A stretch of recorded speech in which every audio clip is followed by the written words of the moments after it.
Chapter 126, Chapter 123. Author note, .uu. If you want to read up to 20 chaps ahead, go to https://www.patreon.com/cornbringer. I'm currently on chapter 142. You can also join the Discord channel so we can chat and maybe exchange ideas for novels. https://discord.gg/8474223b. Circea screamed and trashed as I carried her, the comatose mountain and the disgusting thing she called sun on my back. Would you please stop, is just a minor cut in your hand. I sighed. But no matter what I told the soon-to-be death bitch, she was having none of it. Maybe the pain of her wound was too much, or maybe she was having a meltdown. I mean, she did lose everything she ever held dear today. Should we call Neltarion? A raven inquired.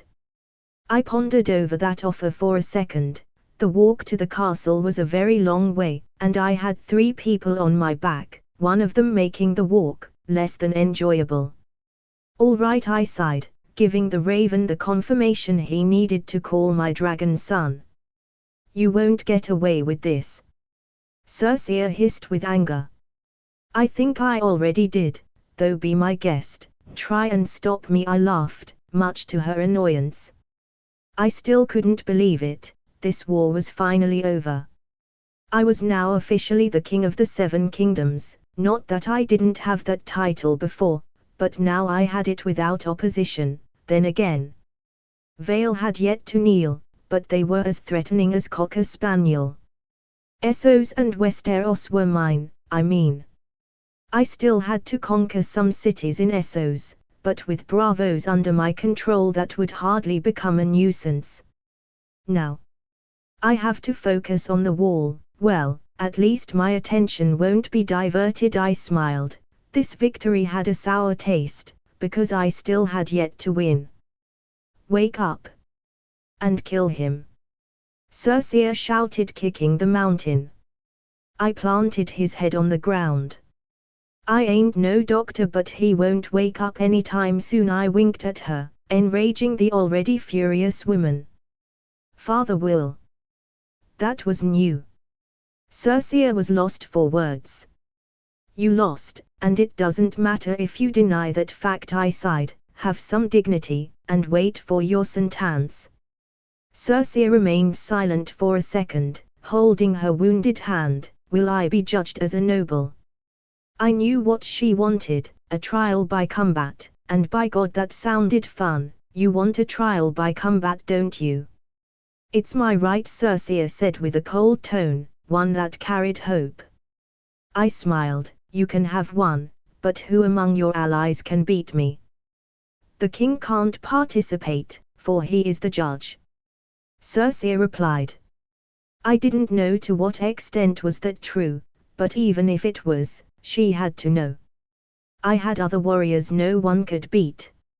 I could choose a bear, Neltarion, even a lion if I want to make things ironic. Then I'll choose my dragon son. Pick your poison, you are dying either way. Ned Stark POV. The city was in a deplorable state, but we had won. Renard was finally the one and only king in Westeros. A thought that never would have occurred to me years ago, the same kid I lent money to help him with his house.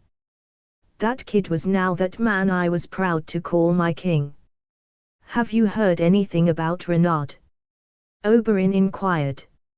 Nothing yet. I shook my head, but you know him, he's probably taking the scenic route here.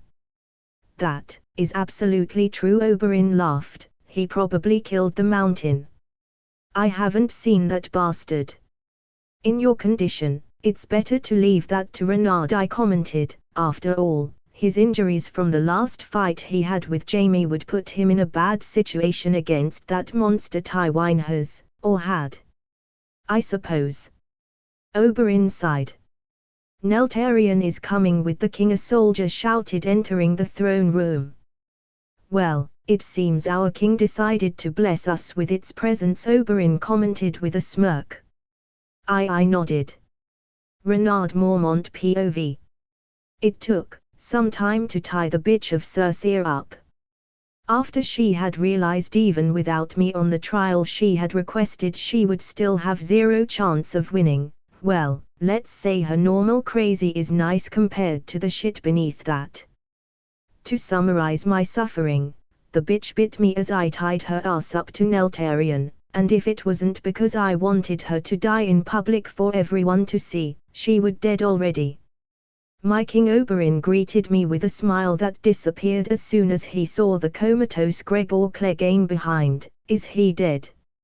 I jumped out of Neltarion's back, landing in front of Oberyn, kind of. I think he is in a coma, but I don't know.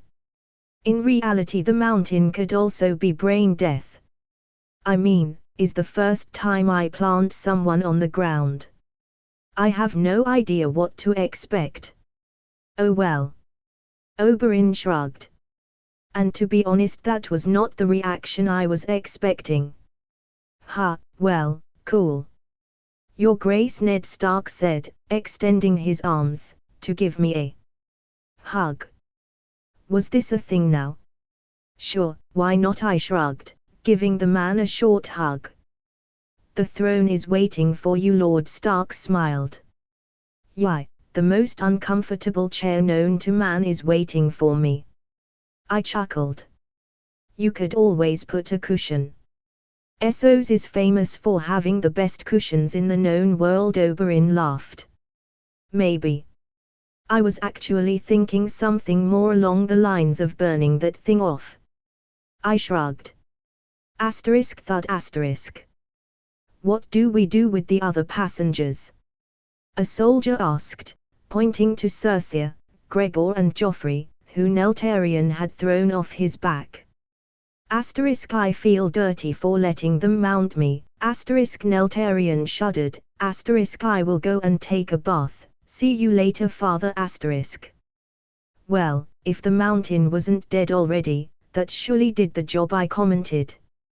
The Iron Throne, the seat of the Lord of the Seven Kingdoms, a piece of metal that is often used as a device to refer to the king's authority. And the image I had of it in my head was different. I was not prepared for the atrocity I was now witnessing. What in the actual fuck is that? I asked. The throne, Ned Stark answered, with a confused expression. Okay, if I wasn't sure of burning this thing before. I am now, I commented, as I slowly walked up to the throne. The Iron Throne was not at all like the HBO version of it, no. The real throne was an asymmetric monstrosity of spikes and jagged edges and twisted metal, and here I was, about to sit in the biggest healthy hazard this world can offer. Here I go, I muttered, taking my rightful place on throne, and I felt powerful. I felt finally at peace because the game was over. I felt pain, weight pain. I think I stabbed my arm with one of the blades. Asterisk core, yes you are bleeding a bit, but nothing bad asterisk a raven commented, landing on the throne. Asterisk I stabbed my feet, asterisk. Well, who said power didn't come with pain? All hail King Renard, asterisk Ned started a chant that started small, but soon enough was shaking King's Landing itself. Comment. 36 comments. Vote. Chapter 127, Chapter 124. Author note, .uu. If you want to read up to 20 chaps ahead, go to https://www.patreon.com/cornbringer. I'm currently on chapter 144. You can also join the Discord channel so we can chat and maybe exchange ideas for novels. https://discord.gg/8474223b. Staring out the window, with a feeling of inner peace I couldn't quite describe, with one single thought clouding my mind. I was the king now. I had finally won the game, with all its ups and downs I had won. But I knew this was just a moment, the calm before the storm. I suppose that applies to me right now, I chuckled, knowing very well, I had one more battle to win. But for now, that could wait. Right now I was dying to see my family, to kiss my wife, to hold my kids. But I was scared, and while I didn't let anyone but Neltarian know, thoughts of, what if they didn't remember me, what if they didn't want to be with their old man, that would hurt me more than any sword. My King Oberyn said as he entered the room, bringing me back to the real world. Oberyn, I greeted with a smile. You must be excited to see your wife, God knows you need some love. Oberyn winked. Remind me again, why are we friends? I inquired with a chuckle. I don't know. But that's a curse you can't cast away. Oberyn laughed. One that is not so bad. Jon chuckled, entering the room. Maybe I need to start locking my room. I suppose. I shrugged. My wife and kids will be here in a month. I'll be honest, I'm kinda nervous. Oh, well, they do say a woman is more terrifying than any battle, Oberyn commented, but that's what makes their company even better. Not of Daenerys, I mean, my kids. I can't help but wonder. Forget it, I chuckled. If I may. Ned Stark said, entering the room, and yeah. I need to lock my room. Sure, I nodded. I went to war when Robb was 1 year old, and like you I was nervous, but the boy knew I was his father the moment he saw me, so don't worry. Ned smiled, the cubs will know, is in their blood. Thanks, I smiled, that actually made me feel a bit better. So, when can we hear the Lannisters scream in pain? Oberyn asked like a kid would when asking for candy. Disturbing, but understandable. When your queen arrives, she wants to see them hang for what they did to her family, I answered, rolling my eyes at his antics. Well, I guess I can wait. Oberyn pouted. I forgot to mention, but the spider is nowhere to be found, Jon commented. Well, there isn't much he can do, he isn't a priority for me at all, I sighed. And while it was true the spider was my enemy, he was hardly a threat anymore. Well, he never was, but I do wonder, how did he manage to escape, and more importantly, how did he do so without alerting my ravens? Where is the spider? Spider POV. What a waste. In the end my efforts to stop the monster I created were useless. Renard won. Once again I was at the beginning of the chain, but I would rise. And the next time I faced that monster, I would be ready. *core**. A crow, weird, they aren't common around these parts, I muttered, wondering if it was someone's pet. After all, crows were very uncommon where I was. Well, I suppose I'm also uncommon here. *core**. Another one. *core**. Another 1, 2, 3, 4, 15, no more than that, and they are all staring at me. I better get going. Life is a finite resource. From the moment you are born, you start wasting that valuable gift, some more than others, but you little spider, you fucked up, royally. A crow was talking, as murder of hundreds of crows flew around that single crow that had my attention, the talking one. We are cousins to the ravens, friends of the cornbringer, protectors of his subjects, and executioners of his enemies, and you, little spider, are his enemy. The murder of crows circled me, flying around me wildly. So this is how he was always on top of everything, I laughed. There wasn't much I could do besides that. Yes, take solace of that, and in the fact, you never had a chance with that. The murder of crows flew towards me, and with open arms. I welcomed death. Petter Baelish POV. I jumped from being Tywin's prisoner to being Renard's prisoner. Well, at the very least the brat ought to be easier to manipulate. Littlefinger, that voice, the old fucking wolf was still alive. Lord Stark, what a pleasant surprise, I greeted. It must be for some, but not for you. After all, I do seem to remember you holding my neck with a dagger. Ned growled. I played the game, to the best of my skills, I sighed. You won't escape punishment, Littlefinger. Renard is too smart for your games, but do try. I would love to see you fail. And with that Lord Stark left. He had changed quite a bit. Well, I still have Lysa, she will save me, I smiled. After all, if Renard wanted the Vale to kneel, he would need me. Daenerys POV. Renard won. He promised me one day I would go back to Westeros as its queen, and he had once again delivered, keeping his word. But, even though that single thing had been the purpose for as long as I can remember, that wasn't the reason that made me want to go across the sea. It was him. I wanted to be by my husband's side, I wanted to kiss him, to make love to him, to hold him and never let him go. I missed him more than I wanted that stupid throne, and I was finally reuniting with him. My family would soon be whole again. I need a new dress. He won't check that. Daisy chuckled. He will probably break the dress away. I mean, the king hasn't been with his wife for a long time. She winked at me. I know. I'm expecting that and more. If not, I'll break his armor myself, I laughed. These little moments where titles didn't quite matter, made me feel at peace. Daisy and Missandei were my best friends after all. A queen gets what a queen wants. Renard's words, huh? Daisy laughed.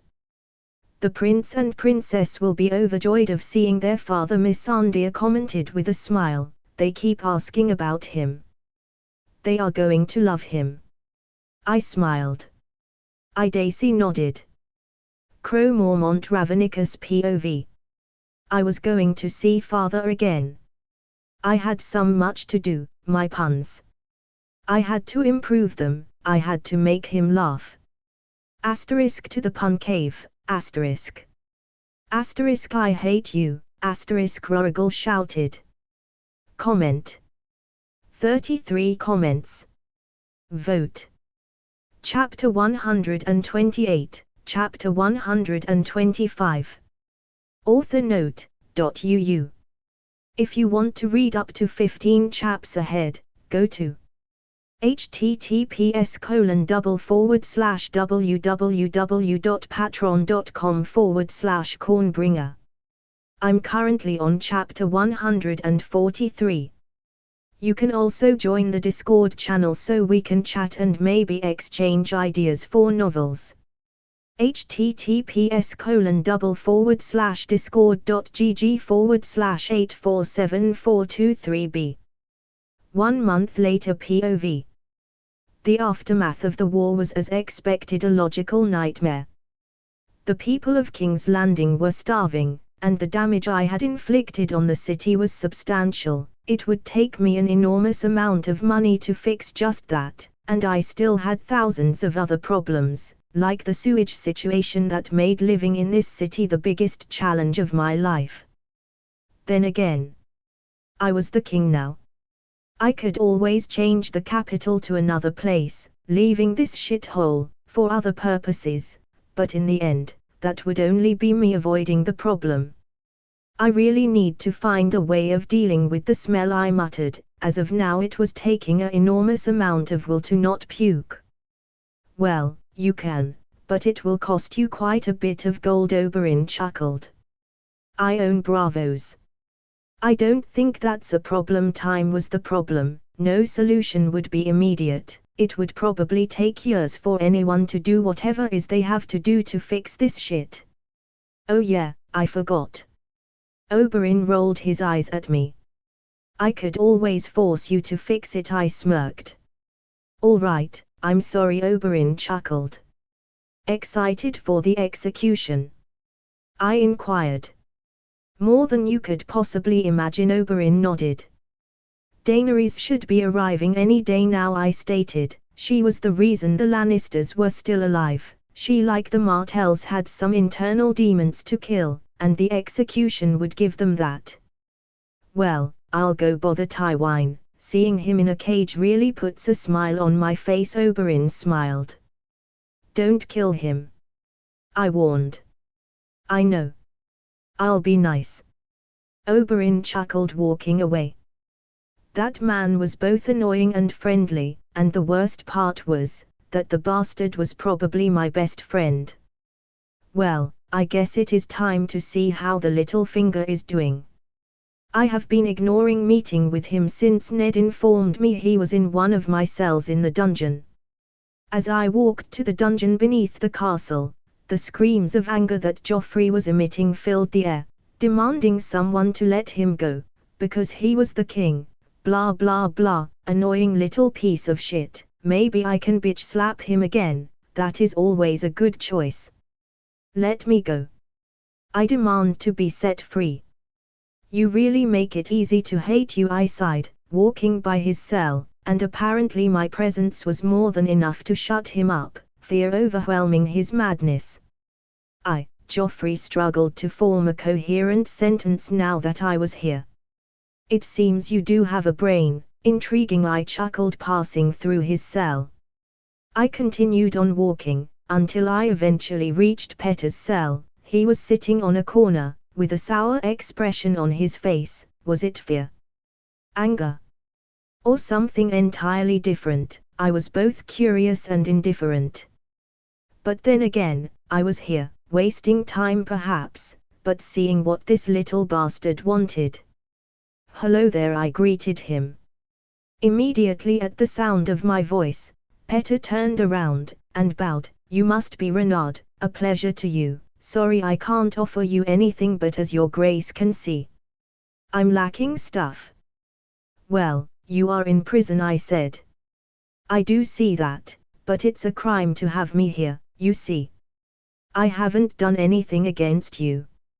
I know Lord Stark and I have our problems, but I assure you, I would never do anything against you, Petter said, or rather lied. Little did he know I knew about his dealings to kill me. Oh, so it must have been another Petter that told old man Free to kill me. Would you be so kind to point me to that Petter, so that I can burn him alive? I smiled. I was working with the Lannisters. It wasn't my idea, Petter lied in his defense. No, it was all you. Don't think you can lie to me. I bested betters on this little game, so stop it, I said with dangerously low tone, letting him know nothing he said would change my mind. Why, you need me to get the people of Vale on your side, Petter said with small smile of triumph. Without Vale, you only have 6 out of the 7 kingdoms. I looked at him for a second, before I bursted in a fit of laugh. Why, you think that, ha ha, oh dear. Why, you think that I need you to get Vale on the line. Ha ha ha ha ha. If you kill me, Lysa Arryn won't bend the knee, Petter added.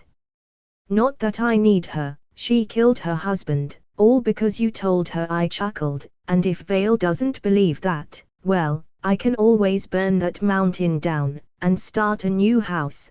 Don't cloud your thoughts with sentiments of greatness, Littlefinger. Vale and you are nothing to me. Your mere presence, the sound of you breathing, offends me, and whether you like it or not, you will die, so enjoy the rest of your life. As limited as it is. Fear, despair, and understanding of his situation shocked Petter Baelish all at once, destroying any hopes the man had for survival. He knew nothing would save him now. He had overplayed his hand, not realizing the game had ended a long time ago, with Renard as its winner. Olenna Tyrell POV. Renard Mormont, the first of his name. Too bad I didn't see his potential a long time ago. Margaery would be queen if I did, but oh well. I suppose I can settle for surviving all this ordeal. Not many people can live through 2 wars and tell the tale. and I can always marry Margaery to the new Lord of House Targaryen. She did seem to think the Northern Dragon Wolf boy to be attractive. Mother. My son, poor idiot, waking up. Not knowing what happened, a shame he got the brains of his dad. It's all right. I fixed our situation, now sleep, I soothed the poor idiot. Comment. 34 comments.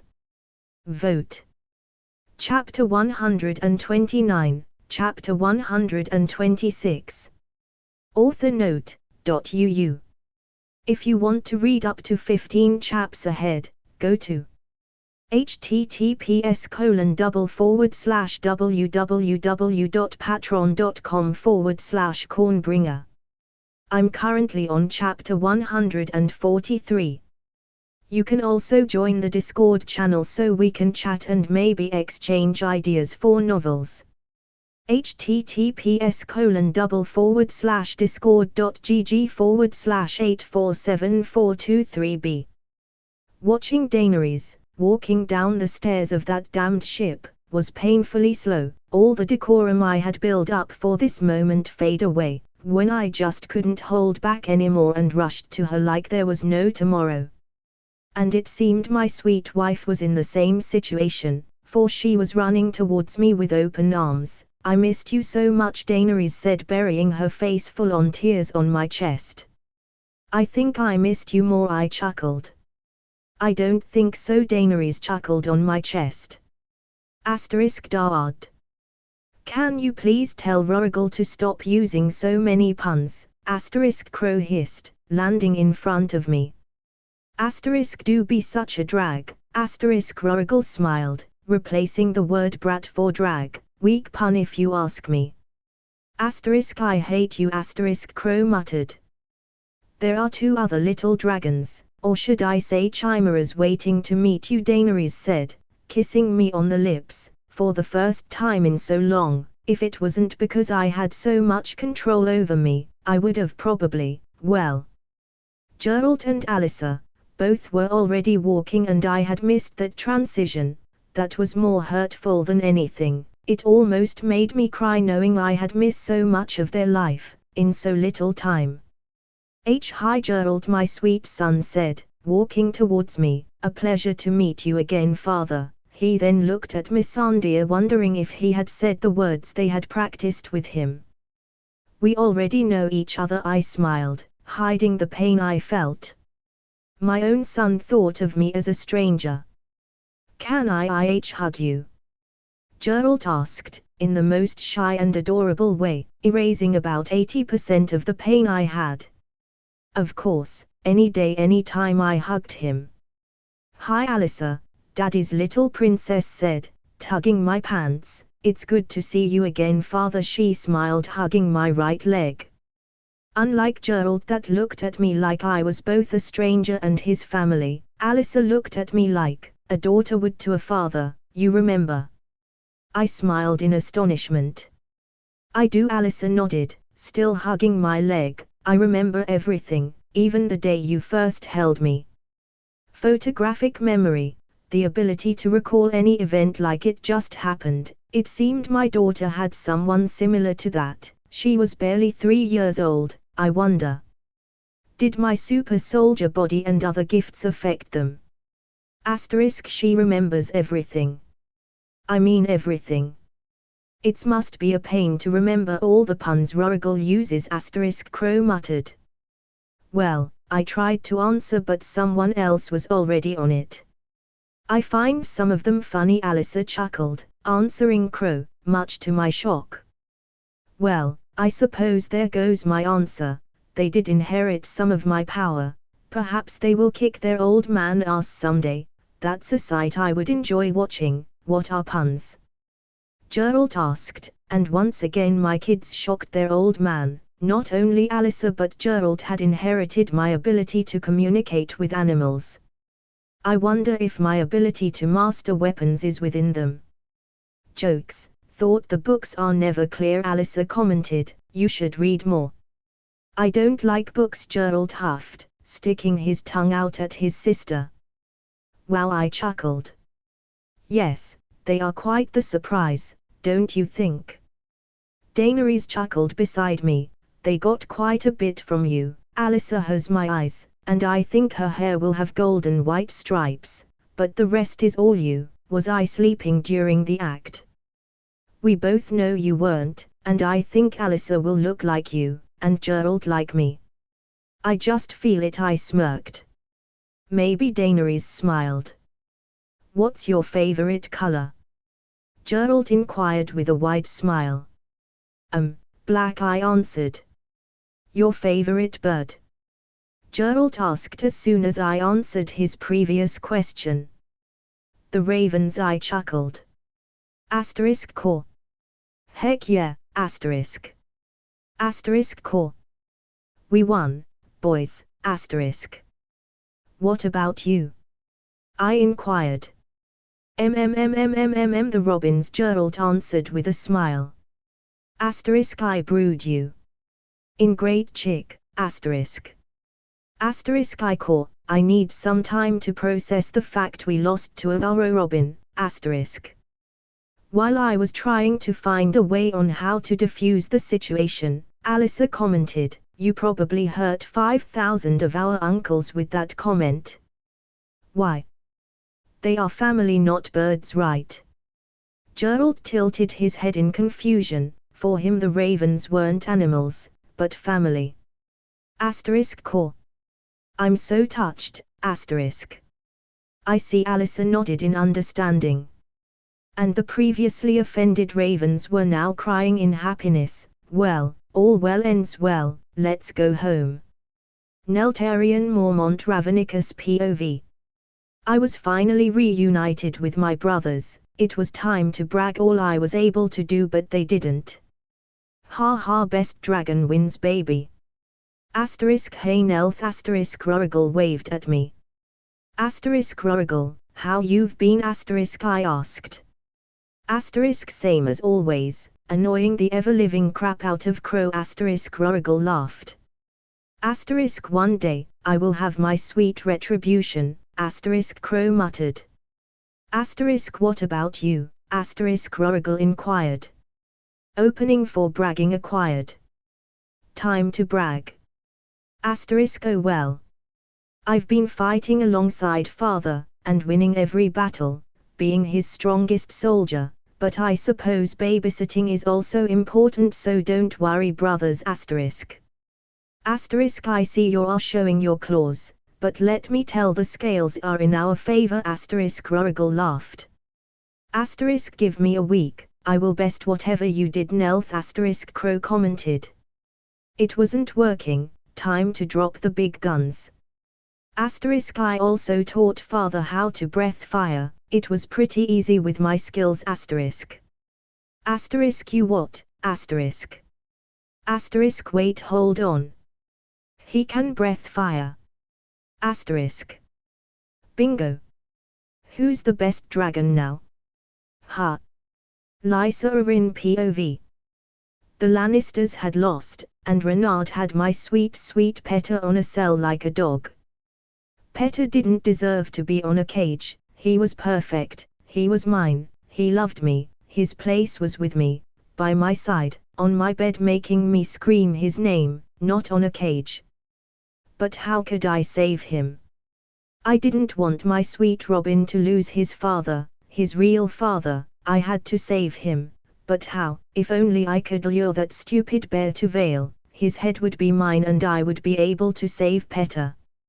Yeah, that's right, in Vale I was unstoppable, nothing could possibly go wrong, all I needed was to force that bear into my territory, and I would crush him. Yeah, that was right, nothing would possibly end bad. In a month I would be sleeping with my Petter, riding him non-stop, for now I had to wait. I can do that. I can wait, I reassured myself on the mirror, all for you Petter. Caw, that woman needs some meds, Tywin Lannister POV. Let me out. Even during my last few days of being among the living, the disgrace of a grandson I had was making what little I had a living hell. I suppose that's what happens when two idiots that happen to be siblings fuck. You lost. How could you lose? Circe barked from the cell in front of me. I suppose the answer lies in whatever made you fuck your brother. After all, I'm your father. Some of that stupidity has to be mine, I sighed. Dad, Jamie tried to defend himself, but I cut him off with a low chuckle. There is nothing to save, so stop hiding behind your pathetic lies. I glared at him. So pathetic you believed them? Circe smiled triumphantly. I never believed them. I was simply in denial, to accept my 3 children were nothing but idiots. It was hard to admit. The worst part is, Tyrion is the best of you two. Little freak, too weak to control his carnal desires, but in the end, he shamed the family less than you two. I laughed, realizing the irony of the situation. That little monster killed Mother. Circe hissed. Yes, and I hate him for it, but he did her a favor. I rather have your mother underground as a corpse than to have her suffering for what you two made of our family. I sighed. Drop that high horse shit, Jamie spat. We fucked up, sure, but that's just the result of what you taught us, father. I mean, after all, by what right does a sheep judge a lion?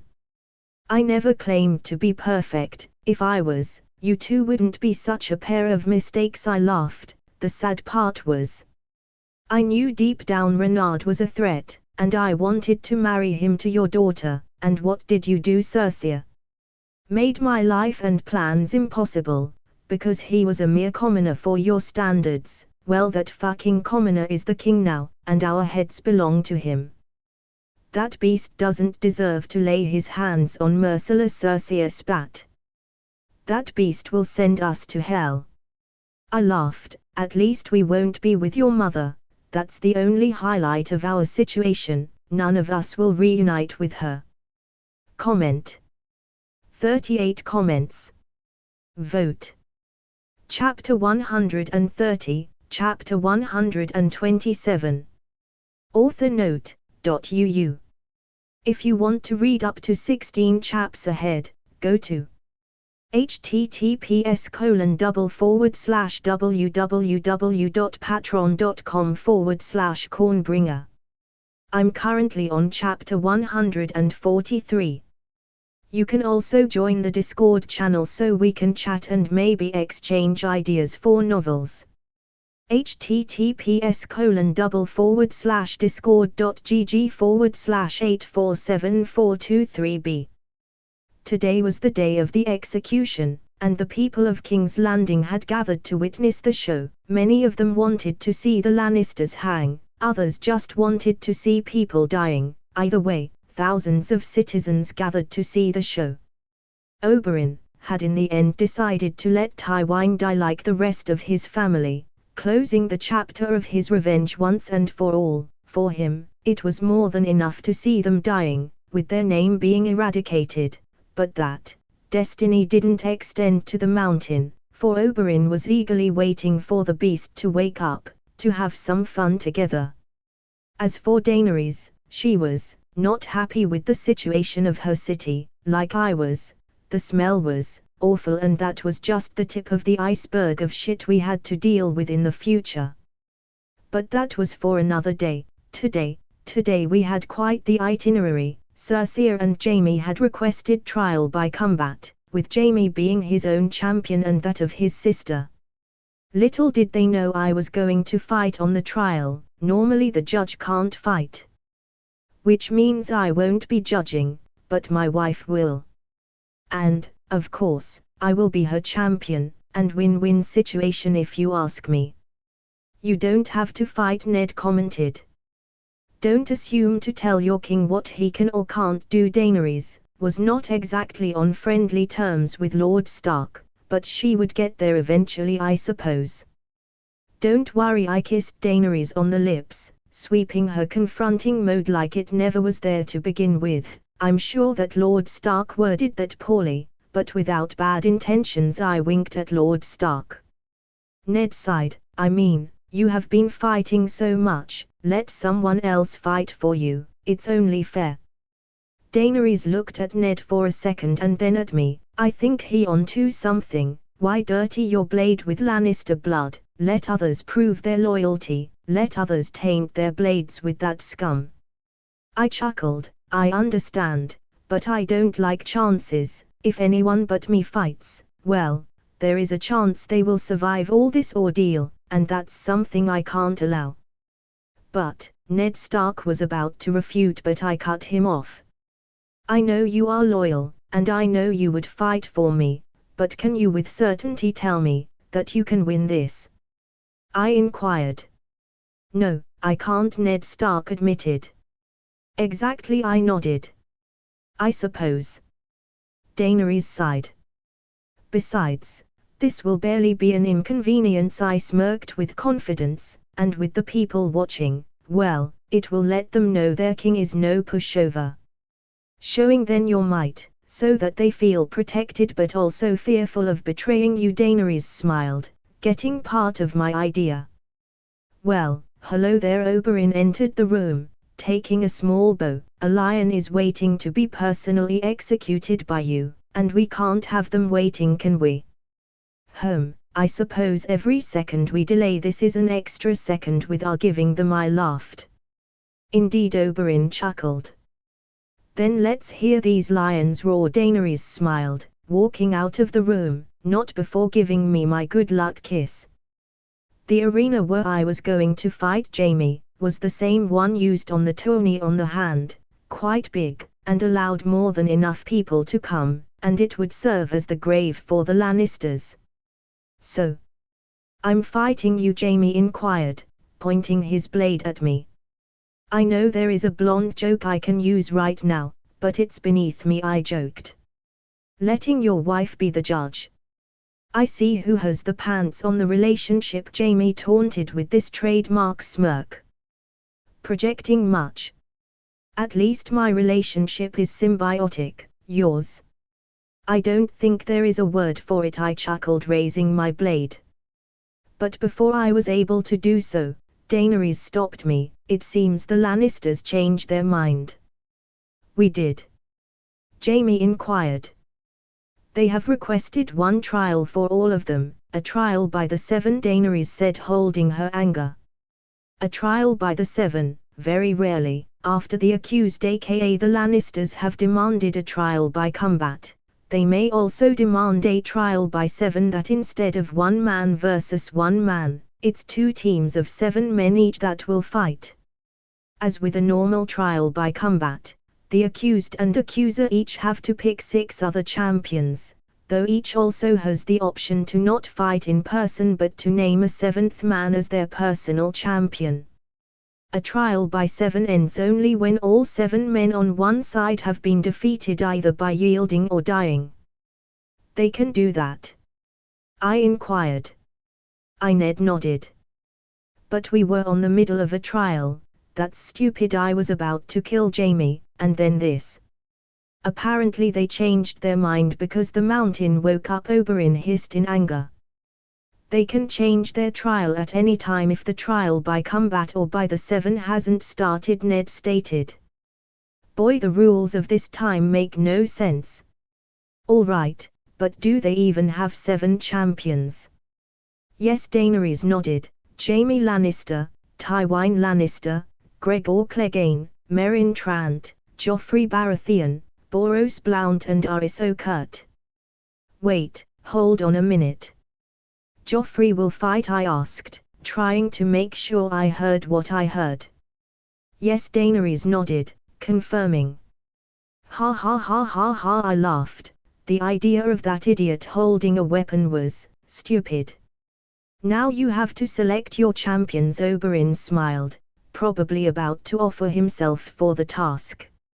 No need, I shook my head. I will represent myself. I just need 6 people to yield as soon as we enter the arena, and then I will eliminate them, 1 against 7, and all before lunch. I don't think. Ned started, but Daenerys cut him off. If you think you can do it, I believe in you. Daenerys smiled, kissing me. This will be fun, I chuckled. I forgot to mention, Circe wanted to see you, Ned added, and I already knew what she was going to say. I walked to Circe's cell, chuckling like a madman along the way. Even in a dungeon, you are a pain in the ass. I'm glad to hear that, Circe smiled. So what did you want to talk about? I inquired, knowing full well this dumb bitch was about to try and weaponize my pride. I'm sure by now you know I changed my family's trial from a trial by combat to a trial by the 7, right? Circe smirked. I do, proceed, I nodded. Well, I have a challenge for you. You claim to be the best warrior in the known world, how about you prove it? Circe smiled, and there it was, her last plan resort. What do you have in mind, oh dear crazy bitch, I chuckled. Fight my champions alone, prove that what you say it's true. This woman was so predictable it hurt. You do realize, your son is among those 7 champions, right? I smirked at her. Yes, I do. Circe shifted uncomfortably, but I know that you would leave him for last. After all, he is no warrior. What would you accomplish by killing him and dying by the rest? All right, I'll take the bait, I laughed. I will fight alone. And leave your mistake for last. It was my plan either way. Circe smiled. Good, then, dash. Not so fast.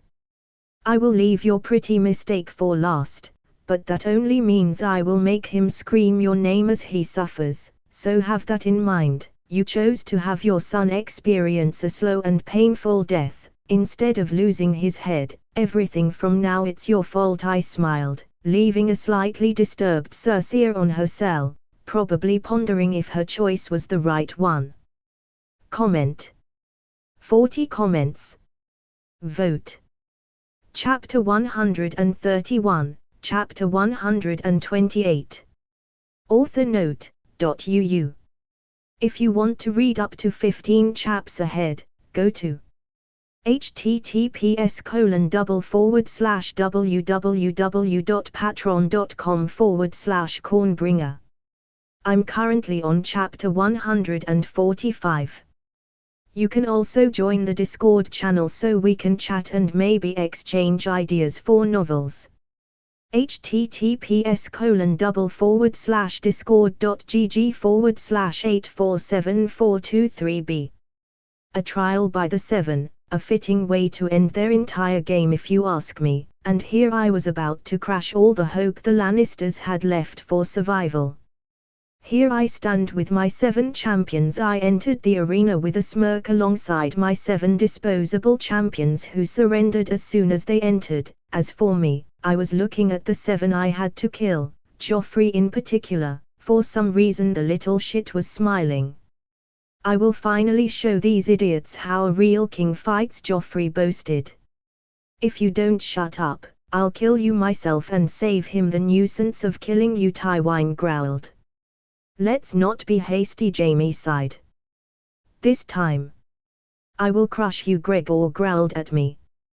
Wow, that hit you took a month ago left you with some severe brain damage, I smirked, infuriating the man even more. Is everyone ready? Ned Stark inquired from outside the arena. Yes, I nodded, looking at Circe who almost had pleading eyes, begging me to keep my word of fighting alone.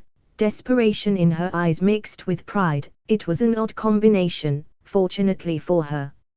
I was a man of my word. They would all die by my blade and my blade only. Especially Joffrey. Ned's voice boomed out into the audience a final time. Let the trial begin. Ned had barely finished his sentence when Meryn Trant instantly charged at me, sword ready. I just smiled at my first victim, leaping forward while vertically spinning in the air while releasing a flowing attack in a circular motion, cutting his head in a single clean cut. One, I smiled at the remaining 6. How about we don't rush? Jaime sighed. Either way you will die, so it's your choice, one by one, or all at once, I winked at them. Jamie growls in anger as he dashed towards me, unleashing a very fast attack from below the waist with his blade, prompting me to flip backwards so as to avoid the sword. Landing on my feet, I smiled. You didn't use that flashy move against Oberyn, right? I knew he didn't, otherwise Oberyn would be dead. That attack was pretty lethal. Perhaps he just decided to try it. I just decided to try that, Jamie answered as he proceeded to walk up to me, while the others including the Mountain circled me, and I couldn't help but wonder with excitement where this was going. So, what's the plan? Bore me to death? "'Cause I'll be honest, is working," I smiled, making Jamie tighten the grip on his blade. "You'll see," Jamie smiled. Taking a step to the side, I dodged an attack coming from behind from one of the ex-king's guards, immediately cutting the throat of the poor idiot as a counter-attack, with a simple forward slash. 2 down, 5 more, I commented as Aris fell to the ground choking on his own blood. Jamie, a bit surprised that I countered an attack that by all means should have been on my blind spot, frowned, as he rushed with his blade trying to cleave my heart. But I deflected the attack while dodging another blind spot attack with a single kick and sidestep, causing Jamie to stumble back. "So is your strategy trying to exploit my blind spots? If so, it won't work." I smirked at him. Jamie growled as he dashed forward, unleashing a flurry of attacks with his blade, being assisted by his father and the Mountain, all three attacking at the same time. With a smile, I dropped my blade to give the audience a show and proceeded to redirect all the blows Jamie was trying to give me by tapping the blunt parts of the blade. All this while I simply dodged the attacks from Tywin and Gregor, moving my body swiftly around the area in order to avoid them in a very laid-back, but extremely effective style. "This is fun," I chuckled, much to their annoyance. "This is ridiculous," Tywin commented.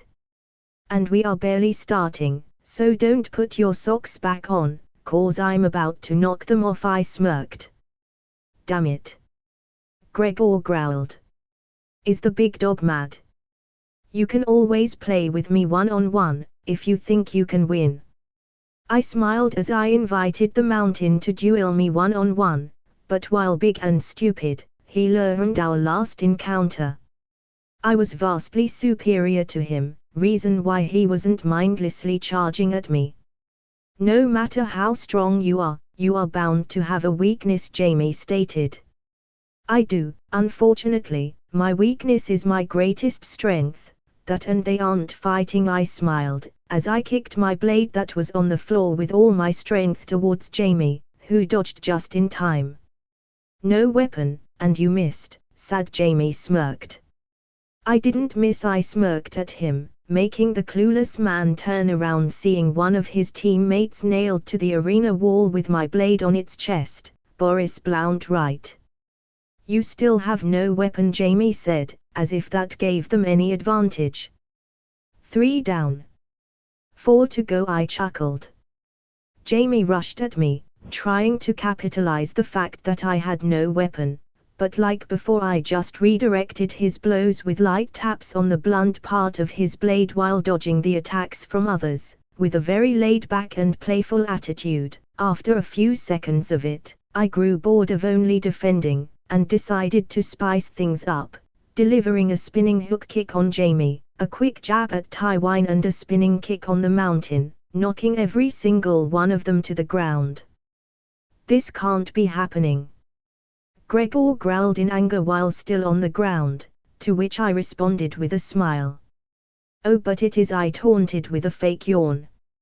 "Fuck you," Gregor growled in rage, rushing at me, forgetting how hopelessly outmatched he was. "Gregor, no!"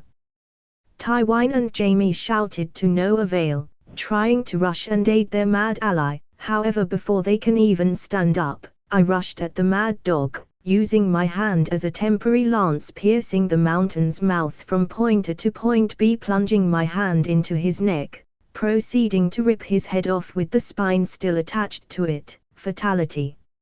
Renard wins, flawless victory, I commented, throwing the head towards Jamie. Holy shit! Oberyn shouted from the audience. Great. I avoided being hanged for this, best plan ever, Tywin lamented. 4 down, 3 to go, I chuckled. Kill him. Joffrey demanded, fear on his eyes, all the confidence he had a few minutes ago, gone. Jamie growled in desperation, rushing at me once more with his father, his eyes failing to show the confidence he had a few moments ago, knowing full well, there wasn't any chance he would win, now that I showed all of you, the meaning of despair. It's time to end this, I smiled, ducking under his attack and going behind his father. I then grabbed Tywin's neck and broke it, having turned his head upside down. Ha, Tywin muttered as he fell to the ground dead. 5 down, 2 to go, I smiled, turning to see Cersei, crying in anger and fear. 1-on-1, well, Jamie started, but I cut him off, by dashing towards him with great speed, giving him no time to react, kicking the idiot a few meters into the air, as Jamie plummets back down, leaving a trail of blood. I put myself into position, punching him in the face, bashing his skull into a bloody mess hole, sending his now limp dead body crashing into the wall. 6, now on to the 7, I smiled, turning to see the former king peeing himself in fear. If your strategy is to pee and shit yourself so that I don't touch you, let me tell you, it's working, I added in disgust. Mom. Mother Plessy. Joffrey screamed in terror, trying to escape the arena. Mother Plessy, save me. Didn't I tell you, Cersei, that this would happen? I smiled, as I slowly walked up to Joffrey. Let me go. Cersei screamed when the guards stopped her from aiding her son. Now, open your eyes wide, and enjoy the scene, it's one of a kind. I told Cersei, before turning to give my undivided attention to Joffrey. Mother, please. Joffrey cried, shaking in pure fear as I loomed above him. Be a man for once. I growled, breaking his leg with a quick low kick. Ouch! Joffrey screamed, clutching in pain. The human body has 206 bones.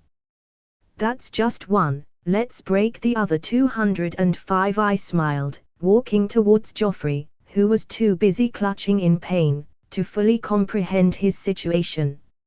It took me 2 hours to kill Joffrey, like I had promised Cersei. He suffered every second of it.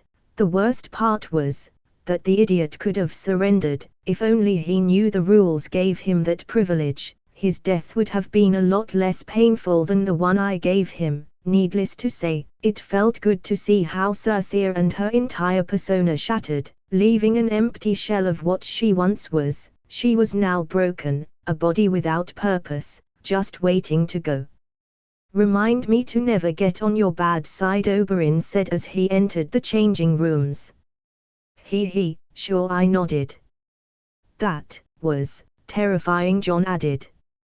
It was what they deserved, Daenerys stated, giving me a kiss. Comment. 48 comments. Vote. Chapter 132, Chapter 129. Author note, .uu.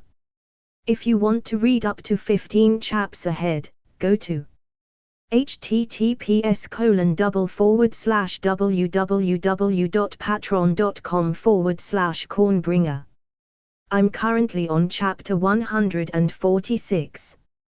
You can also join the Discord channel so we can chat and maybe exchange ideas for novels. https://discord.gg/8474223b. This is nice, I smiled, while caressing my wife's hair. Moments like this were the things that I longed for so much. It was intoxicating. It is, Daenerys smiled, caressing my bare chest with a single finger. Well, now that we have the world, all we have to do is enjoy it well. I had first to take care of the others, but for now, I think I deserved a bit of rest. I earned this. Sounds wonderful. Daenerys whispered to my ear, as she got on top of me. We still have Vale to deal with, but that can wait. Oh yeah, Vale, I had forgotten about them. They were kinda forgettable. I can put them down in an hour. 3 dragons are more than enough to force them down. I never doubted that. Daenerys smiled, giving me a passionate kiss that lasted for a few seconds, but after that, all we will have to do is rule. I smiled at her as I sighed, well, not exactly. What do you mean? Daenerys inquired. Well, there is a problem beyond the wall, that is basically our last problem. I chuckled dryly. The others? Daenerys sighed. Yep, I nodded, surprised she connected the dots so fast. I didn't even mention them before. I think. Do you think we can win? Daenerys asked. Well, I have to. I answered, with uncertainty. You are not sure? Daenerys stated in shock. I have never seen you unsure of anything. Was I so easy to read for her? I'm not sure. An ever-growing army, that doesn't get tired and doesn't feel fear is terrifying. I admitted. Every army has a weakness, Daenerys commented. Yes, their weakness is the one that sire them, the first walker. I nodded. If he dies, they all die. Daenerys added. But I'm pretty sure the undead king will have his army by his side at all times, meaning a duel with him is beyond my possibilities. I sighed. On a duel I was sure my skills would overcome any wall, but the reality was not always on my side. Then we have to find a way to give you that opportunity, Daenerys said with determination. You won't go near those things, not in a million years, I stated, leaving no room for discussion. There was no way in hell I would allow her and the babies be near this coming war, at all. I won't let you fight alone again, Daenerys shot back in defiance. I love you, but if I have to tie you down, and send you to the other side of the world to avoid you doing something magnanimously stupid, I will do it. I didn't want her to be near all of this. If those things got her, I would lose all the will to fight. I needed my light. My lights to be alive. You have to stop putting everything on your shoulders. Is not healthy. Daenerys was angry, but not at me, at my actions. I have to. I snapped, I have to do it, because if I don't do it, no one will. Everyone depends on me, you, the 7 kingdoms, fucking humanity depends on me. I didn't ask for any of this shit, but I have to deal with it. I can't afford to lose you. I can't afford to lose the kids. I can't afford to. By that point I was crying. God, how pathetic I was. You are not alone, and you will never be, Daenerys soothed, caressing my hair. I'm sorry, I muttered. Don't be. I'm surprised you bottle so much up, Daenerys soothed. If me being so close to the danger affects you, then I'll help some other way, but promise me you will rely on others too. You once taught me what a queen has to be, and it seems I need to teach you what a king needs to be. A king is not a man that carries the kingdom on his back alone. A king is a man that pushes the kingdom with the help of others. A king protects and is also protected by others. Stop hurting yourself, and let others carry some of that weight. Is not only your fight, is theirs too. I hated how right she was. But what she didn't know was that the guilt of my existence was eating me. While it was true I had changed a lot of the history I once knew for the better, it was also true I changed the main antagonist, and that could very well mean I fucked the world and that nothing I did actually mattered. I hated this, feeling weak, feeling angry, feeling useless. All of this haunted me. I know. Anything I can do, without being on the front line? Daenerys inquired with a soft smile. You can help me build and mine all the materials we need, I suggested. After all, I really needed someone mining the dragon glass and keeping an eye on the Red Witch. Then consider that job done. Daenerys smiled playfully. See one thing off your back, do you feel better? If only, it's not the tasks that consume me, but the everlasting guilt that I changed the monster and I have to deal with it. Arya barely managed to kill the bastard on a streak of luck, right now. I knew no one but me had a chance, silly, I chuckled.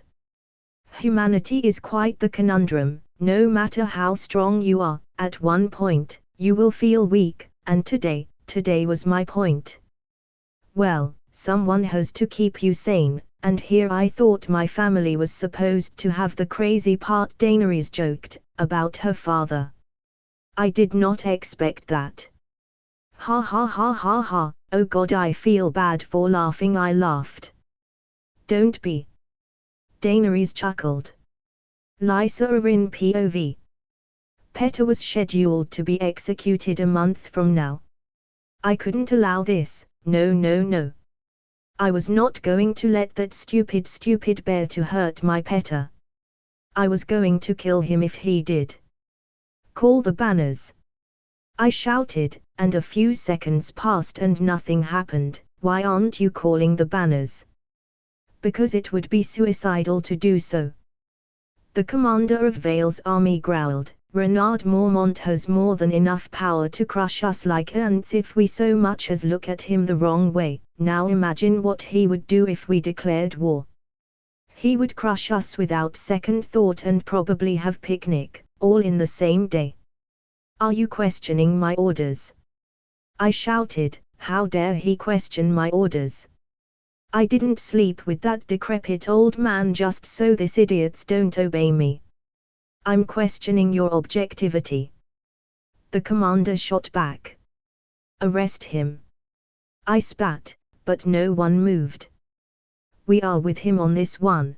The council thinks you are no longer capable of ruling the Vale in Robert Arryn, stead one of the council members said. What? I gasped. You are hereby taken out of the role, for Sake of Vale and what we stand for. They couldn't write. And because Lord Arryn is too young to rule, the commander of Vale's army will lead the house until he is of age, the council member said, and everyone agreed. I won't allow this. I hissed. That's the point, you can't allow or disallow anything anymore. Comment. 30 comments. Vote. Chapter 133, Chapter 130. Author note, .uu. If you want to read up to 16 chaps ahead, go to https://www.patreon.com/cornbringer. I'm currently on chapter 146. You can also join the Discord channel so we can chat and maybe exchange ideas for novels. https://discord.gg/8474423b. After a week of well-deserved rest, I woke up to a letter from Vale. Apparently they had a change of heart overnight because the Lord of Vale and the other high nobles of Vale were coming to bend the knee. Though this made me wonder if I should tell them that Robert Arryn is a bastard, or just let things be. Quite the political conundrum. The Lords of Vale are coming in a few days, Daenerys commented, wise decision on their part. She smiled proudly. They have no other choice, I chuckled, it was that or getting erased, there was no middle ground. At least they are wise enough to pick the only viable option, after the Lannisters. Well, I expected stupidity from everyone. Daenerys smirked, as she walked towards the bathroom swaying her hips, in an inviting manner. Will you be wise and take the right choice now, my king? No one can blame me, I'm but a man, in love with his wife, I'll be right there. Three-eyed raven POV. Renard had won the battle, he was now the king of the Seven Kingdoms, and now his only threat, his only challenge ahead was the long night. During my forced seclusion, I have learned that the Night King was slowly but surely increasing his army with creatures that were long dead, looking for any corpse that may help him. Giants, children of the forest, skin changers. His army was terrifying to say the least. Because he wasn't resurrecting only the ones that he had killed, but also others that had died long before he even existed. But these feats were quite taxing on him, for it was easier to resurrect a fresh victim.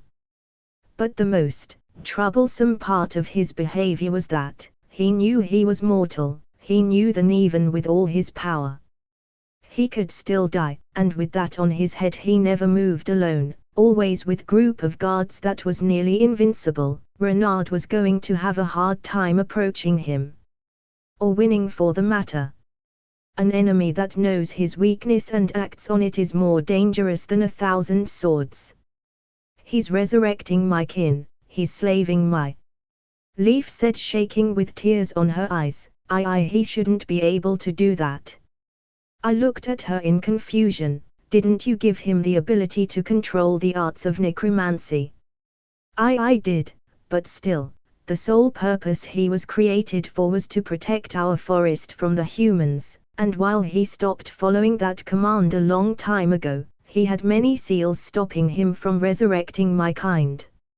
Leaf explained, shaking. I know he has no qualms about killing my people, but he should have about using his magic on us. Perhaps whatever changed him, also changed the limiters he once had. We know he is different. I sighed. I hate how the song changed. Leaf cried, I hate it. If only you hadn't created the monster to begin with, the song wouldn't even exist. Everything will be all right. Let's hope the champion is preparing himself for what is to come. Night King POV. Time was the enemy of everyone, everything and everyone was weak against the might of time. For me, it was my greatest weapon. Little by little I was collecting pawns for my mission, and soon I would destroy the living, completing my singular purpose for existence. The only obstacle in my way, Renard Mormont, a man with more luck than brains, an easy prey to catch, for he would eventually come for me, and I would be more than ready to face him. But for now, I would wait, growing in power every second, for with every corpse I had under my control came knowledge, their past experiences becoming mine. Renard is a powerful warrior, but even him can't match the experience of thousands, the power on a legion at my hands. Benjen Stark POV. We have to warn everyone. I growled. What you saw doesn't exist, Alistair scoffed. All you want is getting out of the wall, like the bastard did. That won't happen again, Stark. You are endangering the life of everyone. Just because you hate my nephew. Was he so stupid that he would put everything and everyone on the line for his own pride? The bastard has nothing to do with this. He has no power over my decision, and he will pay for what he did. Once the Lannister gets him, his head will roll for breaking his oaths. Alisa laughed. I heard he is a lord now. Perhaps it is you who should fear. I smirked at him. Out of my sight. Alistair barked at me. With pleasure I smiled, taking my leave. Olenna Tyrell POV. Today was the day I finally got to talk with the king, who seemed to be avoiding my house at every turn, as if we were plagues, or a bad disease. Lady Olenna, and there he is, the king of 7 kingdoms, accompanied by his wife, the queen. We have a talk that is long overdue. We do, I smiled, taking a seat. I almost thought you were avoiding us. Let's see your reaction, young bear. That's because I have been avoiding your house. Renard smirked. Why? I inquired. I hadn't really expected that kind of response. Well, for one, your house has been jumping from house to house, all in the efforts of making your granddaughter a queen, and only allied with us, when, well, your demise was certain, Daenerys answered. Well, that's a part of it. Renard chuckled, but the real reason was that I wanted to rest, and process everything. They still didn't trust us, smart, I understand.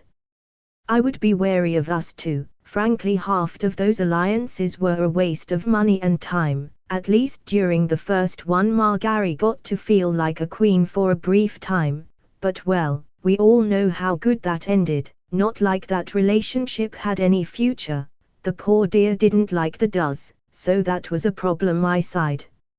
Ha ha ha, Renard laughed. I like you. Is refreshing to speak with someone that doesn't lie, at least not that much. A rare trait in the South. Daenerys nodded. I'm too old for some games, and why even try, if I know I can't win? I shrugged. I know that you don't trust me, and I can deal with that. Now my son might react unfavorably to that, but let me deal with the idiot myself. I hardly think the opinion of your son or his feelings has any weight on us. Daenerys smiled. On that we can both agree. I lamented, for there wasn't a bigger curse than to have a stupid son. Well, maybe having Joffrey as part of my family, having an idiot for a son, is a curse you two will never experience. Thanks, Renard said. Your little girl, for what little I have seen, is astounding. Nourish her mind. This world need more women thinking, and less opening their legs. I chuckled, though I did both. That is not an image I wanted to picture, Renard muttered. *core. I can't unsee it. Kill me. Kill me, *core. No amount of corn will be able to heal this wound, *. I was both smart and beautiful, but beauty fades. I sighed. *core, not me. I'll be sexy forever, *. Well, not that this little chat hasn't been wonderful, but let's talk about the terms of our alliance, shall we? Daenerys said. Yes, let's. Comment. 34 comments. Vote. Chapter 134, Chapter 131. Author note, .uu. If you want to read up to 15 chaps ahead, go to https://www.patreon.com/cornbringer. I'm currently on chapter 146. You can also join the Discord channel so we can chat and maybe exchange ideas for novels. https://discord.gg/8474223b.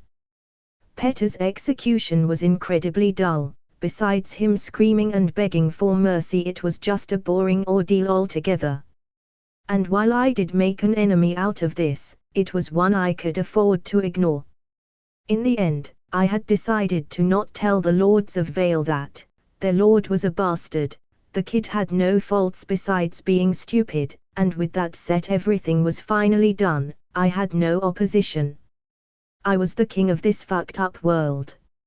Now it was time to focus on my last enemy, the Night King, aka the Great Value-like King, and I already had a few people working on that, with Daenerys supervising them. For one, I ordered Jon to oversee the mining of all the dragon glass on his newly acquired lands. And going back to that, Daenerys was quite happy that Targaryen name would not die. She even found herself liking Lord Stark for saving her nephew. But going back to the plans for war, Jon was mining all the dragon glass possible, ensuring we had more than enough for the upcoming war. Ned Stark was using some of the dragon glass to reinforce the buildings in the north and put on some traps. After all, they were the first line of defense. Melisandre was creating magically reinforced weapons that were almost as effective as Valyrian steel. With her technique, all steel could be lethal to the others.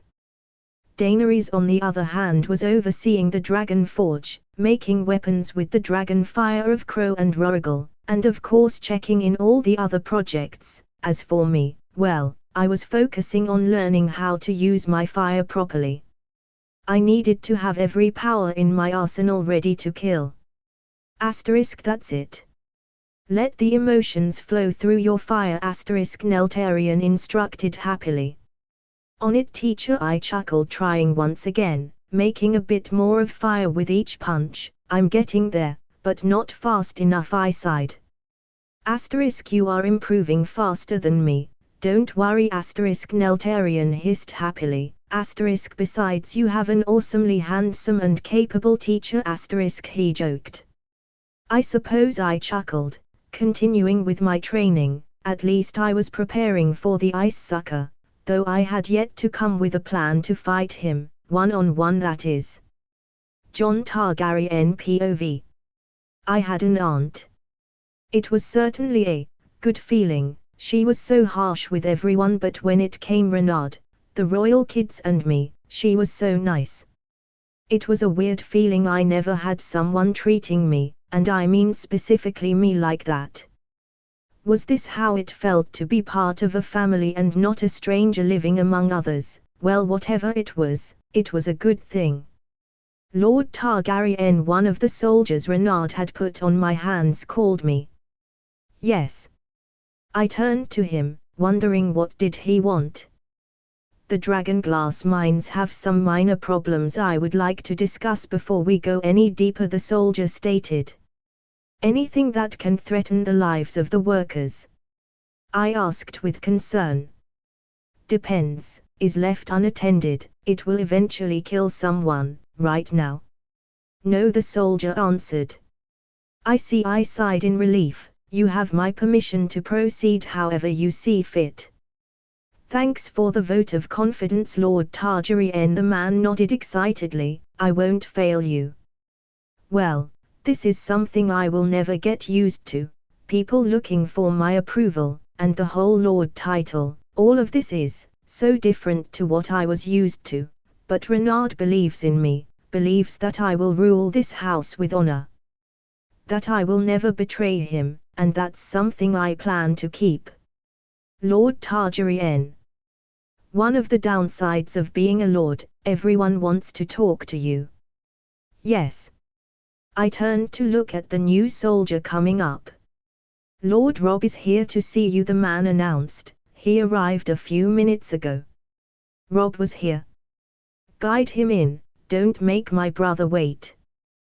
They didn't, Robb answered before the man even had the chance to do so, but in their defense, I am your brother. Robb smirked. Privileges only a few can have, I smirked back. How is the lordly life treating you? Robb asked as he hugged me. It's not bad, but is full of work, so much paperwork.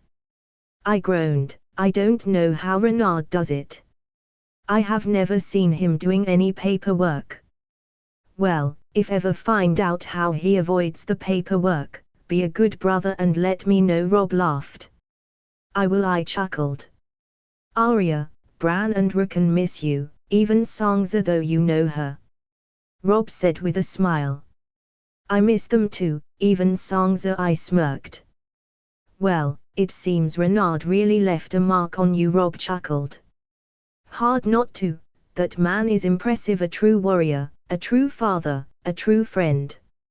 Renard was the right man for that throne, and after the last two kings he would be seen as a god. He is. Robb nodded, and then with a playful smile asked, any future Lady Targaryen on the sights? I almost choked. No. I heard Lady Margaery is quite the beauty. Robb smirked. I don't think getting a wife is the right choice, right now. Besides, there was no way I would marry Lady Margaery. She was a viper waiting for an idiot to fall. Besides, all I wanted was someone to be my partner, someone to love me so that I could love her. I didn't care for her status or anything. Margaery would only use me to rise the ranks. I suppose. Robb nodded solemnly. With those things coming, it would be best if we didn't leave any widows. Yes, I nodded. Ned Stark POV. Renard had tasked me with protecting the wall, for the north was the first line of attack should the others break the wall, with John sending dragon glass and the knowledge we had about these monsters. I had a somewhat decent defense should they attack. Part of the north defense was all the wildfire Renard had acquired on King's Landing, should they cross the wall. I would blow up the forest between the wall and the north, reason why I had evacuated the towns near the wall. For if the time came where I needed to blow up those monsters, I didn't want any reason to hesitate. "You are leaving?" Caitlin asked. Yes, I nodded. "Can I come?" Kat inquired. No, the king was clear, "You are to never leave Winterfell," I answered. "I that man," Kat sighed in desperation, "then I will wait for you. I know it's hard, but if you want the king to be more forgiving the next time he sees you, you need to obey his word." I kissed her. Besides, the wall is a very boring place. I know. Kat nodded. Comment.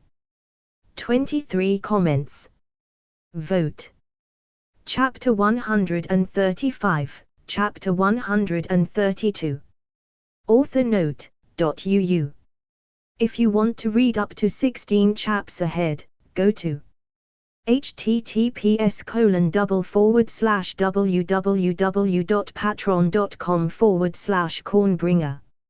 I'm currently on chapter 148. You can also join the Discord channel so we can chat and maybe exchange ideas for novels. https://discord.gg/8474223b. I woke up with the sudden sensation someone or something was watching me, but what the fuck? I muttered, struggling to keep my eyes open. I had barely fallen asleep a few hours ago, and I was a heavy sleeper. As if answering my question, a shadow moved past the window on my room, to the next one, waking the hell up of me. "Is everything okay?" Daenerys inquired, groggily waking up as she pulled my shorts to get my attention. "No. I just need to check something," I decided against telling her, as I left the room, going over to where I had seen the shadow moving. The sounds of someone tapping the floor with their feet became louder and louder, as you would expect in a horror movie, but this was no movie, all right. I don't play games, so either come out and die fast, or come out and die slowly. A man has no need to use such vulgar language, for a man comes in peace. Oh great. Mr. Dokilalittle is here. I thought we had a deal, I barked at him. A man is but a loyal servant to the god of many faces, the god of death. A man is here on its orders, the assassin shrugged, but a man is not here to hurt you or your family. I was sent here to help you. Well, that was unexpected. Why? I inquired with genuine curiosity. What is death, Renard? The assassin answered with a question. I sighed in annoyance at not getting the answer right away, but I suppose I can humor him. Death is the end of the road. A way to see it, but it's also peace for those who deserve it, or suffering for monsters within ourselves. But that's not the answer, not really. The assassin smiled. Death is life, one can't exist without the other, life without death is meaningless. Death without life is nothing, death is balance, Renard. And it clicked me. And what the Night King wants to do will destroy that balance, right? Yes, the assassin nodded. Destruction of all life will bring nothing but chaos, and a man can't allow that. No life means no death, no life and death mean nothing. And you just had that epiphany? I inquired, wondering why the sudden change of heart. A few months ago. The assassin answered, just know the faceless men are yours to command, for the duration of this war. Death is by your side, as so is life. You mean the god of light? I chuckled, sure, let's think he is. Life is always with you, as death is always with me, two sides of the same coin, I learned to accept death as it is a long time ago, you still have yet to accept life as it is. The assassin sighed, a man needs a room, or at least a corner to sleep in. Take any room, I'll let the guards know. And don't switch your face. I won't play hide and seek with you, I ordered, ignoring his previous comment. A man will do as you command. The assassin bowed, leaving my sight. Leaving me with questions. Was this a sign this war coming up was such a wall I had to overcome, that death itself gave me a hand, one day without crazy shit? Is that too much to ask? I muttered, going back to my room. Caitlin Stark POV. Renard had won. In the end he had obtained the crown, and had put everyone under his feet, a monster ruling the 7 kingdoms. Making the bastard a noble just to spite me. Everyone believes he did because John is actually a Targaryen, but that is nothing but a lie. The bastard looks exactly like Ned, much to my pain, but Renard knew that would hurt me, that the fact a bastard had now more power than me would humiliate me beyond belief. Mother, supper is ready, Sansa announced, entering my room. Is everything all right? My daughter inquired after seeing my agitated state. No, it's not. Renard, I started, but Sansa cut me off. Would you stop that? Is getting boring really. First was John, now Renard. Just live your life, and stop this nonsense, Sansa groaned in annoyance. He made the bastard a noble. A noble? He is no Targaryen, he did that just to hurt me. I barked at her. Sansa sighed, giving me a fierce look. You give yourself too much credit. Renard barely acknowledges you.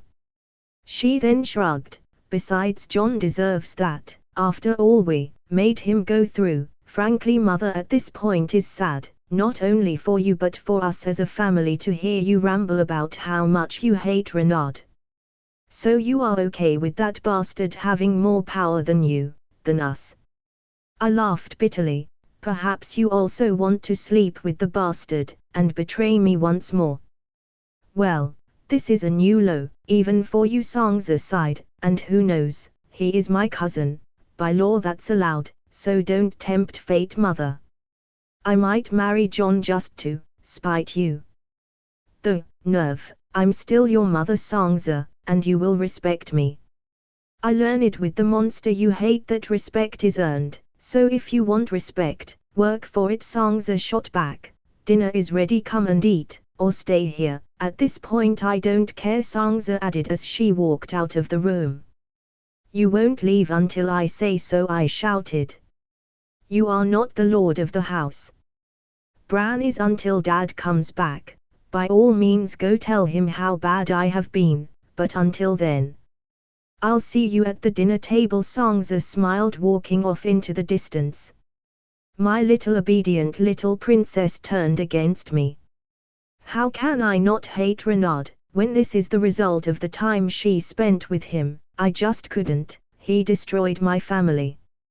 Arya Stark POV.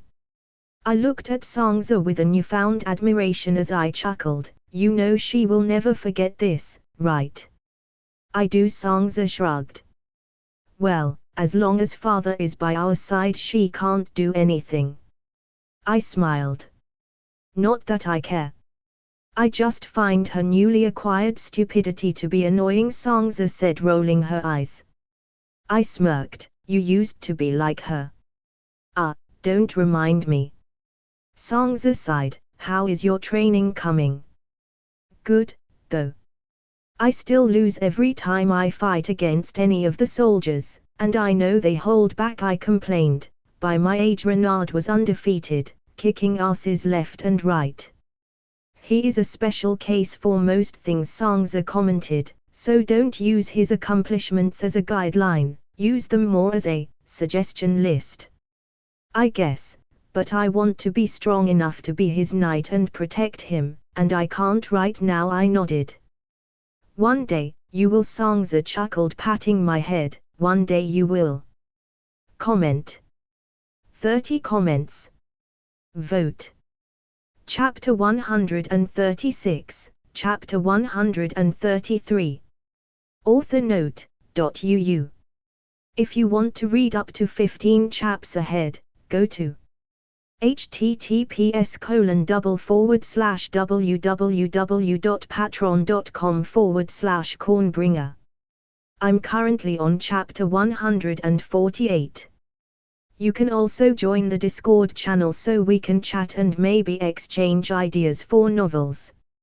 https://discord.gg/8474223b. Fire was both life and death, innovation and destruction, the means to an end. Whether that end was good or bad depended on the person. Fire was only a tool. What you could do with it, well, that was up to the person in question. For me, fire was like a way to release my pent-up anger and frustration. I didn't ask for anything of this, yet I was the one that had to deal with it, and using my fire helped me alleviate that pain. It was like taking part of that load in my back as a fuel. It was liberating. The more I learned how to use my fire, the better I felt. Of course, the feeling of relief was only temporary, for the weight on my back would always come back, but for that brief moment, I was igniting my pain away. Was it healthy? Probably not, but the medicine for my pain was one thing, and one thing only: the end of this stupid song. For me to finally feel at peace, I would have to kill the Night King, and end this, once and for all. But until I could do that, I would bottle up my pain, and burn that shit away. But this was no way to live. I had to face my inner demons if I wanted to truly be free of my restraints, if I truly wanted to be free. Otherwise, I would be a slave of the consequences. Come, I have, YRSSS. In need of me, I felt you were, YRSSSS radar caught, as he flew over my shoulder, troubled mind you have, peace at yourself, you can't achieve. I looked at the raven, with curiosity. Any ideas? YRSSS, meditate you must, for the answer lies within you. Radar caught in answer. Meditation, well, not that I have anything to lose, I sighed. Perhaps it was worth giving it a chance. Meditation was hard, or perhaps I was simply bad at it, because I sat for hours trying to find the answer within myself. Was I mad all the reincarnation deal didn't go as planned? Or perhaps I was mad at the fact a good-for-nothing God is putting everyone's future in my hands. I was mad at myself, because I felt inadequate, without all the blessings I had been given. Who was I? Without them, where would I be? Without those things, what worth did I have? Found the answer you have. Radar caught. I think I did, I muttered, looking at my hands. No. The problem found you have, the answer still within you is. YRSSSS radar caught. I found my problem. Well, I suppose that's the first step, so I must meditate again? I inquired with a low chuckle. No, for the answer you already know, within you is. Radar shook his little head off. I was giving everything that makes me who I am, my strength, my skills, even you guys. I sighed, looking at Radar. I feel lost, for without the blessings of the gods I hate so much by now, I would be nothing. Forget it, is stupid. I chuckled. It is motherfucker. A raven with a little wait. Nick Fury. Who fucking cares who gave you what? We work with what we have, and what we don't have we take it and make it ours. You are killing yourself with what if scenarios. Stop that bullshit, before I give you an eye patch. Well, that was a first. I never expected one of my ravens to talk to me like that. What if ravens didn't have wings? Well, we would walk, motherfucker, What if sharks didn't breathe underwater? They would walk, motherfucker. Everything everyone has is given by someone else, but we make it ours. So stop sulking and make everything you got yours. Nick Fury caught, ending his speech, and I will not lie, it did strike all the chords. Make everything mine. I laughed. Nick Fury was right. I had been thinking all this time, these powers, this destiny wasn't mine, that I had changed the story with my presence, that I was more harm than good. Fuck all of that, fuck the gods, fuck the Resident Evil ripoffs beyond the wall, everything I had. I would make it truly mine. Run we must. Radar stated. I see that. Nick Fury caught, flying out of the area. This fire, this body, these skills, this world, this song, they were all mine, and if not, I would make them mine. With that liberating feeling running through my veins, I pushed my hands forward, igniting the infernal flames within me. And with a powerful primal roar, I set the entire training area on fire, turning the vast area into an inferno, engulfing every inch of it, as I let everything that weighed me down burn alongside my doubts. Wow, I am an amazing teacher. Neltarian commented as he flew around the area. Ha ha ha ha ha ha, I laughed, for it had been a while since I felt like this, free. Three-eyed raven POV. The knight had finally done it. He had managed to resurrect one of the oldest dragons in existence, to serve him. And he now had everything he needed to destroy the barrier keeping him from reaching the world of the living behind the wall. Is he ready? Leaf inquired. He doesn't have much time left. Is he ready or not? He has to be. I answered, not really sure if he was ready to face this challenge quite yet, but then, deep within the roots of the sacred tree, I felt something. Something unimaginably hot, as if the sun itself was walking on earth. A quick connection to the roots showed me what had happened a few minutes ago. Renard was standing with his unique ravens, and then fire, lots of fire, burning everything. What happened? Leaf inquired, pulling my shirt. I think we might have a chance after all, I answered, for our champion had defeated one of his enemies already, the one hiding within himself. Daenerys POV. The long night was coming, and we had to be ready. Renard wasn't the only one that had stakes in this fight, so he didn't have to be the only one suffering. We all had. This fight was for everyone, and everyone had to do their part, whether they like it or not. How close to Valyrian steel are the last batch? I inquired. The blacksmith. Similar, could pass as one to the untrained eye, but they are pale copies compared to the real thing. The blacksmith grunted, as he observed the blade, but we are getting close. This last batch is better than the last one. We just need something we are missing. Well, I heard the Valyrian eye was cut off by the sight of a blazing inferno, coming from where my husband was training. No one but him and Neltarian were there. The fire was so big, I almost felt the heat from where I was. Is that? Crow hissed, looking at the fire. Well. Neltarian will never let us forget this. Rorigal hissed at his brother, with an annoyed look. Yes, Crow hissed back. They seemed to be okay, not worrying a single bit about what was happening at the training place, which probably meant Renard was okay. He was fireproof either way, but what type of training was he doing that led to that fire breaking free? Comment. 30 comments. Vote.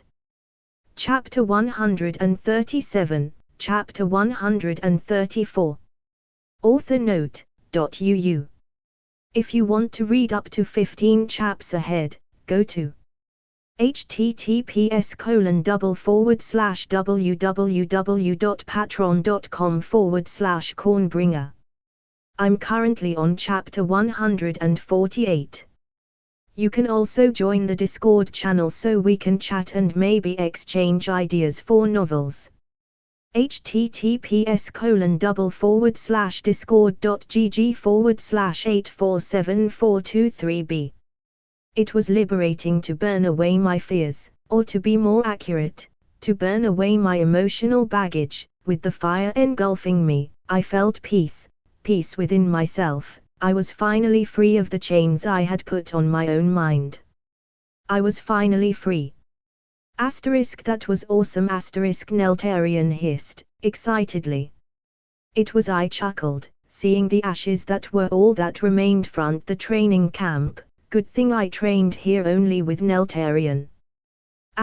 Free you are, move forward you must, YRSSS. Radar commented, flying above me. I knew you had it you motherfucker. Nick Fury caught, happily. Now all I had to do was train my mind and body to face the last wall between me and peace, for I had to be ready to burn everything on my path to achieve that. With determination, I focused on bending the flames of the infernal fire within me, combining it with the natural flames that still lingered around the training camp, noticing that now it was surprisingly easier. After all, I had nothing stopping the flames within me from burning away. It seems I can now summon the flames with ease, I smirked, as I held a fireball within my hand. Once you break that wall, the fire spreads, setting your very core in flames. Neltarian hissed. You started a fire, within the forest of your soul, a fire that can't be put down. That's how our fire works. A fire within the forest of my soul. Ha, Neltarian has a knack for poetry. I don't mind, it's mine anyways, I smiled. This fire was mine, I made it mine. Ned Stark POV. I had finally arrived at the wall, concern being my motivator, with the North being the first line of defense. Things were very dire. The others could come at any second now, and we barely had a plan. Not that I blame Renard, he was fighting and planning two wars at the same time. If anything, I respect him even more. Because I respected him and cared for the North, I was concerned that my plans alone would prove to be useless against the others. But it's better to try and fail, than to simply accept defeat. Lord Stark, to what do we owe this pleasant visit? Alistair, the current Lord Commander of the Night's Watch, said, taking a small bow. I want to see the state of the wall. I have some concerns about it, I answered, going straight to the point. It would be an honor to give you a tour. Alistair smiled, as he gestured to me with one hand to follow him.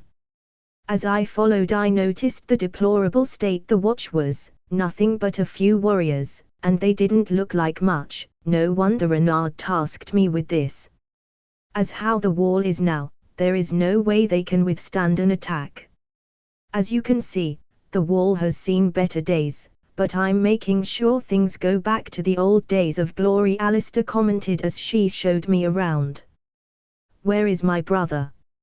I inquired. He is cleaning the stables, Alistair answered, as he kept walking. I need to talk with him. Why was the first ranger of the Night's Watch cleaning stables? That didn't make any sense. Benjen was one of the best and most trusted members of the Watch. Something here was wrong. He is busy right now, Lord Stark. We can't have him lose focus now, can we? Alistair smiled, but there was some venom on his voice. I want to see my brother, now, I ordered. Like I said, he is busy, Lord Stark. Need I remind you, only the king can order me. Alistair grinned. Now, do you want that tour, or do you want to leave? Either way, your brother is busy. How fucking dare he? I have come here, under my king's command, Renard Mormont, first of his name, breaker of chains, father of dragons, son of the North, king of Essos, and the ruler of the known world. You will lead me to my brother, or I will break this castle down finding him, your choice. I know no king by that name, Alistair hissed at me. I will take that as treason, I growled, unsheathing my blade. I am the king's justice in the north, and you will taste my steel. The King Joffrey will not allow this, Alistair barked, as he too unsheathed his blade. Protect Lord Stark. My soldiers shouted, readying their swords. Threatening a lord, really? Did you hit your head with my old desk that much? I knew that voice, Gia Mormont, the former Lord Commander of the Watch. He might be a lord, but he doesn't hold any power here, only the king does, and he seems to be believing your grandson is the king. Alistair smirked, a delirious thought, that's for sure. Insulting the king is a crime that is paid with life itself. I would not let anyone disrespect Renard. I owe him my life, and much more. I was a knight of his round table, that alone meant something. So my grandson managed to do it. Impressive, Gia Mormont commented. Stand down, Alistair, you are making a fool out of yourself with all this charade. You no longer hold power over me, Gia, so stay out of this. Alistair barked at Gia, as he started to walk towards me with his blade ready. I promised to protect the wall from its enemies, and Lord Stark is an enemy of the crown. But someone stopped him. One of the watch members behind him approached him silently, and using a long knife, he opened the throat of the commander, making the former fall on his knees, holding his throat tight with desperation with no avail. Alistair blood ran out onto his clothes, and a few seconds later of slow agony, he died. A man talked too much. The watch member commented, looking at me. A man works with Renard, so a man has no need to fight you. Who are you? Gia Mormont inquired, with concern. A man has no name, but a man is known as a faceless man, the man answered. Why did you kill him? I asked, not that I wasn't going to do it myself. We have no time to waste with this type of person. Time is of essence, and we must act, the man answered. He killed our commander. One of the Night Watch soldiers growled angrily. He tried to clash blades with a lord that was sent by the king himself. He was dead a long time ago. Gia Mormont sighed. Now, you wanted to see your brother Lord Stark. I looked at Gia for a second before nodding. Would you take me to him?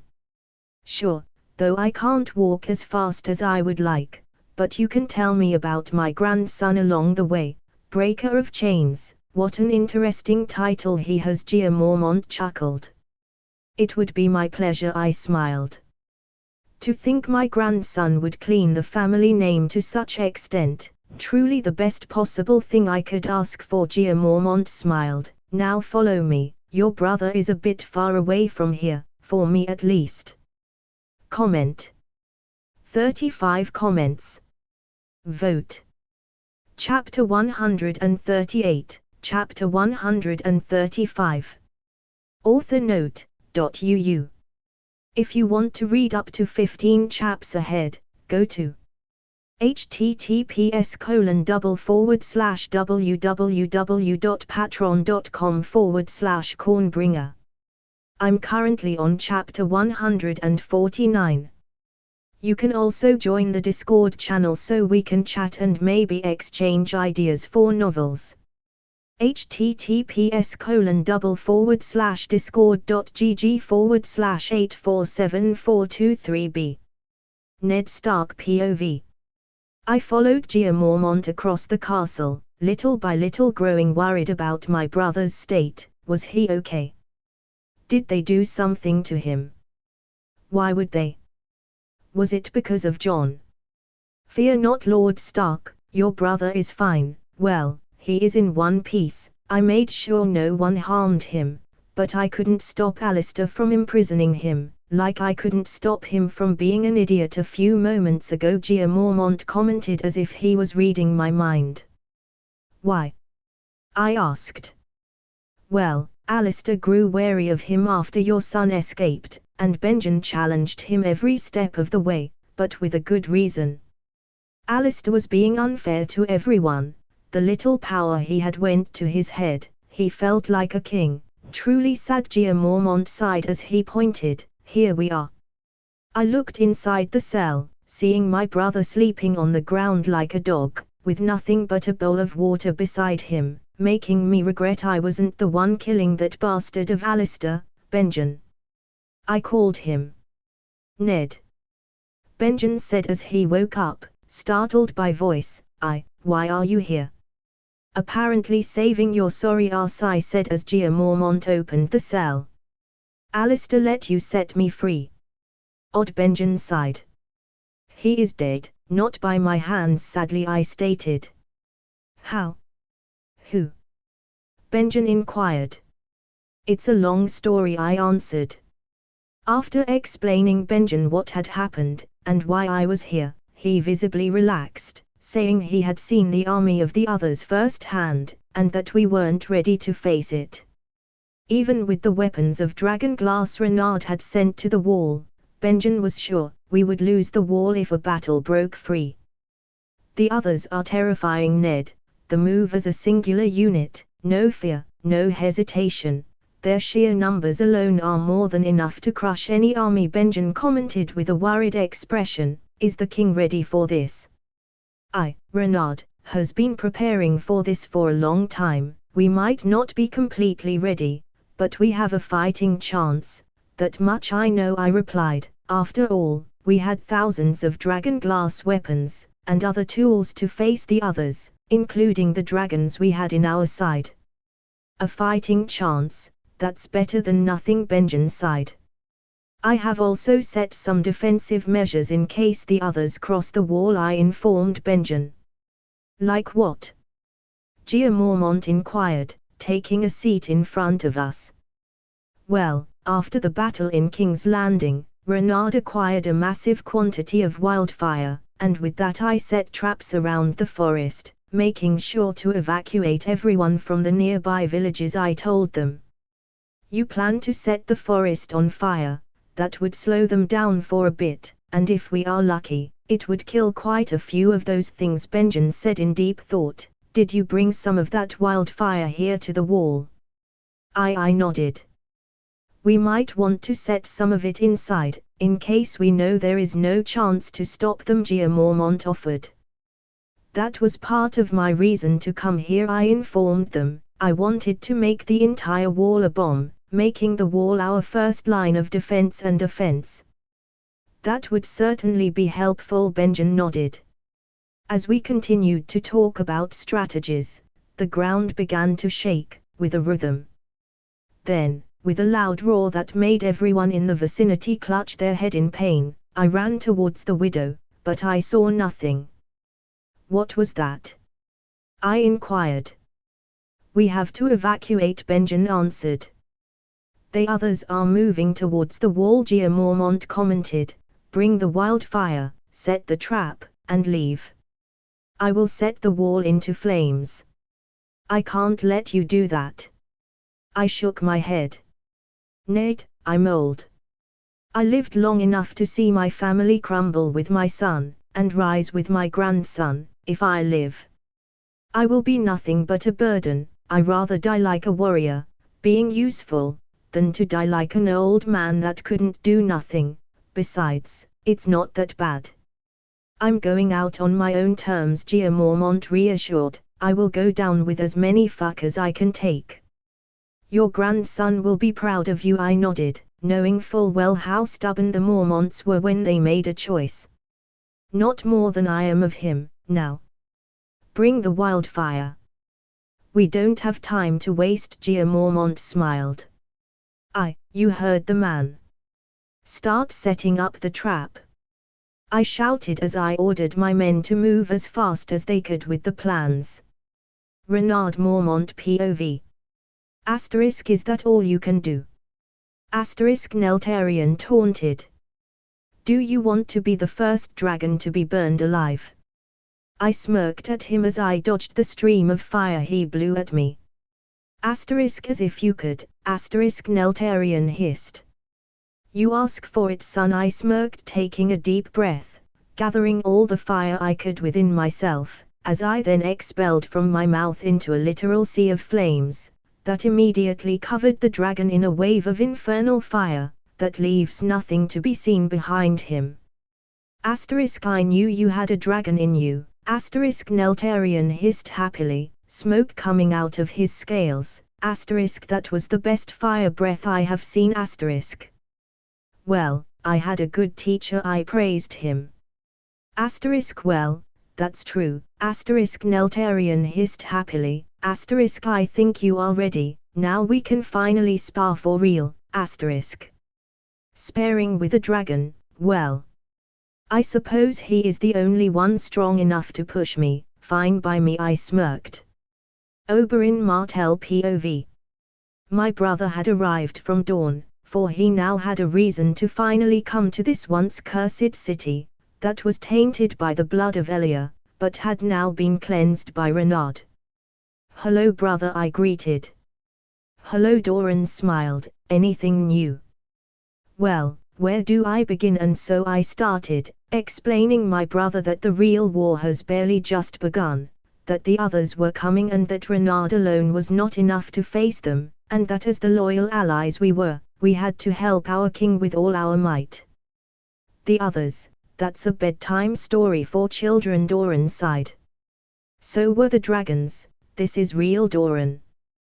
We need everything we can provide, and even that we cannot, I said with a serious tone.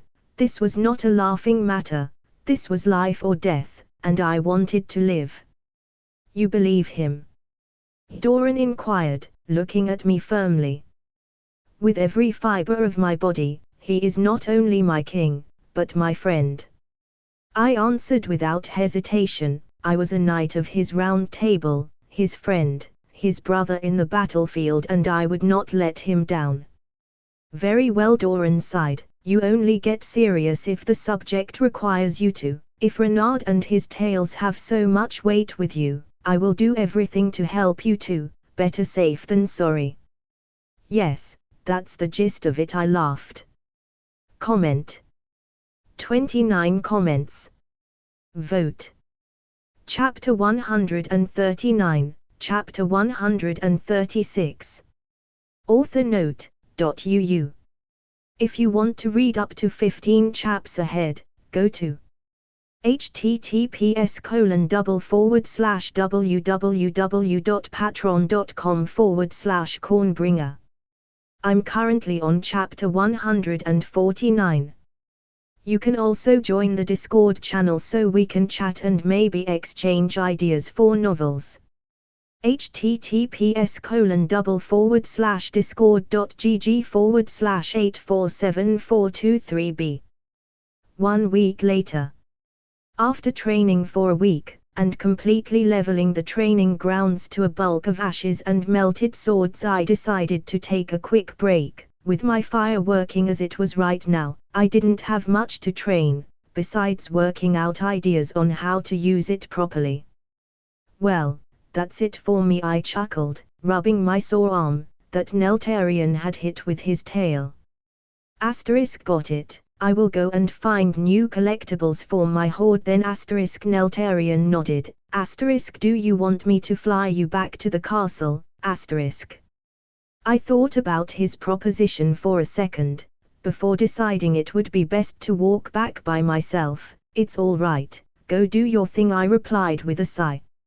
Got it. Neltarion nodded, and a few seconds later flew away into the horizon, making me wonder if he was scaring people by flying around the country. Well, I suppose there is no harm as long as he doesn't kill anyone. As I walked towards the castle, feeling pretty worn down, I couldn't help but smile. I had progressed more this last week with my fire than I did a few months ago. I was finally at peace with everything. Well, not everything, but that was about to change. I was confident I would find a way to defeat this monster once and for all. And with this tool, things were looking better for me, for I had learned to use fire beyond the capabilities I thought it had, for as it was capable of destroying, it was also capable of healing, being the reason why I had trained an entire week non-stop with Neltarion, learning that I could ignite a different type of flame, that healed my wounds, leaving me with a refreshed feeling, though this power had a limit. I knew that lethal wounds were an impossibility when it came to healing them with this, but it was nice to know I could heal simply wounds and ease down the fatigue. Asterisk. I turned to the raven that was screaming with all its might, wondering what that hell had just happened. Is there something wrong? I inquired the raven as he flew towards me. *Core. My king, I'm from Nick Fury's squad. I was sent to the north to oversee the wall, and, core. The others are approaching. 5 out of 6 in my squad were killed. The others are 2 weeks from the wall. The raven caught in fear and agitation. So soon? Shit. Anything you can share about them? They have a dragon, core, but it's different. It has almost no flesh, and it towers about your sons, core. That thing is bigger than Neltarian, Crow and Rorigal together. The raven caught in fear. A dragon. If it didn't have no flesh, it probably meant the dragon the Night King had died a long time ago beyond the wall. How did your squad die? The raven looked at me, before answering, fear and anger flashing on his tiny eyes. We were tasked to keep an eye for those monsters. Core, and out of nowhere as we were getting ready to pass this information, they started attacking us, undead birds everywhere. We had no choice but to follow the Corn Protocol. The protocol? I inquired, trying to understand in full the situation. If death is unavoidable, one must survive at any cost, so that the information is passed. My brothers fought the undead abominations in the air, buying me enough time to fly away. The raven had by this point its feathers all ruffled up. I. Core. I only survived because I was the fastest among my squad, and they picked me to escape just for that. I will not forget their sacrifice. Of that you have my word, I stated. Animals or not, they were my people, my most loyal subjects, and I would avenge them. Core. Those words. Thanks. The raven caught, with newfound determination. I will let the Council of Animals know. And with that the raven flew away, leaving me with a ton of shit to process. I had 2 weeks to prepare. Well, let's see if I can keep my record. And stay undefeated, I muttered as I ran towards the castle. Council of Animals. 1 hour after. Animals from different species sat or lay on a field close to the sea, waiting for the council and their representatives to arrive. For the ravens, there was Radar and Nick Fury. For the bears, Vladimir and Vodka. For the hawks, Tony Hawk and Petra Hawk. For the Krokens, Bob the Kroken. And for the horses, Asmo and Hirsch. The situation is dire. Vodka growled in worry. The day we feared has come. We all knew this shit was coming, and now we have to face it. Nick Fury caught for everyone to hear. Fear is the path to defeat. Radar added. We must use the islands as a safety haven for the non-combatants. The others have no Krokens under their control. We still reign supreme on the water. Bob added, from the water. That's a good temporary solution to that problem. Asmo Nate agreeing with Bob. We must focus first on what to do. How can we help the Applebringer? Hirsch Nate with concern, stomping his hoof on the ground. We must act, and we must do it fast. Many of us will die, but we must stay strong. The founder of the council, the first of To Be Pet spoke. We must do what we have been doing these past years. We will fight for our king, and we will die, if necessary. It is our sworn duty to protect him and his family, and we will carry our sworn duty with honor, blood, and glory. The elder caught, and soon enough every member of the council was stomping the ground in agreement. Daenerys POV. Renard came to the castle, agitated, sweating, not out of training but something else. He didn't even saw me as he ran past me. Something was on his mind, something bad, and I feared for the worst.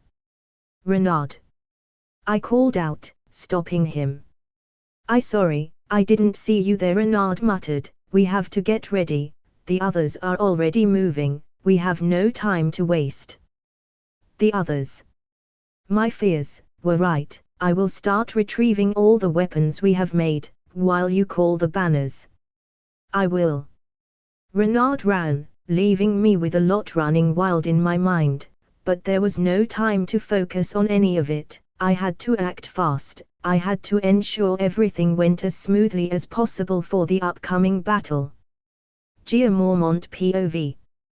Time was something I had experienced. I had seen Disnates being destroyed and new kings rising. I had seen my family go from nothing to scum to royalty. My life was a full one. I had experienced everything one could ask for. Well, this is a nice vacation without people, I chuckled. My last few days of this world, and I was happy. Happy that my demise would help my grandson. Even if it was just a bit, even if I only killed a couple of those things.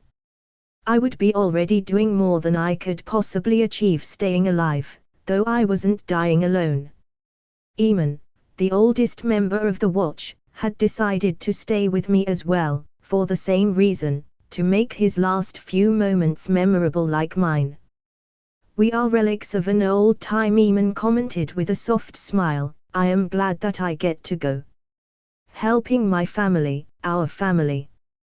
The world is pretty small, huh?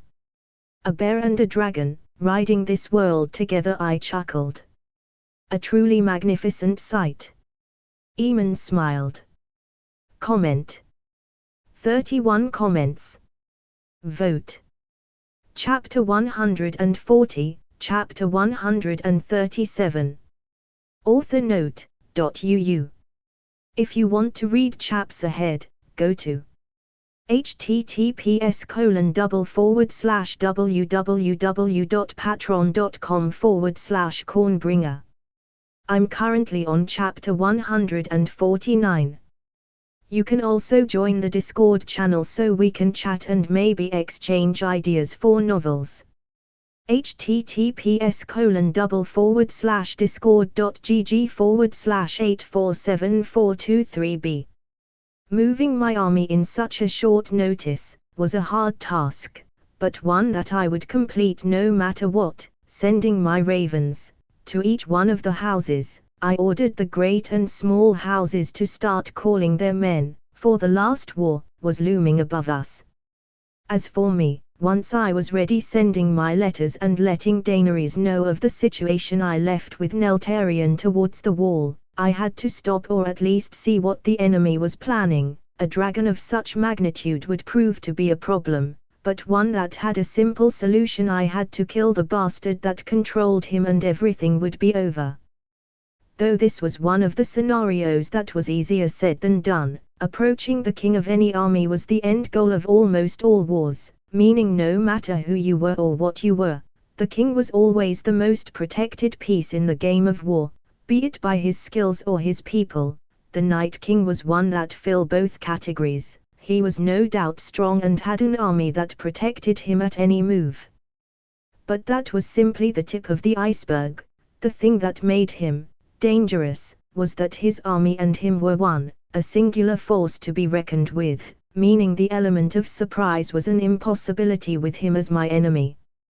But regardless of how impossible it was to kill the bastard, I had to do it. He was the Long Night, his demise was a necessity. I had to kill him one way or another. Fire was useless against him, that I had seen on the show. And so was dragon glass, which only leaves one option, Valyrian steel. Considering what I know about his original version, I'm the only one that can face him. But how can I fight him without his minions getting in my way? If I knew for certain that I was superior to him in every way, I would rush our duel, fighting him one-on-one. but with his new abilities being in the unknown for me, I had to be careful. If I rushed my hand and he proved to be at least an equal in combat, I would die, so I had to play this last game with the utmost care. A wise man once said, if you don't know the strengths and weaknesses of your enemy, always assume he's stronger than you. That way you can truly be prepared for anything he might throw at you. And by that principle I was going to act, assuming he was stronger, until I had the chance to actually prove that assumption. We are an hour away from the north. Neltarian hissed. If we encounter the enemy, don't fight, we don't know what to expect yet, remember he controls the dead. In the show, the Night King killed a dragon like it was a fly, and that was something I was not going to allow. My sons were going to survive this, I was going to make sure of that. Here I am. Nick Fury said, landing on my shoulder, surprisingly catching up with us. The first thing I noticed was that his claws were covered in a very rudimentary dragon glass claw glove and that he had some type of dagger hanging around his body. How did he do that? How did you get that? I pointed to his little feet. Some glue, patience and a lot of time off. I don't care if I lose a leg, I will scratch some motherfucker death. Nick Fury caught. How did you catch up with us anyway? I asked. Well, in reality, you two caught up with me, I was already on my way there. Nick Fury caught. The Animal Council is moving as we speak. Ravens, bears, we are ready to die. We are using the dragon glass leftovers to equip ourselves, though. I stole this from the crazy ass kid that you broke on the arena. He added, as he showed me the dagger. Valyrian steel. I will kill as many of those fuckers before I die. Don't go into battle with that mindset, I sighed. Why was everyone so ready to die? They should be trying to survive. Our main priority has always been you, your safety, and then your wife came, and well, nature took its course, and Alyssa and Gerald came into the picture. We always knew this day would come, the day where we would have to put our lives in the line, to give you a chance. And if the chance you need takes every single one of us, we will gladly burn in hell along that motherfucker. We will die for you if needed, we will disobey you if it means protecting you and your family. You are part of our flock, they are part of our flock. So be ready, and focus on killing the bastard. We will help you with our lives. Nick Fury caught, and his words once again struck some chords within me. I don't know what I did to deserve such loyalty. But I am eternally glad of it. I smiled. These ravens had been with me every step of the way, without them, I would probably be lost. You treated us like equals, you valued our opinions, you didn't look down on us, and well, you gave us corn. Nick Fury caught. Now you are tied to us, whether you like it or not. I don't. I smiled, wondering just how many of my loyal friends would die in this last war. Probably too many. One was too many, but I would make sure their sacrifices don't go in vain. I would win this war, no matter what. Ned Stark POV. Gia Mormont and Aemon Targaryen, the only two members of the Watch that volunteer to stay behind, with the intention to blow themselves along the wall up in a blazing inferno, with the intention of taking as many monsters with them as possible, an honorable sacrifice, that was unquestionable. But right now, it wasn't the time to mourn or admire them. Right now we had to use every asset in our hands to slow the horde and whatever made that roar as much as possible. The wall and the forest next to the wall were the main lines of defense. Wildfire was volatile, and any fire ignited with such substance could last hours, even in the harsh conditions of the north, and each second was precious. We needed to wait for Renaud. Without his help the north would fall within a fortnight of them crushing the wall down. Give every man able to fight a dragon glass weapon, I commanded my men, holding the ancestral sword of my family, Ice, tight on my hands. Renard had said Valyrian steel was their kryptonite, whatever that was, but his explanation explicitly said that Valyrian steel was a one-shot kill for them. No matter where you cut them, a single cut of ice would kill them. Prepare the next barrel of wildfire, we need more traps. If I see a white and he's not on fire, we are doing this wrong. Comment. 24 comments. Vote. Chapter 141, Chapter 138. Author note, .uu. If you want to read ahead, go to https://www.patreon.com/cornbringer. I'm currently on chapter 148. You can also join the Discord channel so we can chat and maybe exchange ideas for novels. https://discord.gg/8474423b. Why haven't you been updating? Well, I'm like 5 to 7 chapters in Patreon to end, and I'm taking my time with the ending. I rather do something I feel happy with, than you know. Anyway, enjoy. It took me a couple hours to arrive to where Ned Stark was, getting a closer update of the situation, and it seems the others were coming toward the wall as we speaked. Ned also informed me he heard a powerful roar in the distance, a roar that could be heard miles away from the wall. I had to act fast, I had to stop them, so I had to organize the information I had. For one, they had a dragon, but for some reason the Night King had decided to march on the ground, meaning either he is confident in his victory, or the dragon is incapable of flying. If so, I had an advantage against him. I needed to see up close how strong was his army, to get a general idea of what to expect, on how to move, but the little I knew was not enough. My ravens had information about the army, but their information had a lot of blanks. I needed numbers, formations, and more. We need to scout his army. Nick Fury offered. And while tempting, the idea was absolutely out of the table. If the chance of survival was 1 out of 10, I didn't want to increase his power even more, but I still needed to know.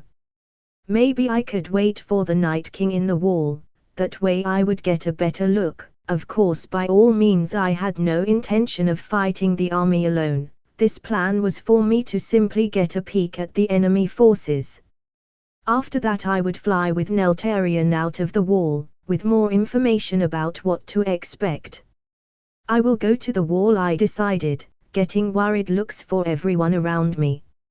You can't go alone. Ned Stark protested. I won't fight alone, rather. I won't fight at all, I sighed. I just want to get a general idea of what we are actually facing. Fighting the unknown is a double-edged sword. If our strategy is ill-suited for their power, we will lose. I knew that much. I won the crown because I was an unknown, a mystery. One that no one solved in time. It's still too risky.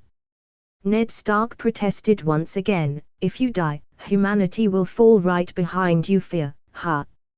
I didn't expect to see him like this. I won't die, not right now, I said, realizing that this was the first time since I reincarnated, that I was actually afraid of dying. Because, it was a possibility. I can't change your mind, can I? Ned Stark muttered in defeat, with his head low. No, I shook my head. Then. I wish you the best. Ned smiled. Don't disappoint us now. He added. Have I ever? I chuckled. No, Ned sighed. No, you haven't. With my mind set on seeing his army, I flew with Neltarion to the wall. On the way, worry clouded my mind. I didn't have much of a plan. All I had was a goal, to kill the bastard, but without a plan, that seemed unlikely.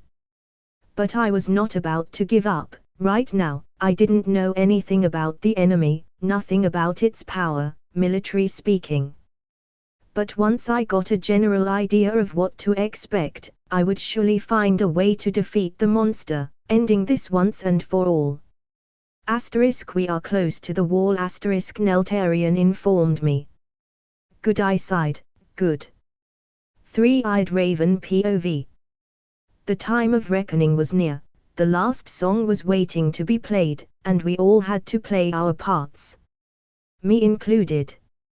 Right now I was accompanying Leaf and the wildings in my raven, while my body stayed on the sacred tree to observe the Night King.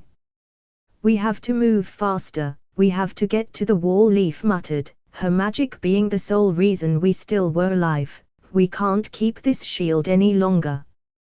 We are a few days ahead of the Night King, and he no longer has an interest on us, not since he found that old dragon. I sighed, as I ruffled my wings. We will get there. I know, but the sooner we get there the more time we will be able to buy. Renard. Leaf sighed. And what exactly do you plan to do to buy him more time? Tormund scoffed. I don't know if you saw, but that bastard has a monster for every pair of bare titties in the world. Bare titties. I plan to atone, we all do, Leaf answered, getting nods of confirmation from the few members of her species that remained. How? Ygritte asked. All magic comes from life, you can't create anything without giving anything in return, you have to give, to receive, unless the magic you have is a gift from the gods, otherwise, you have to pay a price, every time you use magic. Leaf answered, the bigger the sacrifice, the bigger the result, so, we will sacrifice all we have, our lives, to buy humanity some time. You plan on dying, how long? How long will you buy with your life? I inquired. Me. A week or two, Leaf answered, all of my people. A month, maybe a bit more. I can't really tell, the Night King is stronger, so in the end, I don't really know. I see, I nodded, my feather ruffling in concern. Is there any other way? No. I must atone, for what I have done. Leaf smiled, if my death can change the tides of this war, even a bit, it will make all of this worth it. I see, we all must play our parts, we all must do our absolute best, if we want to win. I didn't want her to kill herself, but in the end, she was right, even a day was valuable right now. Is this Renard that important? Ygritte inquired, do you two really think he can stop that thing coming? I looked at the girl, who was trying with all her might to conceal her fear. All her life she had been fighting alone, to survive. She never showed weakness before, and was trying hard not to, right now. I can't really tell, I don't see the future, only the past and the present, I answered, but I can tell you, that in all history, there has never been a man more capable of facing this. If he can't, humanity never stood a chance. Way to lighten up the mood, Tormund grumbled, well, he better fucking win, or I'll kill him myself. All we can do is trust him, and help him every way we can, I added. I see, Ygritte sighed, well, if I have to die, I'd rather die fighting. Me too, Tormund nodded. Then let's make haste, we can waste a second here, we must arrive at the wall as soon as possible, Leaf said, and once again everyone started marching. Let's go and meet the fucker. Tormund chuckled. Yes, let's, Ygritte nodded with a soft smile. Comment. 31 comments. Vote. Chapter 142, Chapter 139. Author note, .uu. If you want to read the ending of The Unholy War, go to my Patreon. This novel is officially complete. I just have 2 more chapters to post on Patreon, and both are epilogue chapters. https://www.patreon.com/cornbringer. I will start a poll for some ideas I had for my next novel, that I would like to discuss with you, my sexy readers. Join the Discord channel so we can chat and maybe exchange ideas for novels. https://discord.gg/8474223b. The wall was as deserted as I expected, with no one but the two lone souls that had decided to end their paths in a noble sacrifice. My grandfather, and Aemon Targaryen. Well, now all I had to do was wait, and see what I was facing, and then act accordingly. But for now, I had to find the last two members of this dying ship. Renaud. And as if on cue, Gia Mormont came out of a tower, with a smile to greet me, giving me a fierce hug. To think my grandson would do so much, in so little time, you fill me with pride. I smiled at the old man. A pleasure to meet you, grandfather. Not that I'm not glad, but what are you doing here? Gia inquired. Didn't Lord Stark tell you what we plan to do? I nodded. He did, but I need to see what I'm facing, otherwise, I'm fighting a shadow, with no idea what to expect. I then looked at the old man that happened to be my grandfather and asked, are you really sure you want to do this? We can explode this wall without you two here. Before my grandfather could answer, Aemon interrupted from afar, with a weak smile. I think I can answer that, he said, as he struggled to walk towards us, showing that his age had taxed him a lot. I looked at him, waiting for him to be close enough to answer, wondering why were they so eager to throw their lives away? I just don't understand completely, at least. I'm old, my king, very old, Aemon sighed. When you are this old, you often spend half of night haunted with the ghosts of another lifetime, remembering times 50 years past as if they were yesterday. I have been ready to die for a long time, this just gives me an opportunity to make it meaningful. Gia Mormont nodded. For me it's similar, my watch is coming to an end, and I'm happy to say, I don't have any regrets. You changed that. Meaningful words from a man I hadn't met till today, and somehow they made me feel better, but even more troubled to let them stay. I see, then I shall respect your decision, but nonetheless, I would respect their choices, for very few men have the privilege of choosing how to go. Is it too much to ask, if I asked you to show me one of your dragons? Aemon inquired. Let me call him, I smiled, as I whistled, calling my son to come. Seconds later, Neltarion landed on the wall with the utmost care. This old guy smells like a dragon. He is, in a way, I chuckled. Remarkable, you can communicate with him, and he understands you. Truly remarkable, Aemon smiled, as he caressed one of Neltarion's claws. All my life I wanted to see one. You made an old man happy. Now I can die knowing my family lives on, and that dragons actually exist. Truly this last week has been one of the best in my life. I'm glad, I smiled. He smells like death. Neltarion hissed. He does, I nodded. Well, make yourself at home, we don't have much, but it will do. Gia offered, but before I was able to answer, Neltarion hissed in alert, someone was here. I smell people, they smell alive. Neltarion hissed. We have company, are we expecting anyone? I asked the veterans. No, they both answered in one voice. Then, let's see who's knocking. I smiled as I followed Neltarion close behind, leaving the two old men behind. Knocking. Aemon muttered. It must be a saying, or an inside joke, Lord Stark said. Renaud loves those. Gia shrugged. The sad things about being old, Aemon sighed. I flew with Neltarion to the door, where the unexpected visitors were trying to get in. From the skies, I was able to see around 500 to 1,000 people, all together in one place, survivors. I did not expect that. It was hard, a raven said, flying beside me. I suppose, wait a fucking second, there is only one raven in my army that can talk, and that is Nick Fury, the three-eyed raven, I suppose. A pleasure to finally meet you." The three-eyed raven nodded.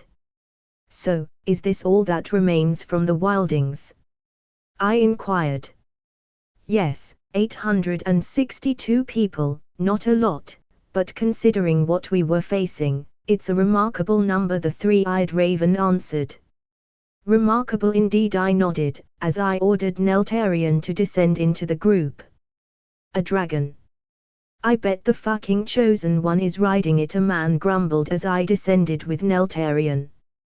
"Good, make an enemy of the man riding a dragon. If you want to die, please do so yourself," Tormund, a young woman, reprimanded.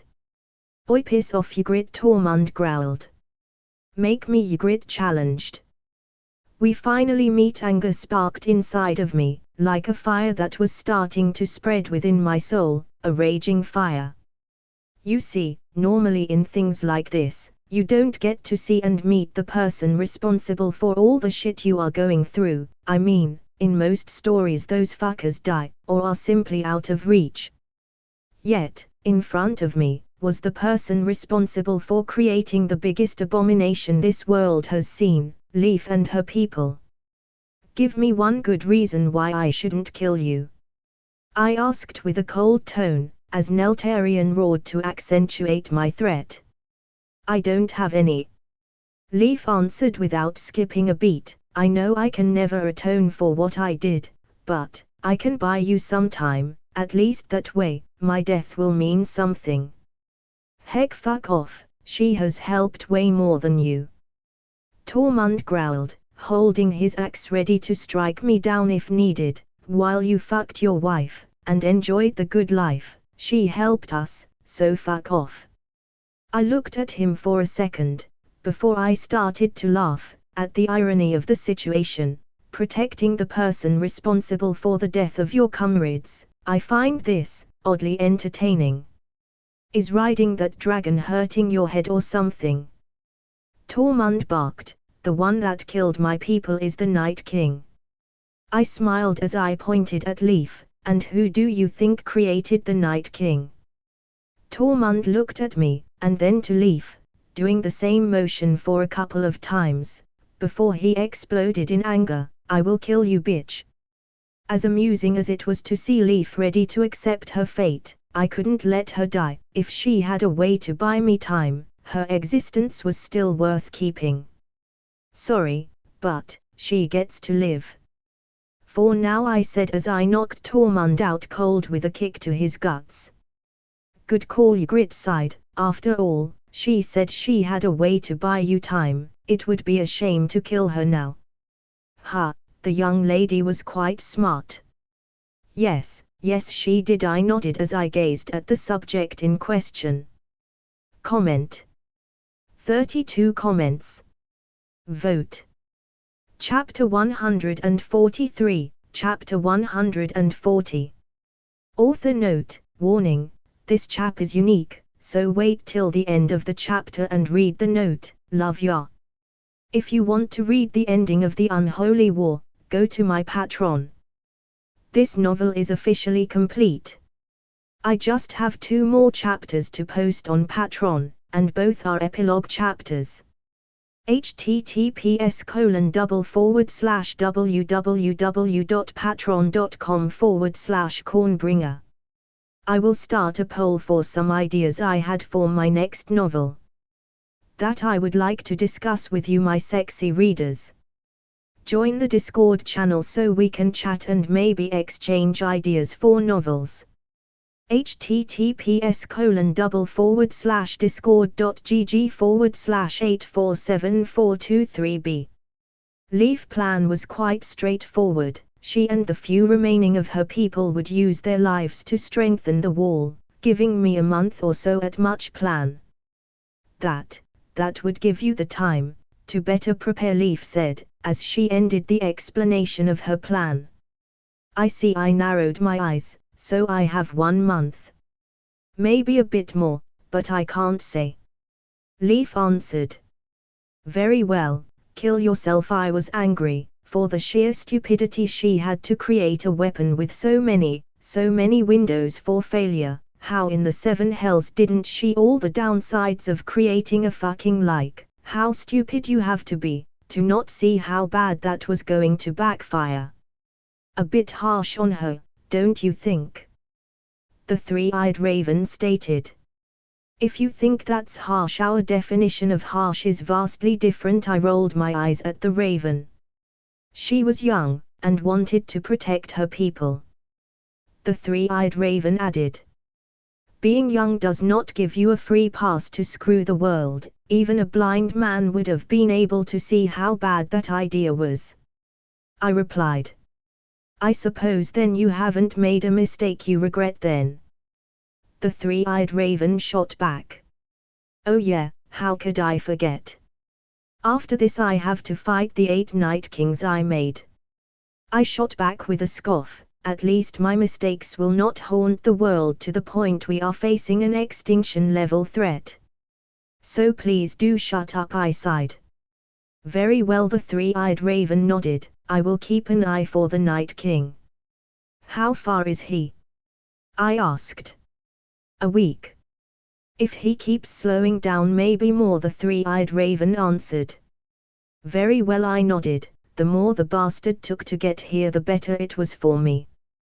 Melisandre POV. The fire. Last night it showed me a vision, a terrifying vision, a fight between Renaud, my light, and the monster lurking in the shadows, the Night King. The fight was like a blur of motions, and everything was from Renaud's perspective. I saw him fighting, in some sort of duel, and for the first time, I saw him struggling to keep up the pace, avoiding multiple attacks from all directions as he didn't manage to connect a single attack, cornered, fighting the monster alone, and in the middle of the battle, Renaud was struck down. I couldn't see if he died or not. The vision stopped the moment the Night King cut him down. From what I was able to gather from that vision, Renaud wasn't able to land a single hit on the monster. It was as if the monster had no blind spots. But none of this made any sense. Why would Renaud go and fight the monster alone? It was uncharacteristic of him. Yes, he was reckless, but because he knew no one was a match for him. But the Night King, he was an unknown. I was afraid the vision ended because he died with that cut the Night King gave him. But that also didn't make any sense. My lord would never choose a champion if said champion was destined to lose. Perhaps, this was the way the mighty lord had to warn. I had to stop Renaud from dueling the beast. I won't let you die, no matter what. I was not going to let him die, no matter what. We are 2 weeks away from the north, Jon Targaryen stated. I would recommend all of you to wear something warm. Winter in harsh. No need, I sighed. The fire is all the warmth I need. Daenerys POV.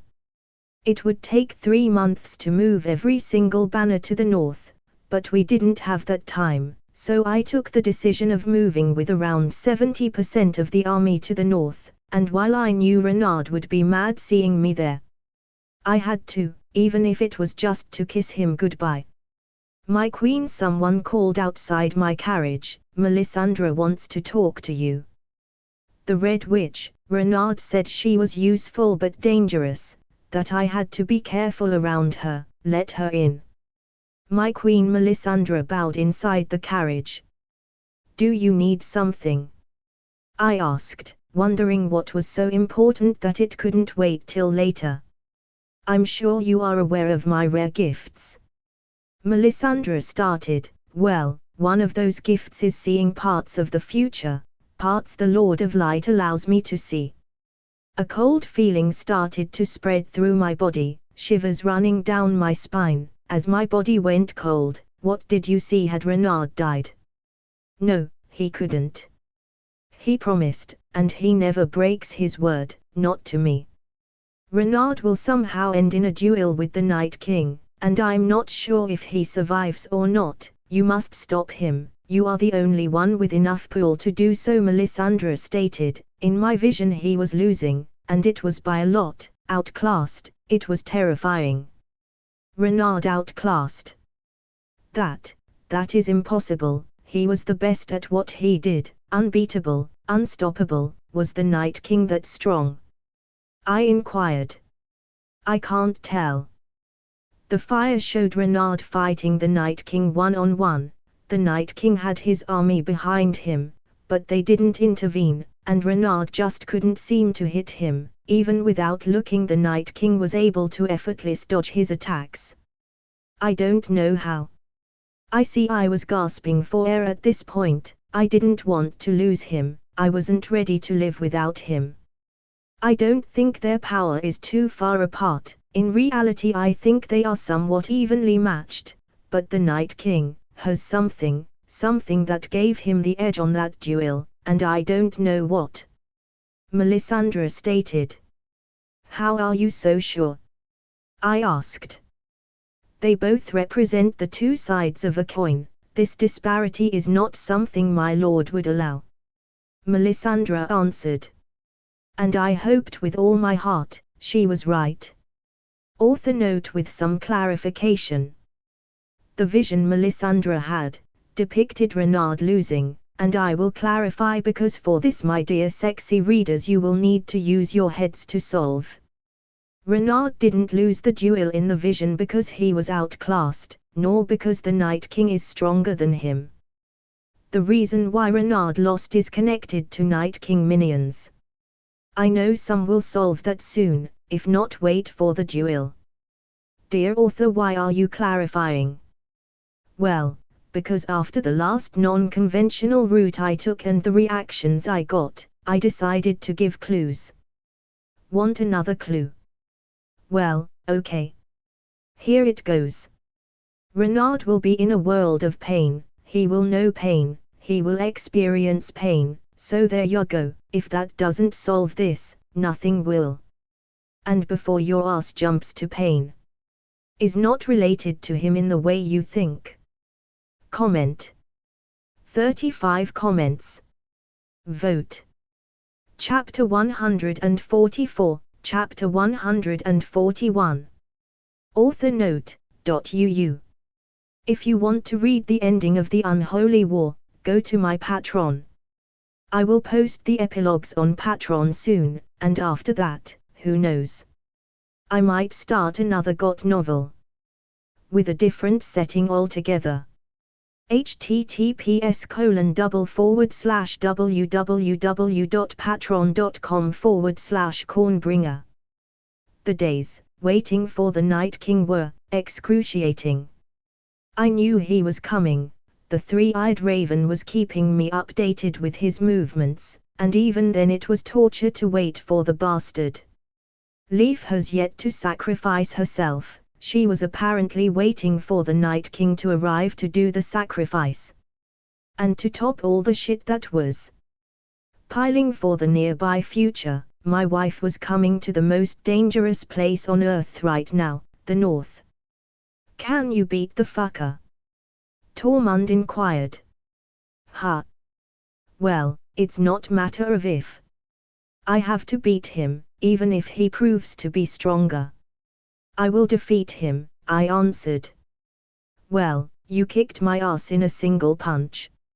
So I want to believe you can. Tormund laughed. If we survive this, I will find myself a big, muscular, strong monster of a woman, and I will make her mine. I looked at the wildling with amusement. If we survive, I have someone in mind for you, who knows, she might like you. I chuckled, wondering if without Jaime, Brienne would fall for him. That it's a promise. Tormund grinned. I nodded with a smile. Well, I will stretch my legs for a bit, if you need me. Chilling cold invaded my body, like never before, to the point it almost felt like fear. They are close, Tormund muttered, holding his axe tight. Those suckers are near. Before I had a chance to process the feeling that had invaded me for a brief second, the three-eyed raven appeared. They are a day away. The raven stated. That cold fucking feeling was that bastard flexing his undead unholy power at me from afar. Good, well, he wasn't the only one that had things to flex about. I'm waiting for him. You sure have some balls, Tormund laughed. I like it. Fighting death itself with no fear. You are like a considerably stronger and younger version of me. No, just no. I rolled my eyes at him as I walked away. It's undeniable. Tormund shouted as I walked away. Great, just what I needed, someone weirder than Oberyn. Tormund is testing your patience. Ygritte asked with a smirk. Yes, but also no, he's just being annoying. I chuckled. That's Tormund for you, Ygritte shrugged. By the way, I had a question I wanted to ask you. I looked at her for a second, wondering what was the question in her head, before I nodded. Sure, go ahead. What is your plan with us, after this end? Ygritte asked. A very valid question. Her people were notorious enemies of the kingdom. Some of the wildling tribes were known for raiding villages, others for eating people, and some should be happy the Night King killed them. Because I would have tortured them, I suppose. Then depends on your people. Ha! Ygritte muttered, confused. I don't have anything against your people, heck, I even admire some of you, but there are some things I just can't allow. I stated, eating people, raiding, and of course, kidnapping others, forcing them to marry members of the tribe. It's our way, Ygritte said in a defensive tone. Well, if that's your way, then the only fate that awaits your people is extinction, I stated with a cold tone, so your only chance of survival is by obeying. My people don't kneel, we know no king, Ygritte shot back defensively. I looked at her with amusement. I think there is a problem of miscommunication between us. Let me fix that. Your people will kneel, or they will die. There is no middle ground. You are either with me, or against me. That much you can decide. Ygritte looked at me, anger flashing through her face like Christmas lights. My people, the few that remain, are not a threat to you. We don't eat people, we mostly survive by hunting, and raiding every now and then. All we want is true freedom. You are in my kingdom, and you will abide by the rules I have. You don't like them, you can leave, and rot. I don't care if the ancestral way of your people is raiding, because, if you do decide to raid and fuck my authority, I will hunt every single wilding, erasing your kind from the face of the earth. You want absolute freedom? By all means, go beyond my borders, but within them, you will obey, I stated, leaving no room for more conversation. If she wanted to continue her life the way she was taught, she would meet her end sooner than later. You are harsh to those that show opposition, the three-eyed raven commented, as I walked. Maybe you are right. Maybe I should ask them, with something like, pretty pleasy, don't break my rules or I'll get mad. I joked, I'm not asking her to suck my dick, all I'm asking is for her and her people to understand that they have to abide by my rules, if they want to remain under my kingdom, and that if they break the rules, I will have to kill them, and that applies to everyone. If fucking Ned Stark starts raiding and raping people, I would kill him without hesitation. They won't kneel, the three-eyed raven stated. I hope for their own good they don't break my rules. I shrugged. Besides, I have confidence that they will see how bad their situation is, and will fall into line after all. The Dothraki bend the knee, and they were the pinnacle of shit human beings. I see, the three-eyed raven said. Oberyn Martell POV. Well, I had a good life, I fucked a lot. I drank a lot. I enjoyed every pleasure life had to offer, and more. Deep down I knew I couldn't complain. I had done everything I wanted. I had avenged Elia. Well, Renard did. Nonetheless, Elia had been avenged. I had seen my daughters growing to be fear-inspiring women, and well, my life was complete. Well, almost. I made a promise, the moment I met Renaud, a kid young enough to be my son. I promised the gods that if he helped me avenge my family, I would forever serve him, protecting him. Being fair, I didn't know at the time he was capable of kicking my ass with a single hand, but nonetheless, I was a man of my word. Father, do you believe him? Oberá inquired, as we rode towards the north. I do. I mean, he's fireproof. I kinda have to believe him. I shrugged. Well, I'll be highly disappointed if I die and I didn't get to ride him. Tien pouted. Am I that annoying? I chuckled. Please, for the love of me, stop that. The queen will have my balls if you keep hitting on her husband. She just can't process there is a man that can resist her. Nymeria rolled her eyes at her sister.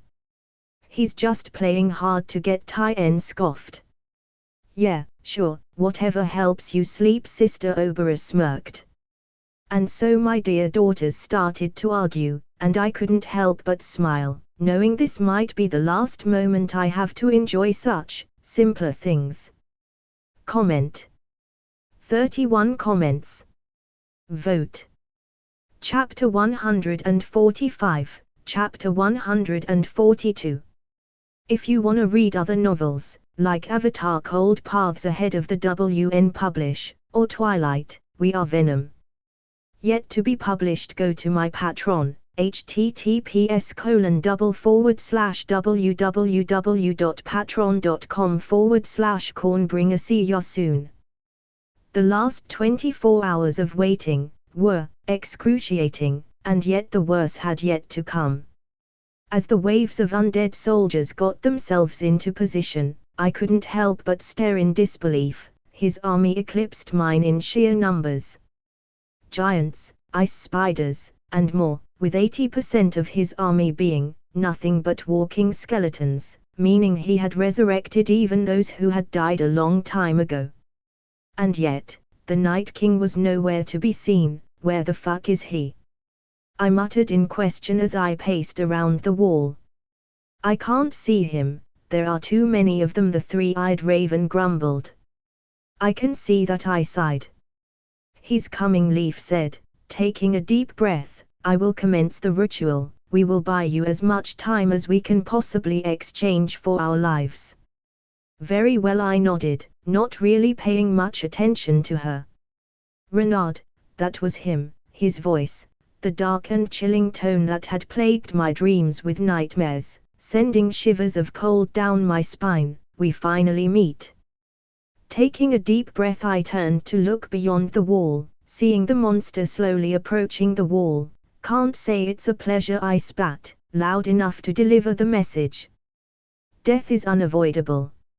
I am a calamity, you can't change, the Night King stated, just accept death and stop this struggle. I see, well, here is my counter offer, I shouted, so that my voice could reach him. Fuck you. You truly think you stand a chance, do you? The Night King sighed. Then allow me to show you the truth. With that he snapped his finger. Immediately after, a massive dragon glided above his undead army, landing beside him, making it clear that the undead dragon was at least 4 times taller than the wall, though I had noticed something. Holy fuck, Neltarion hissed, seeing the massive dragon from afar. There was no doubt in my mind that in a physical clash, Neltarion would be sorely outmatched by that thing, but in aerial combat, Neltarion reigned supreme. The dragon, while massive, had holes on his wings, making it hard for him to fly very high, limiting his movement to glides and large jumps. Are you overcompensating for something? I shouted, trying to see if he was even capable of feeling insulted. Let's make a friendly challenge. To show you why, it's best to give up willingly, the Night King said as he ignored my previous statement. Friendly challenge. What was this fucker thinking? What? A duel, you and me, no one else, no army, just the two of us. If you win, well, my army dies. Wasn't that too good to be true? What was he planning?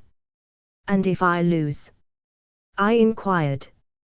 Asterisk, you can't be seriously considering this, asterisk, Neltarian hissed. It depends, you might die, or you might survive, but that's not what I really want. I want to show the world that even their savior is powerless against me. Talk about ego. But I had to admit, his deal was sweet, too sweet, the one-on-one I had been so desperately planning for, and he was just offering it to me. The problem was, I had no idea if that abomination was going to keep his word. There was no guarantee that he would, and against an army that big, I would die in minutes, if I was lucky. Asterisk, Dad. Listen to me. You can't. He will cheat, and he will kill you. Don't do something rash. That bastard will just call his army as soon as you step there. Asterisk, Neltarian hissed, worried, and he was right, but still, if there was a chance, to avoid all the unnecessary blood, I wanted to try it. If I accept, what guarantee I have you won't just use your army to kill me? I asked. Asterisk, no.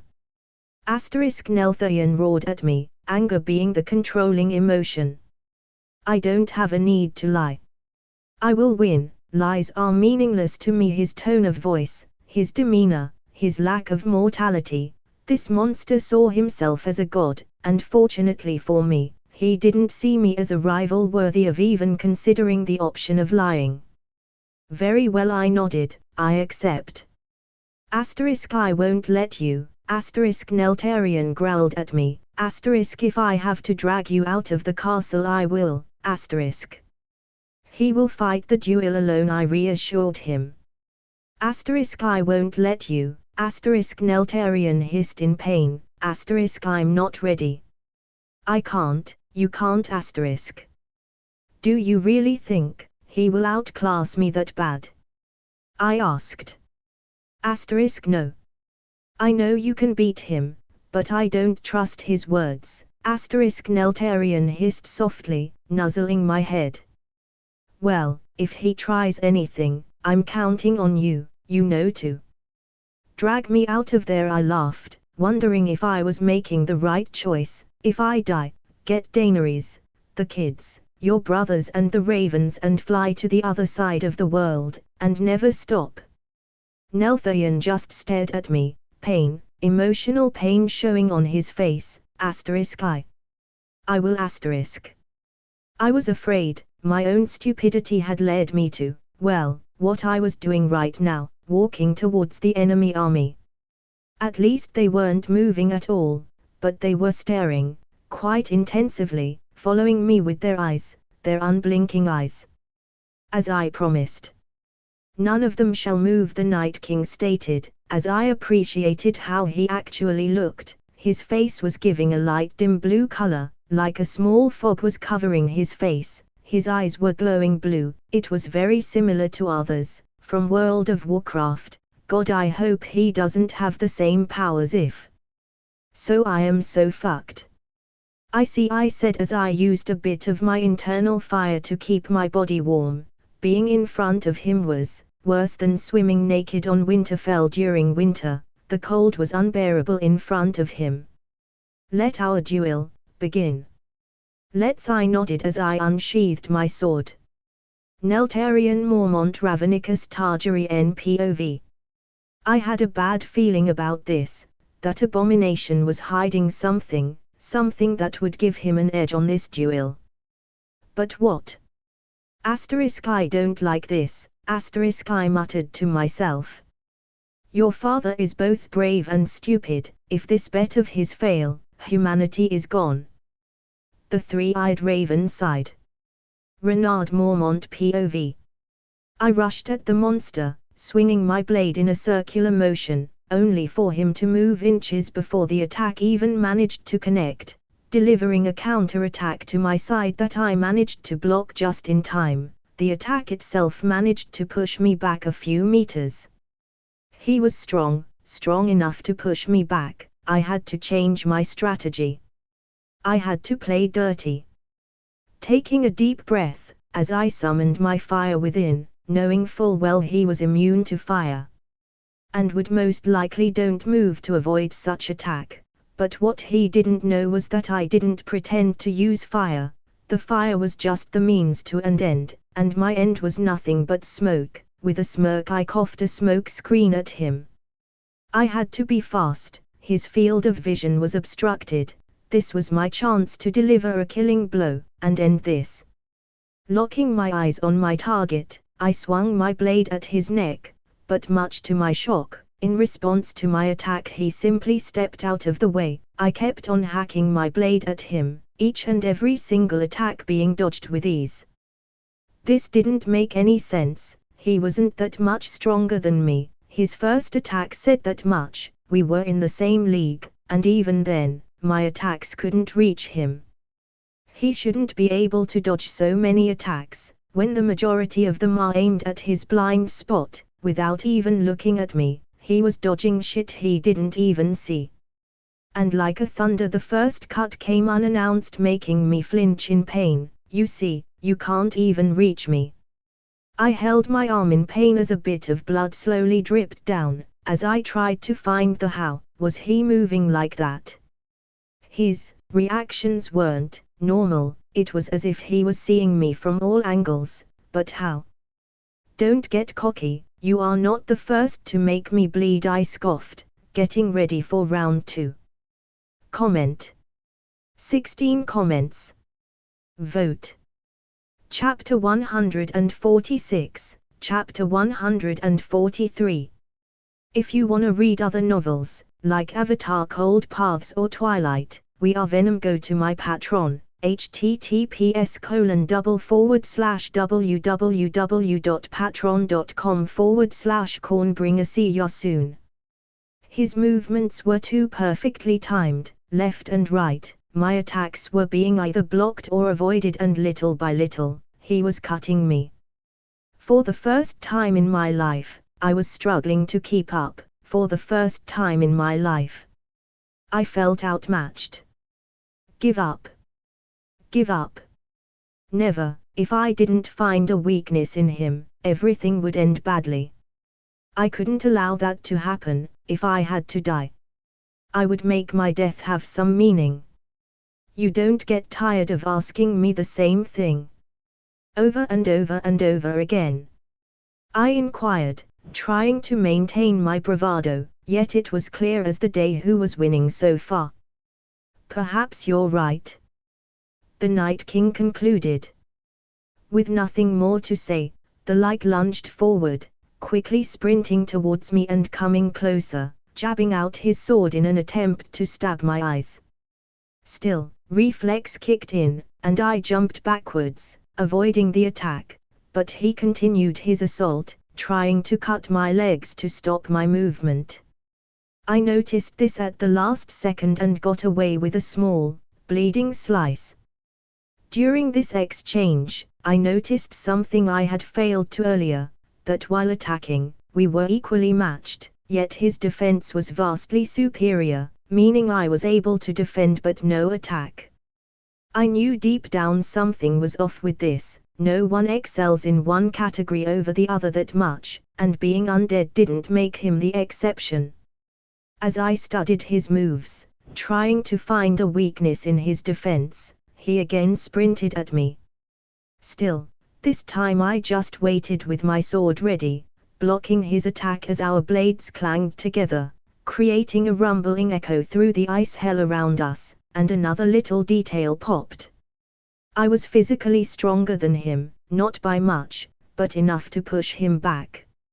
Somehow my fighting chance had been exponentially increased when I stopped trying to attack, taking the lead, like I normally do, and now that I think about it, every cut he had been able to give me was after a failed attack, at least the big ones, meaning whatever advantage he had, was only active when I was on the attacking lead.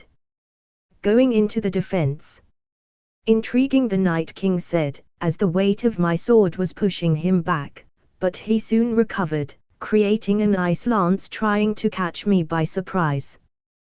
Barely avoiding the unexpected attack, I jumped back and dashed forward with my sword straight out in front of me as I attempted to stab him. I knew this was a bad choice, but I had to see that ability of his in action, and once again he dodged my attack with deadly precision and cut my chest. Shit! I snarled, jumping back to recover. As I went over the information I had gathered, for one, his speed hadn't changed at all while dodging, nor his attack power. What had actually changed was his battle awareness, but how? While attacking and while dodging, his levels of awareness changed drastically. Perhaps I had a crazy theory, but if it proved to be right, Neltarian would never let this die, telling me I told you so for the rest of my human life. Taking a deep breath, I filled my lungs with air as I expelled from a literal sea of flames at the Night King. I knew fire didn't hurt him, but that wasn't my intention. Using the massive tsunami of flames as a cover, running around the Night King, expelling out a combination of smoke screens and more fire, creating a dome of fire and smoke around him. Once I was sure his entire field of vision was either covered in flames or smoke, I dashed behind the monster, as I noticed he was staggering back, not knowing where I had gone. Taking this opportunity, I swung my blade at him. And this time, my attack managed to cut him. He reacted a bit slower, dodging the attack from being lethal, but still. I had finally delivered a small cut on his arm that was now cracked like a mirror. "You cheating little asshole," I chuckled in both anger and happiness. "So that's your power, no wonder I was getting my ass kicked. Impressive, I didn't expect you to figure it out." "Not after the first smoke screen failed," the Night King said, holding his arm. "To think you share a field of vision with all your minions. No wonder my attacks never hit home." The fucker had literally stolen a page from the Rinnegan book. "It changes nothing, you are barely able to keep up at this point," the Night King stated. Perhaps I shrugged. "I never really intended to kill you right here, not after this. If you had saved all of this for our real, in the battlefield, you would have won, I have no doubts of that. You talk as if this little discovery changed your unshakable and unavoidable defeat," the Night King said. "You have no idea how much this changes things," I smirked. "Perhaps. But who is to say you will come alive out of this?" The Night King smiled at me. Well, he has a point. A single command on his part, and I was dead meat. Ominous.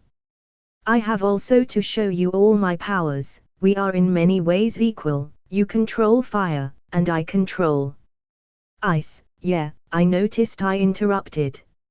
"Oh, but that little spear was just the tip," the Night King stated, as he moved his hands, sending a barrage of iceberg spikes at me that started protruding from the ground in front of him, going towards me. "Shit," I muttered. I leaped from iceberg spike to iceberg spike, struggling to avoid being impaled by them in the process, as my left hand suddenly started glowing, showing the runes of Gandalfa. This was the second time something like this had happened. It was unexpected, but somehow it was not easier to move around. I was stronger and faster. "You can't win," the Night King screamed. As I continued to dodge his endless assault of ice-powered attacks. "Change the damn tune, will ya?" I shouted back as I started to plan my escape. While this newfound strength was helpful, I had to get back into the wall. I had no chance of winning as I was now. My body was on its limit, and the runes helping me right now were at best a momentary boost that was numbing all my pain. Meaning the moment they stopped working, I was going to find myself in a world of pain. Daenerys POV. I had to stop Renard from making a terrible mistake. I had to stop him.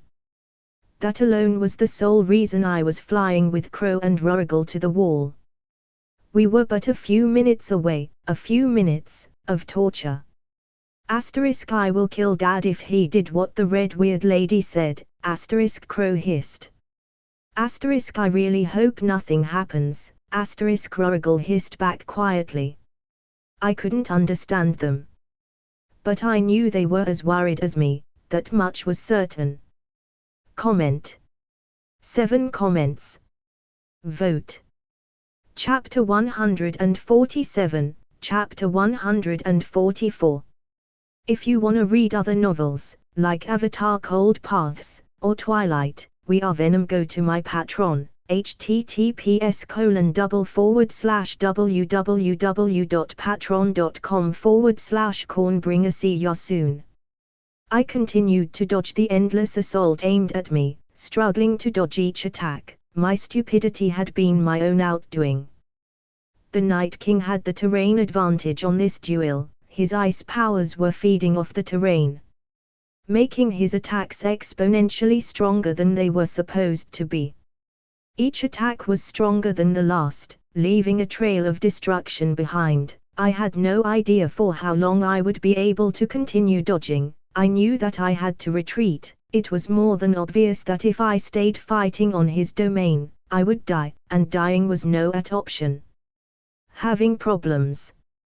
The dark echoing voice of the Night King asked, as he continued his deadly assault.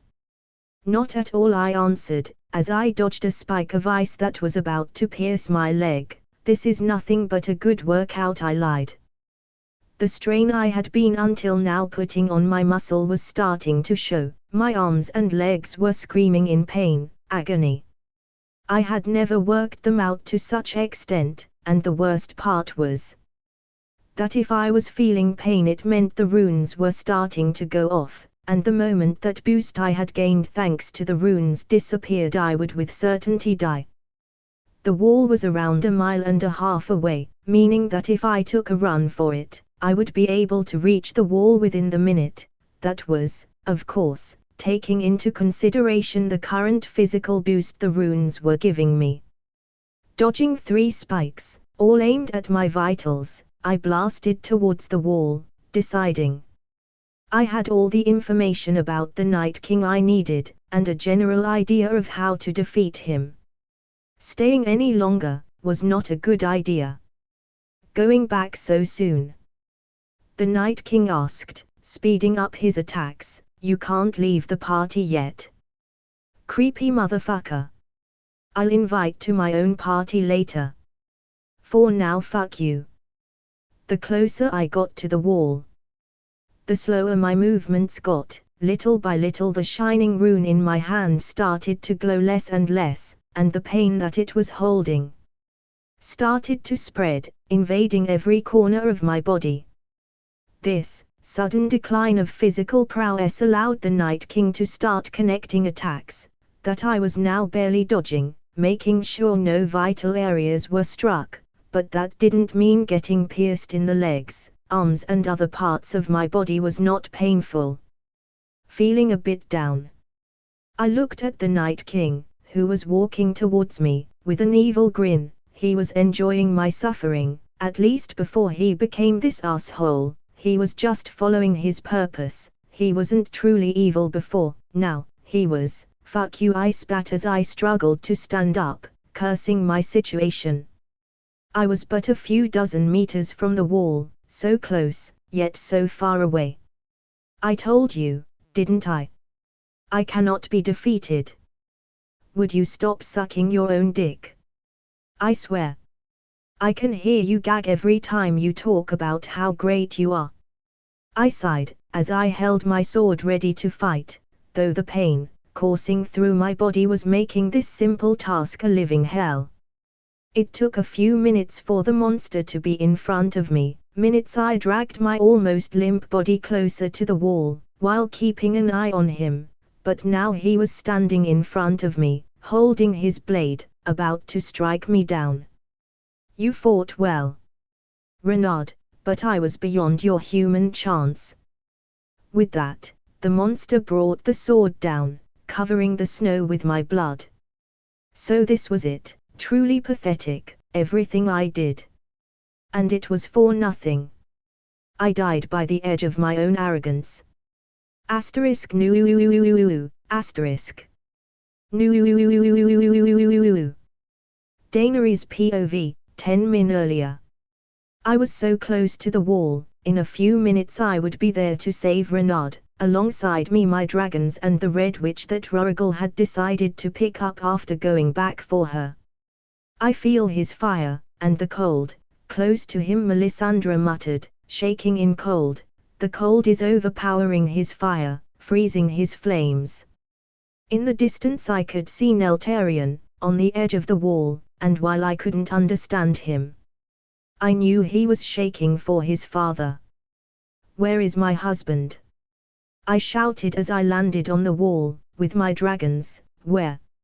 I shouted once again, turning around, to see Renaud practically dragging himself to the wall, limping his way to the wall, to me.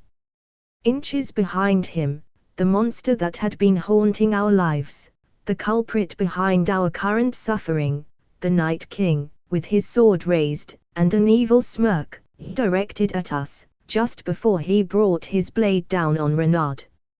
Renaud's blood splattering everywhere. "Nu." I cried as Rorigal, Crow and Neltarion roared in pain, as they all descended to the other side of the wall, making a triangle of fire around his father. "I will kill you," I shouted in hate, as I held Renaud's body close to me. "I won't stop until you are dead. I have bested your champion, enjoy your last month of living," the creature said, ignoring our pain. Asterisk "I will end you." Asterisk Neltarion roared, shattering the ice-cold floor beneath his claws. Melisandre POV. Renaud was, not alive, and not dead, he was between the two worlds. I could feel it, the fire within him was weak, but it was there. "There has to be something you can do, please," Daenerys cried, "I don't care the price." I better than anyone understood her pain. I have already asked the Lord to bring him back, now all we have to do is wait. For once, I begged my God, with all my heart, as I saw Renaud's broken body, all we can do is wait. Renaud Mormont POV. Darkness, what a stupid end. I died, and I didn't even make my demise worth something. No. Fuck this. I refuse to die. God of fucking nothing. Bring me back. I will.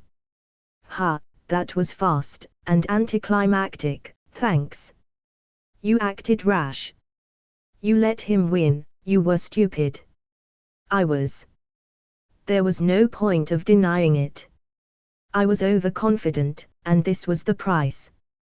But so was the Night King. For as long as an ember remains, the fire will always come back, stronger than before. Comment. 11 comments. Vote. Chapter 148, Chapter 145. If you wanna read other novels, like Avatar Cold Paths or Twilight, we are Venom. Go to my Patreon, https://www.patreon.com/cornbringer. See you soon. Time was quite the little thing. Without anything but darkness around, it was impossible to know time. So here I was, feeling like I was floating in a void of emptiness, devoid of anything.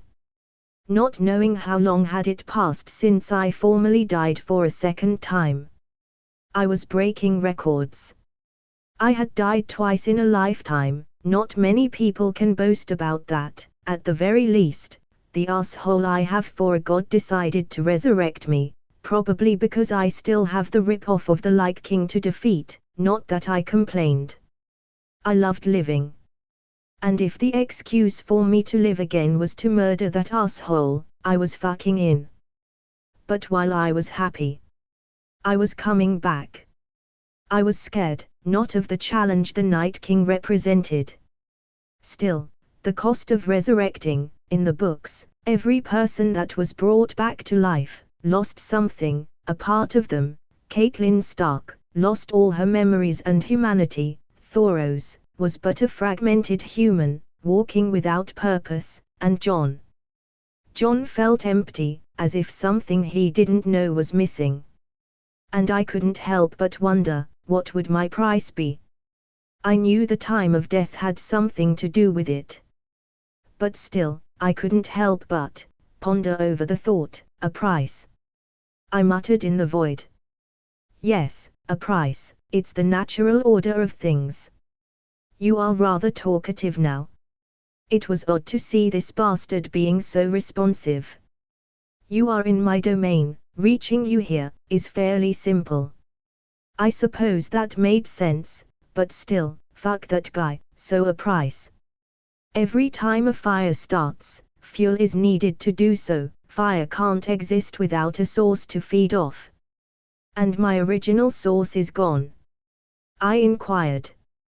Yes, but no, your case is complicated, your life force, your fire is intriguingly big, but yes, you are right now, indeed dead. So I will lose something. I can't believe that after all the shit I had been through. I made a Saiyan move, I went into battle without a strategy. Not much, thanks to the priestess fast action mental note, thank Melisandre, but it will be something you will forever feel missing, and you may never know what. Well, who knows, perhaps this resurrection will take all embarrassing memories out of my head, wouldn't that be convenient? I laughed. You are about to wake up, don't fail next time, champion. I won't, and fuck you. He's waking up. I slowly opened my eyes, and immediately noticed something was wrong. My right eye felt off, the why? I couldn't put my finger on it. Renard. Daenerys cried, hugging the ever-living crap out of me, and yet I felt somewhat numb. At first, I got scared this resurrection had taken my feelings, but I knew I still loved her, so I concluded I was just numb for now to say something. Asterisk, is he okay? Please don't make me break those walls, asterisk, Crow roared from the outside. Asterisk, he has to be okay. If he isn't, I kill him myself, asterisk, Neltarion hissed. Asterisk, I will burn every single one of them. I will burn them all, asterisk, Rorigal muttered. I feel odd, I muttered, as I clumsily reciprocated Daenerys' affections. What's the damage? I asked, wondering if my body had any permanent damage to it. You lost an eye and have some permanent scars in your chest and back. Melisandre was the first one to answer, but your eye, dash. I lost a, what? I asked, but I can see just fine. I tried closing one eye, and then the other, and yeah, I was able to see, yeah, I can see. Well, I was about to get there.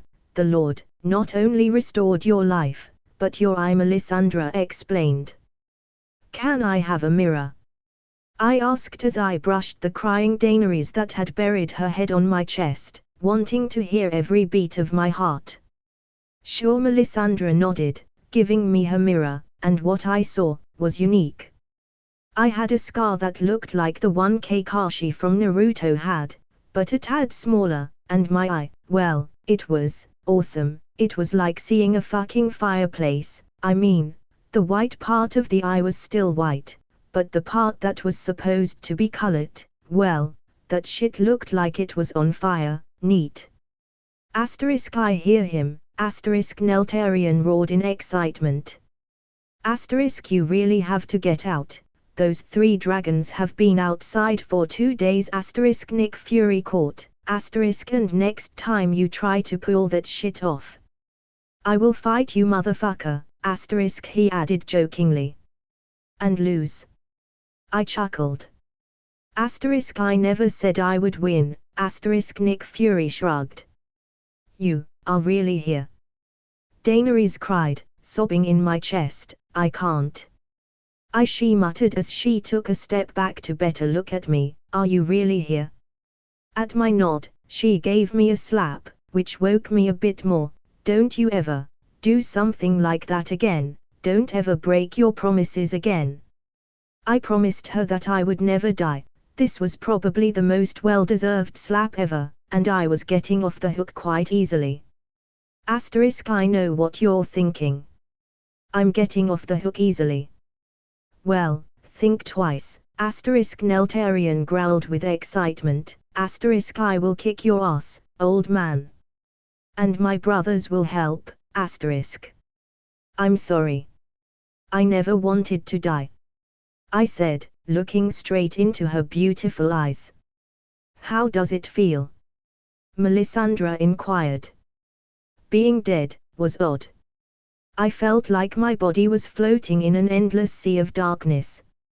I answered, as I took a deep breath, being alive again, odd too. I feel numb for now, like confused with all. It's weird. Did you find it?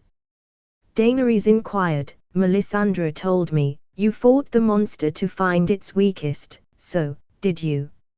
No, but I found his strengths, which is equally helpful. I sighed. On a terrain with ice, like beyond the wall, he holds a great firepower, but his real power is the connection he has to his minions. He can see what they see all the time, meaning attacking him is near impossible, if he has an army around him. Can you defeat him if you fight him, one-on-one?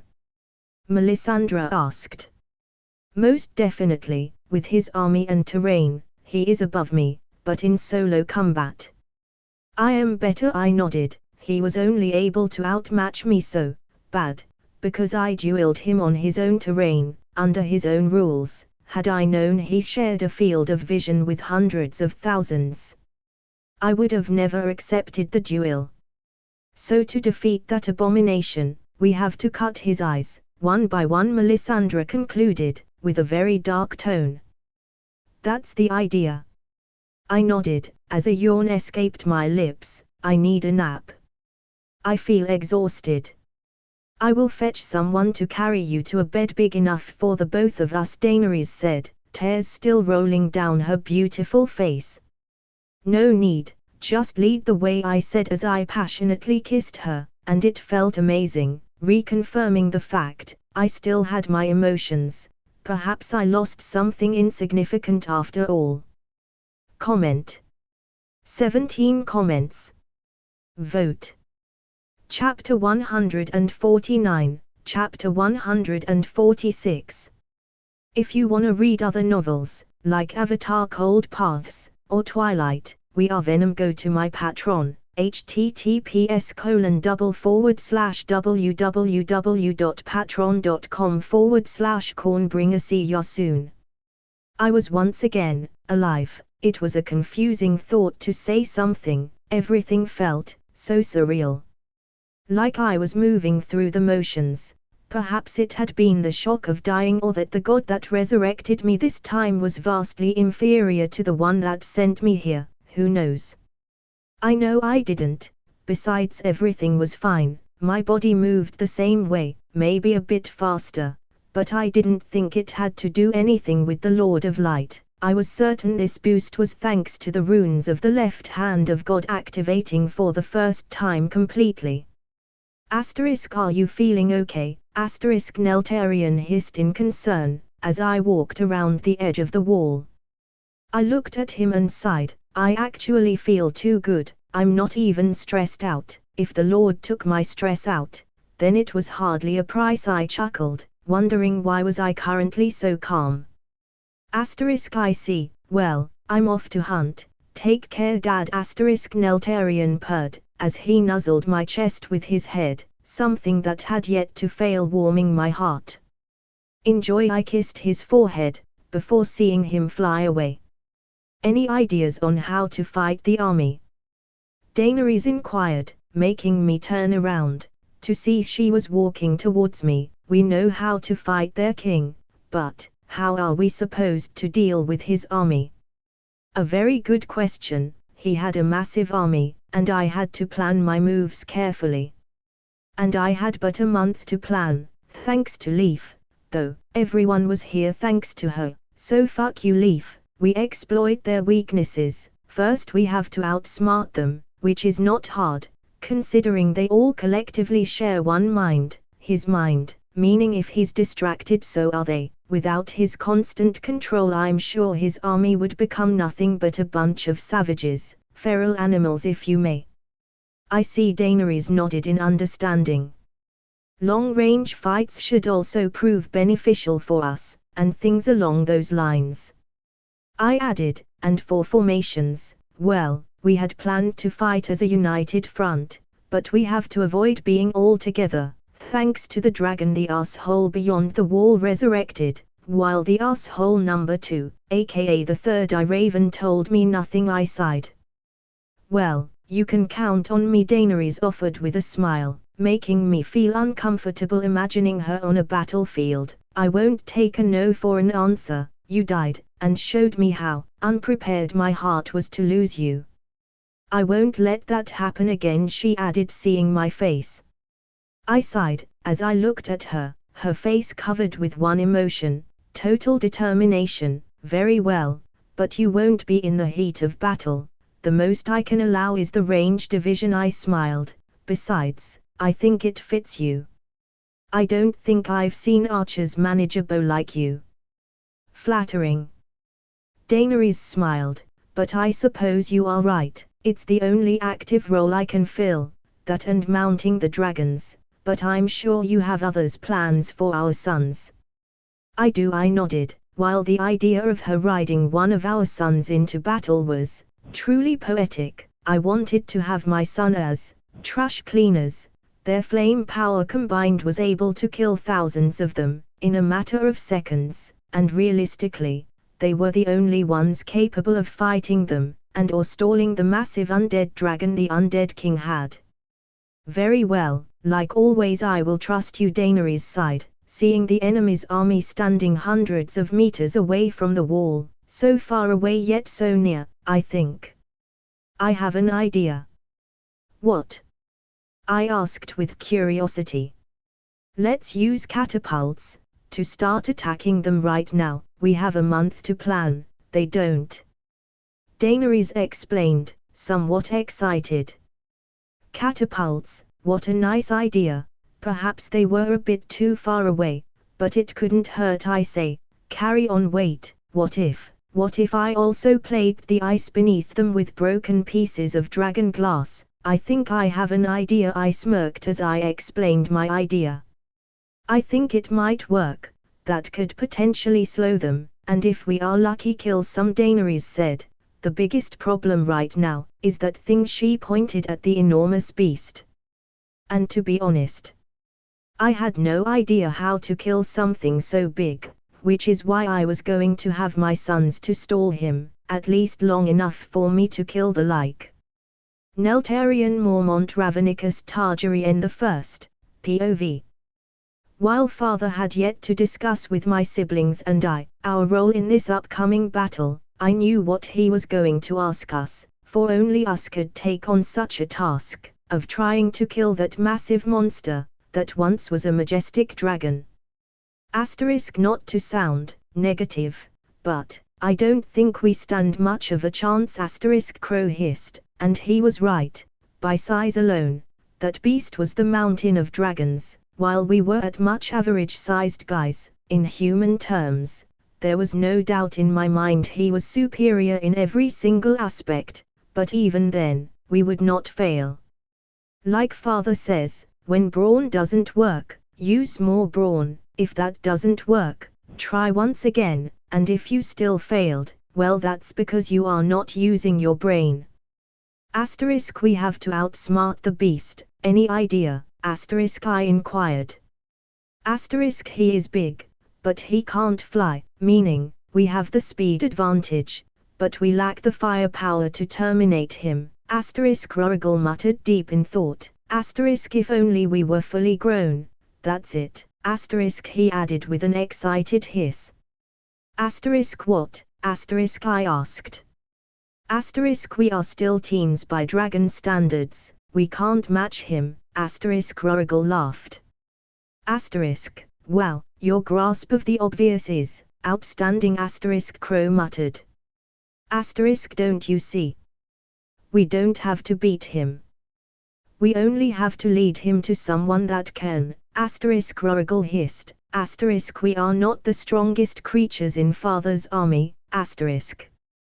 Crow and I shared a look, as we both muttered under the same time. The Crookens.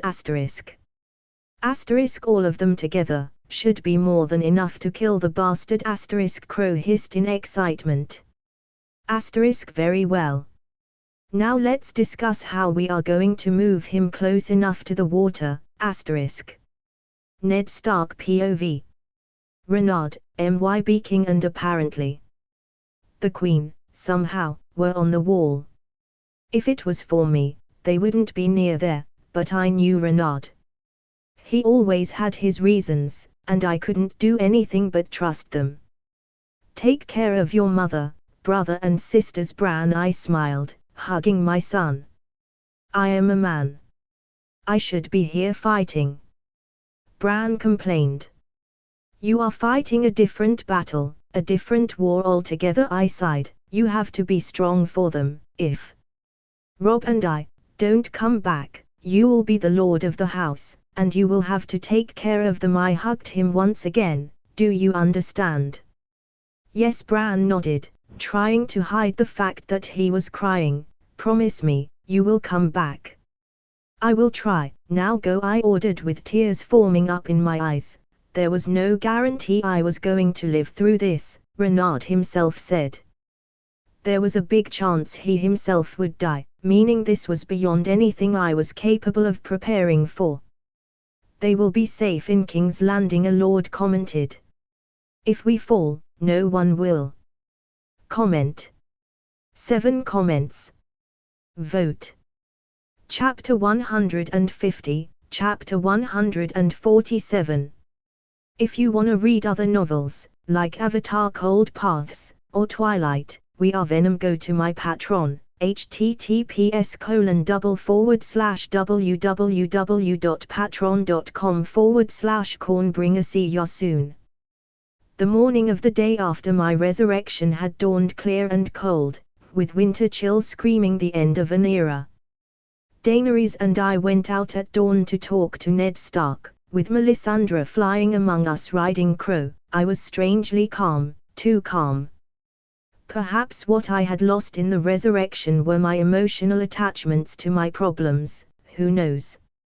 Our mission was simple: we had to change our angle of attack, we had to fight this battle intelligently. One mistake would bring about the end of the world as we knew it. It took us an hour to fly to Winterfell, proving once again that my sons were the fastest method of transportation in the world today. Ned was currently commanding the northern troops for the coming battle, his breath smoking, in the cold morning air as his son and nephew helped him.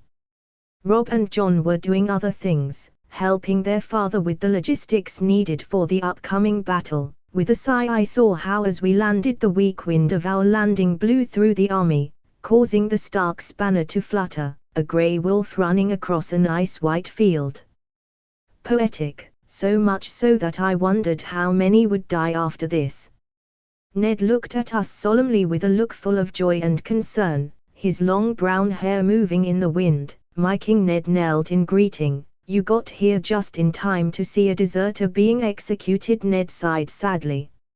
A traitor. Well, in the end, it was inevitable. Only an imbecile would not fear an imminent death. In the name of Renard of the House Mormont, the first of his name, King of the Andals, King of Essos and the First Men, Lord of the Seven Kingdoms and Protector of the Realm, I Eddard of the House Stark, Lord of Winterfell and Guardian of the North, sentence you to die, Ned said, raising his great sword high above his head.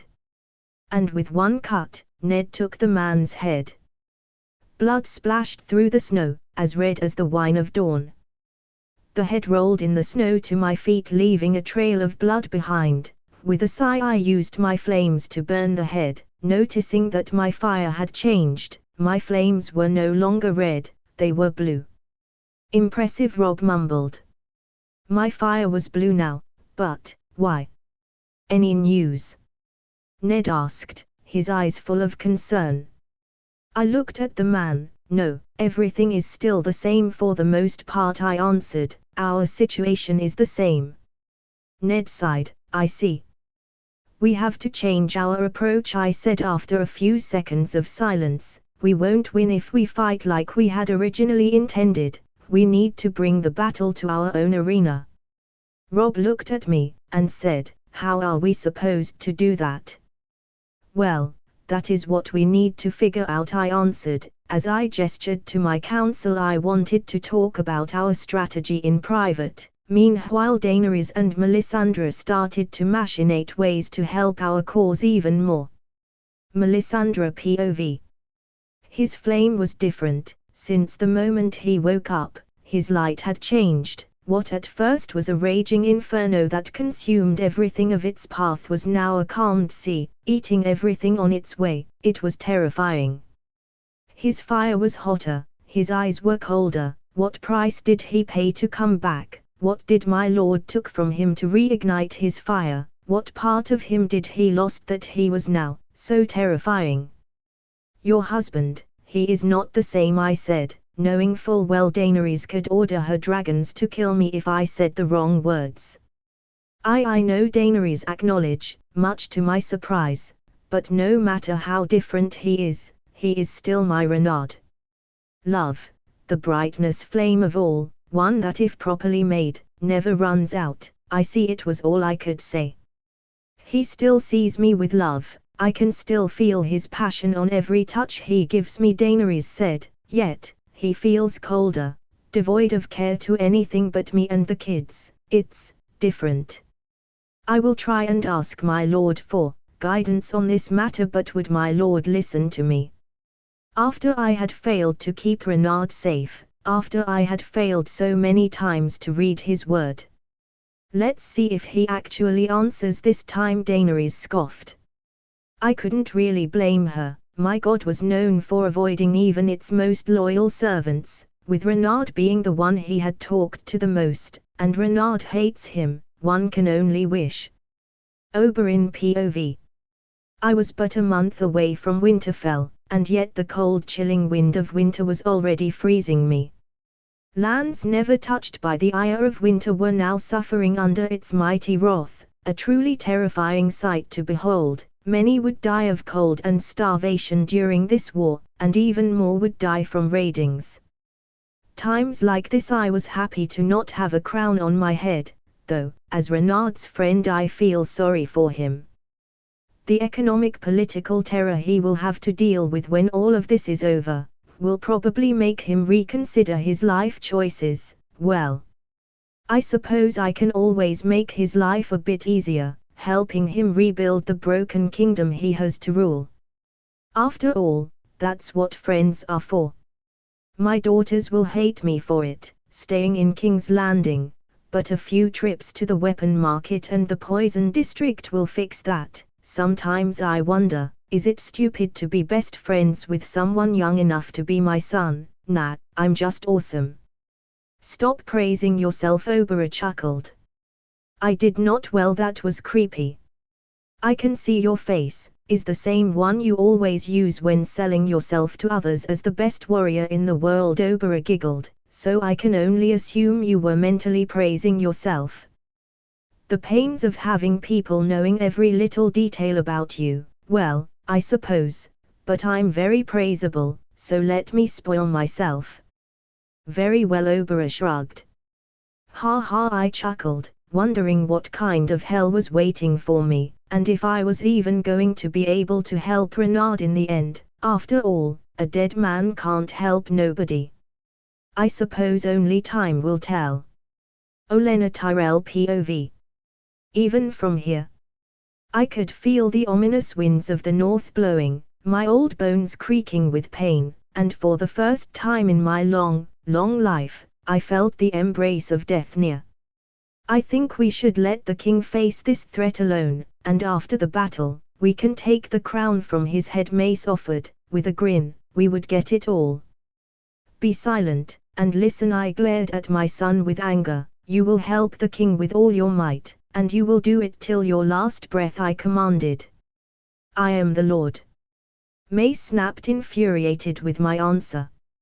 And yet, I hold all the power. I snapped my finger, and the 2 soldiers he had brought with him to my room pin him down. I don't like the king, nor he likes me, but I do admire his skill, and whether we like it or not, we need him to win whatever is beyond that wall. I am your son. Mace cried in anger. Unfortunately, I nodded with a weak smile. Know that I do this for our legacy. No, that doesn't matter anymore. I do this for the one thing that matters. No, survival. Mother. Mace knew deep down what was going to happen. I am your son. Don't you love me? I do, but I love Margary and Laura's more, I answered as the soldiers forced him to drink the lily poison I had bought from Oberyn. We are old, son. We have to leave the games for the newest generation.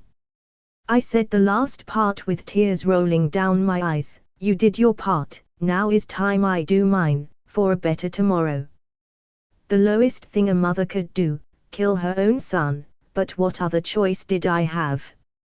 I needed this house to cooperate with Renaud, at least for this war. I needed everyone to be at his service. And Mace was idiot, and idiot with the idea of being a king, and once that idea is in someone's head, well, you can't stop it. Put him on his bed, he needs to be found. I ordered the men. I need a few minutes alone. Don't worry, Mace, I will soon join whatever hell you ended up. I knew for certain my days were numbered after all. Comment. 8 comments. Vote. Chapter 151, Chapter 148. If you wanna read other novels, like Avatar Cold Paths or Twilight, We Are Venom, go to my Patreon, https://www.patreon.com/cornbringer. See ya soon. I talked for hours with Ned about how we had to handle the upcoming situation at hand. We had to debilitate the enemy before clashing with them slowly.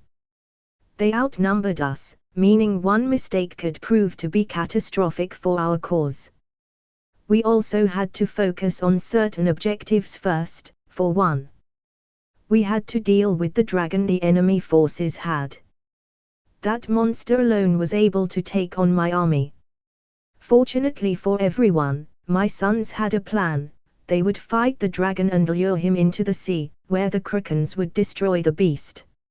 A dragon might be the strongest creature overall, but a Kraken is unmatched on the water, making their idea the best path to destroy that beast. Neltarion, Crow, and Rorigal will focus on the dragon, I stated once again. Meanwhile, we will use the wildfire to slow them down. We must delay the real fight for as long as we can. I already have all the archers ready with fire posts near them, Rob said. All our arrows are with dragon glass to maximize the damage. Good, I said. We also have some dragon glass bombs, John added. I think it is best if we have your ravens dropping them in their lines. He finished showing me the small bombs that were the size of a baseball ball. How do you ignite them? I inquired with curiosity. The alchemists said that they explode upon impact. I don't know the exact science behind it, John explained. We already try them, and they work as intended. Very well, I nodded. I will have the ravens know about this. Asterisk already on it. Asterisk Nick Fury caught beside me. We still have more than enough wildfire to make more traps, Ned said. Wildfire, quite the useful thing. We will use all of the remaining fire to keep the enemy lines at bay, I sighed. We have to even the playing field for when we clash. Our entire army is armed with dragon glass weapons, or enchanted ones, thanks to the Red Witch, Rob said. We have yet to try if they work, I said, deep in thought, but I trust her. Sorry if it sounds bad, but what happened to your eye? John asked, looking at my new flashy eye. I died, I answered, without skipping a beat. What? Ned said after a long pause of silence. I fought the Night King one-on-one and lost. I shrugged. I was brought back to life though, so not a big deal. How can you fucking say that? Ned shouted. Ned cursing, well, that's a new one, Ned. While I appreciate your concern, do I need to remind you who is the king here? I asked with a faint smile. You are the king, but for that same reason, you need to stop thinking your life belongs only to you. Ned countered, his resolve unwavered by my previous statement. I suppose I shrugged. I learned my lesson and know the enemy's strengths. I'm here, so please stop yelling and wasting everyone's time, I sighed. How did you come back to life? Rob asked. The Red Witch prayed to her god, and here I am, I chuckled. I can't die, not until I kill the Night King. I will forever be in a prison of bone and flesh until I finish the mission forced upon me. Was he that strong? John asked with worry. Not really, I hummed. He just outclassed me in one area, in everything else, I was superior. What? Ned inquired, clearly still angry. Battle awareness, I answered. He sees what his minions see, meaning I was fighting someone with more than 1,000 eyes, I chuckled. He had no blind spots and had more than enough visual information to counter my every move. That's why we have to spread them, Ned realized, otherwise, you would lose again. To be honest with you, I smiled, I don't think he would crush me as he did before. Now that I know how he fights, I can at least fight on equal ground, but I doubt I will be able to kill him, I hummed. It would be more like an endless battle this time. If he dies, all of his armies die with him, right? John asked. Yes, I answered, wishing that was still the same. Then, we will put our lives in the fire for you, Ned stated. If all you need is to fight him without his minions around, we will make it happen. I looked at Ned with a faint smile. I'm counting on you then. Neltarian Mormont Ravenicus Targaryen POV. Father was different since he woke up, his entire aura was different. He smelled dangerous now, as if a wild beast that had lived in chains for all his life was now finally free. I knew he still loved us, I knew he wasn't dangerous for any of us, but the change was troubling. His fire felt like it could burn me, and that was not normal. I wonder if this is the price for being alive once again. No matter what, he's still our dad. Crow stated, with a low hiss. I know. Rorigal nodded. Whatever he lost, we have to help him take it back. I stated, with determination. We are also creatures of fire, so that God has to hear us. Crow roared in agreement. Maybe we can all share the price. Rorigal added. We can all pay with father. Yes, perhaps. Daenerys POV. While Renard was taking care of the army, I was making sure all our army was in the north on time. We had the need for every person able to hold a sword and kill. This was not a war for the throne but for surviving. I can contact all the priests and priestess in Essos, Melisandre offered. All of us together fighting for the same cause would prove to be a force to be reckoned with. It would take them months to arrive, I sighed, but send them a message nonetheless. I already did, Melisandre said. I contacted them a month and a half ago, and if they are as loyal to the Lord as for me, they will be here. A man has its doubts, a woman chuckled behind us. Those priests and priestess are pretty selfish, not all of them, but a great part of them. What do you want, Faceless? I rolled my eyes in annoyance. A man is here to help, the Faceless man said as he took his face out, revealing a man around his 40s. A man needs this world as much as you do. Then help, being cryptic is useless, Melisandre scoffed. A man will, the Faceless man smiled, as he pulled a blade from a box behind him. and it wasn't any blade, it was none other than Lightbringer, the sword Melisandre had mistakenly given to Stannis, the sword that belonged to the champion of light, as she described. This blade belonged to your champion, Valyrian steel blessed with the ancestral fire. This is the most lethal thing for the others in this world. It is. Melisandre nodded with an awestruck expression. Will this help Renard win? I asked. This sword is capable of cutting through steel like butter. The faceless man nodded. It was meant to be wielded by him, but that's no the only sword I have retrieved. What do you mean? Melisandre asked as the man smiled, pulling another blade from the cage. Dawn, I muttered. A man believes some people will be angry, but a man doesn't care. The faceless chuckled. Comment. 6 comments. Vote. Chapter 152, Chapter 149.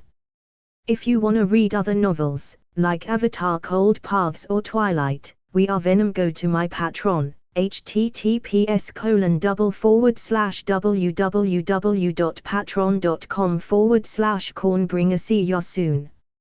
After a few days of preparation, we were almost ready to face the challenge ahead, and I say almost because you can't ever be truly ready for a battle. Things can and possibly always will go wrong. My plan was simple. We had to abandon the north, but not in the absolute sense. After all, I had already evacuated everyone, besides the few stubborn people that refused to go, but that was on them. I was not going to force the little people to obey if they wanted to die. Well, who was I to stop them? Abandoning the north was just part of an elaborated scheme to lead the Night King's troops to where I wanted.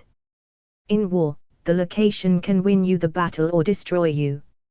And with the numbers the Night King has on his side, well, I had no other choice but to rule the environment in my favor. Which is why I'm gonna be waiting for him close to the bay. That way my sons will be able to lure the dragon into the water with more ease, having the Krakens finish the monster. Not only that, but the Krakens could also help from underwater, throwing boulders and stuff to the enemies. This was war, and I had to use every asset I had to its utmost potential. Each and every single one of my animals was ready to fight and had a role in this fight. From ravens to hawks, my birds were all going to drop bombs within the enemy lines, though not all my animals had a way to permanently kill one of those things. They had other orders.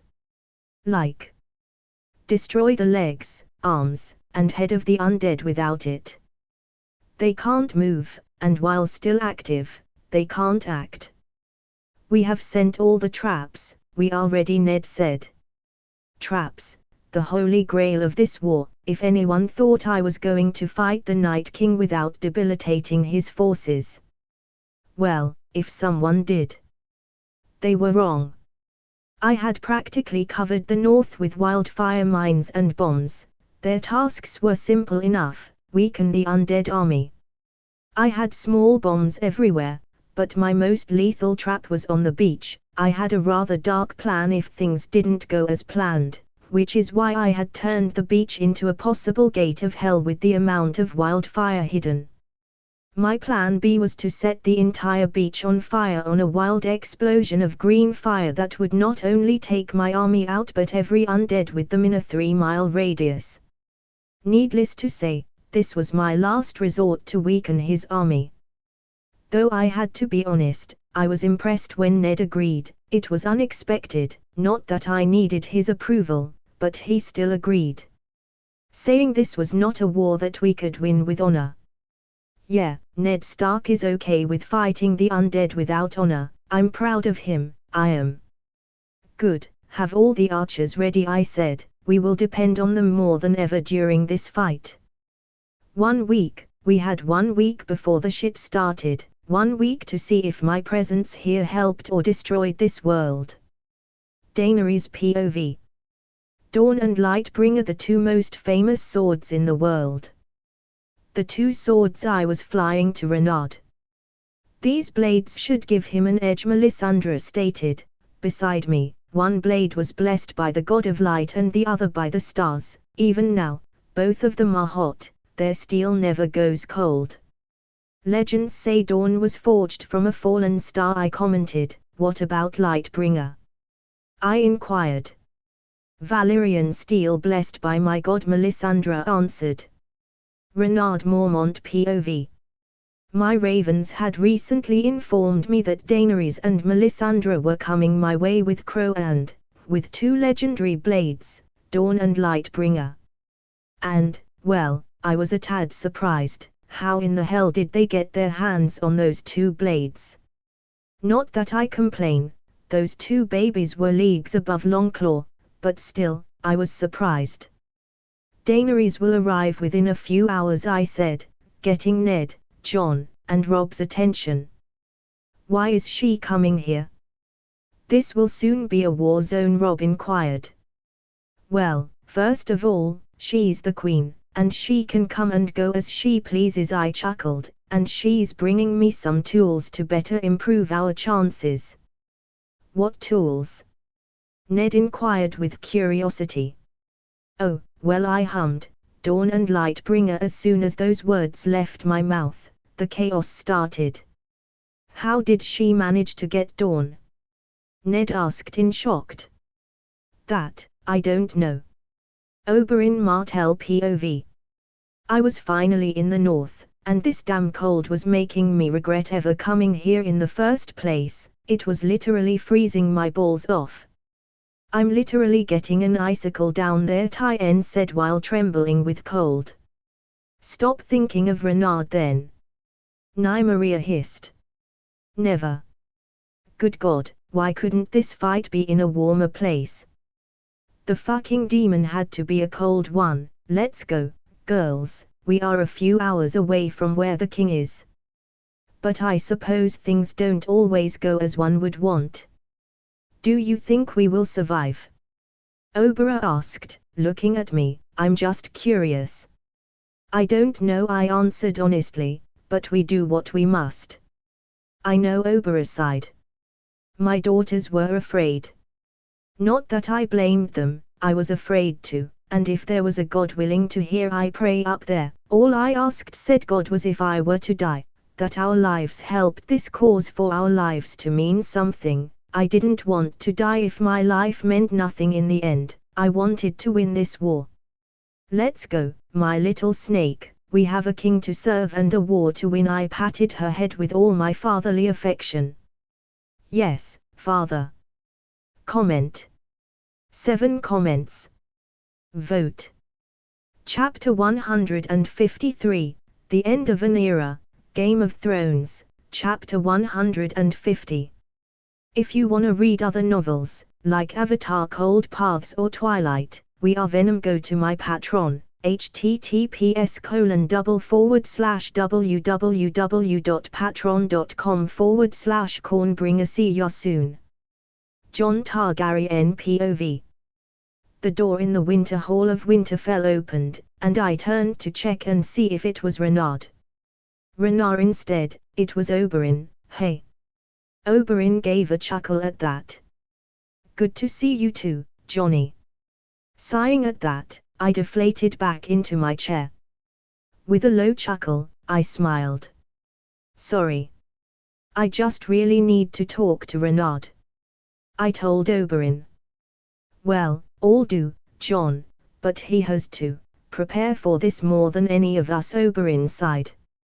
I know, I sighed. Daenerys POV. It was a grim sight looking from the skies while mounting Crow.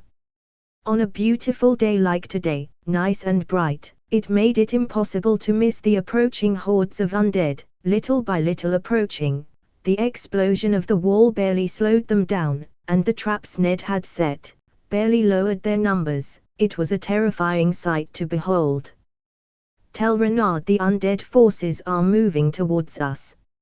I ordered one of the ravens flying beside me. Watching the enemy get closer made me feel a sense of uneasiness that I couldn't get rid of. Renard had already lost once to the monster we were facing, and there was no guarantee it wouldn't happen again. But I had to trust in him, on the king I was unequivocally in love with, my husband. From afar, the undead giants and massive winter spiders were easily spotted thanks to the spyglass Renard had given me to check on the enemy forces. But among them, one stood out the most, the frightening undead dragon.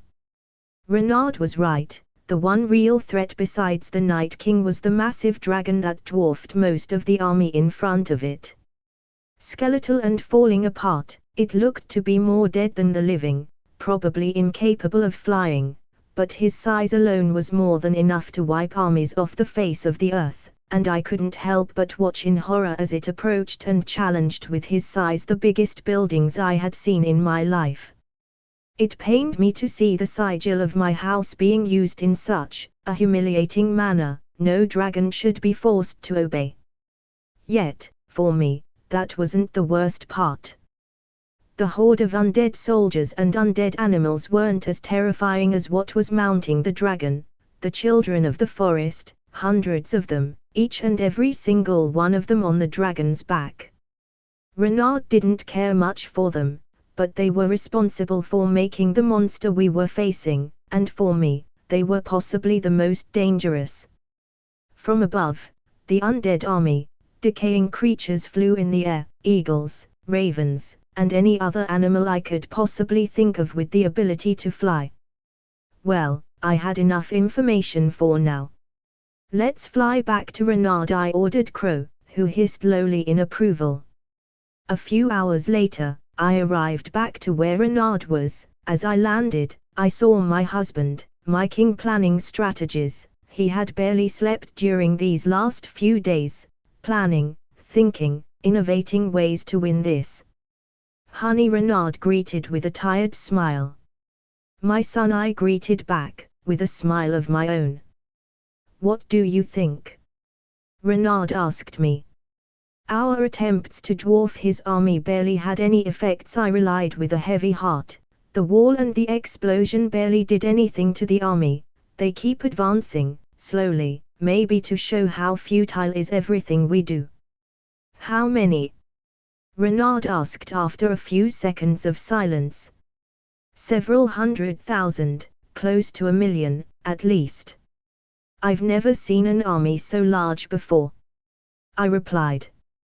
Daenerys. I know you may not like what I'm about to say, but I cannot allow you to stay here if that's the case, Renard stated. Allow me? I asked back indignantly. I know he wants to protect me, but he isn't the only one with things on the line. Do not forget my titles and position, Renard. I am the Queen of Essos and Westeros, the mother of dragons, co-ruler of the known world, and the mother of your children. You do not allow me to do anything, not this time. I know. Renard said after a long moment of silence, giving me a worried look.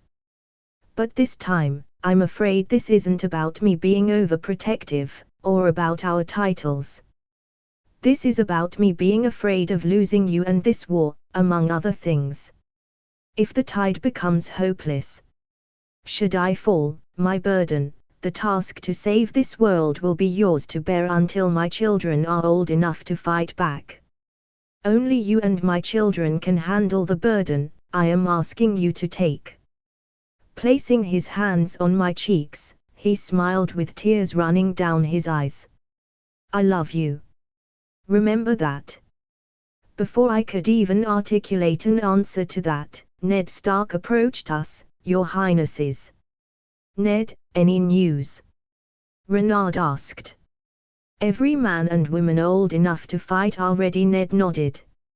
Renard was about to reply something, but stopped, throwing a torrent of blue fire to a seemingly random direction. You're alive. Intriguing, a raven, Decada broken, flew around, landing on a table close by.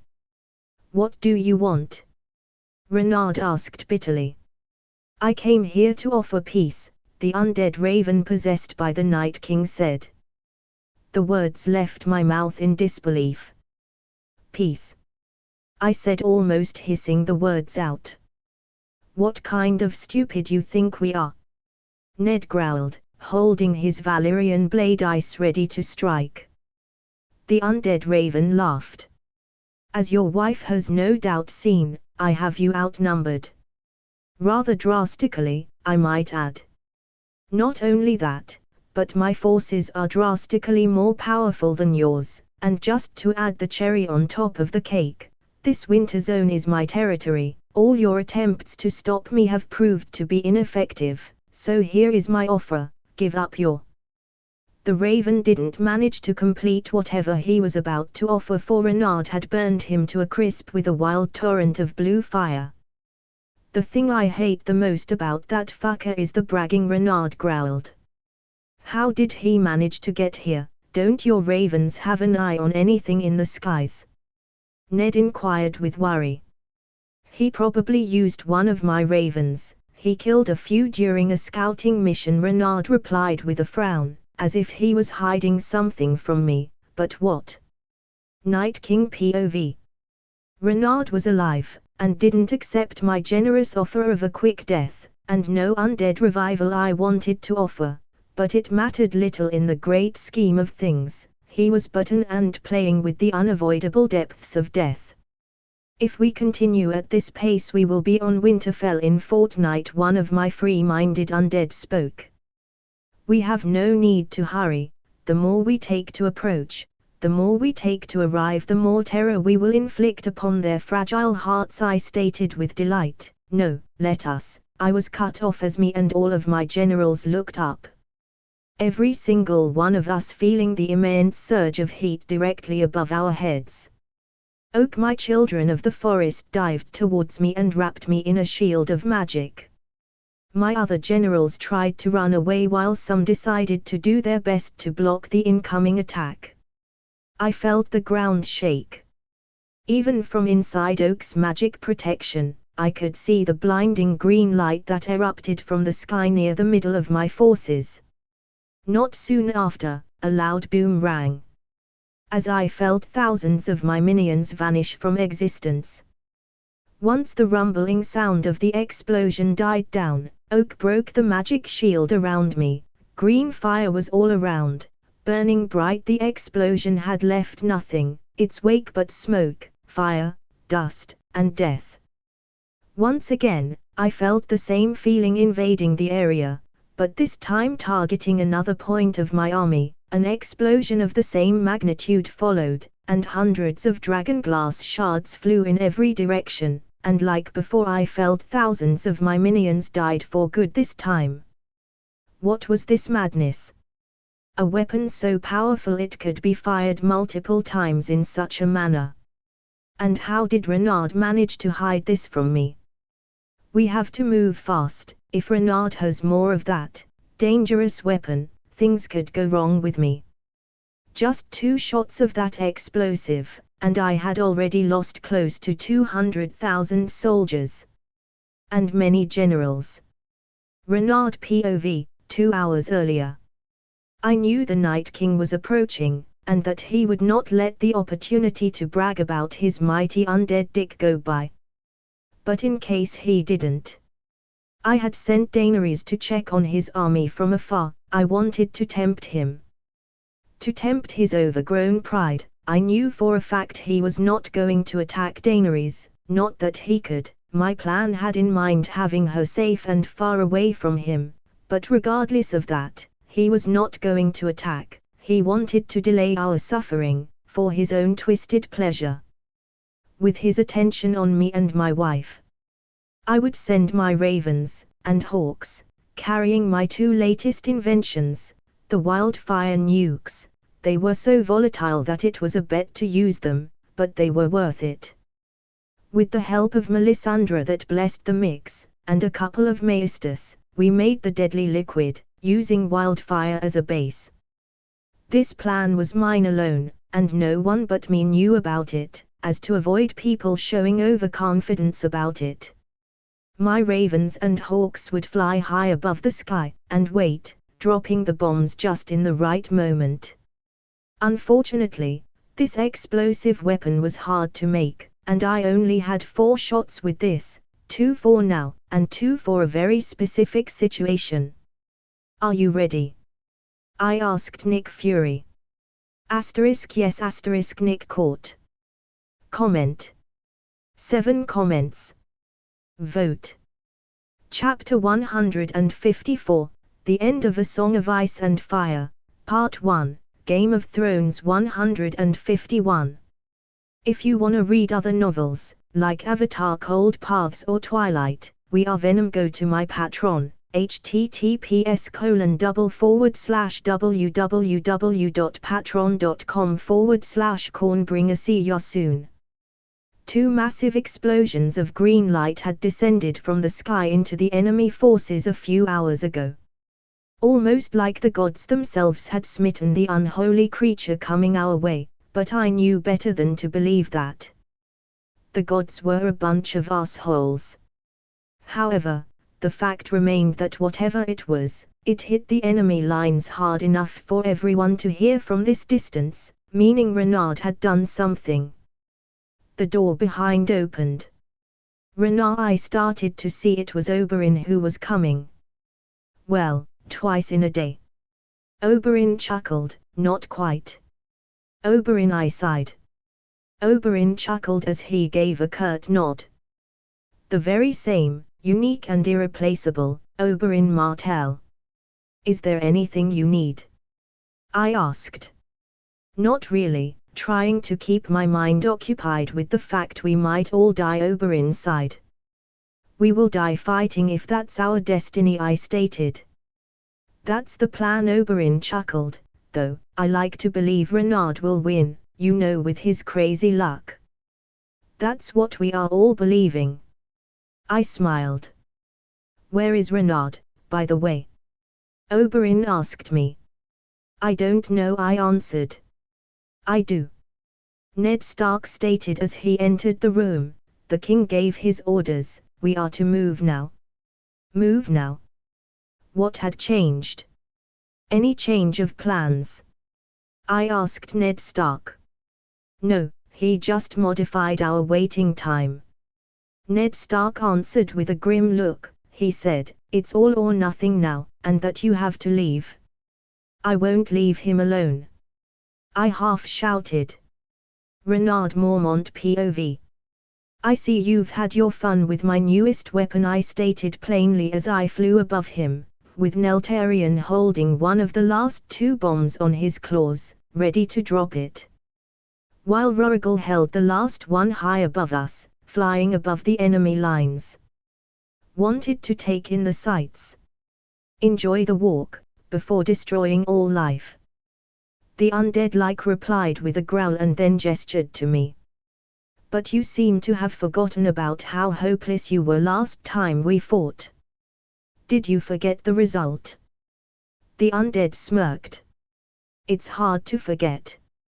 I shrugged. First time I have ever lost, so that memory will haunt me for a long time. As I talked with him, my attention shifted to his army and how much the explosions had hurt his manpower. Then, you should know you can't defeat me.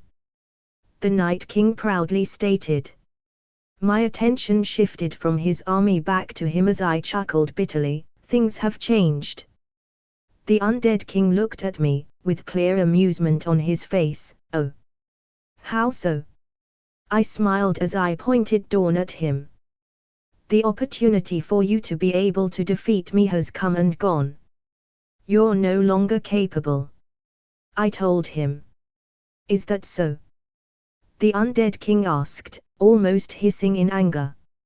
You had your chance to kill me, and you did, but you should have gone for the head. I smiled, devoid of all emotion.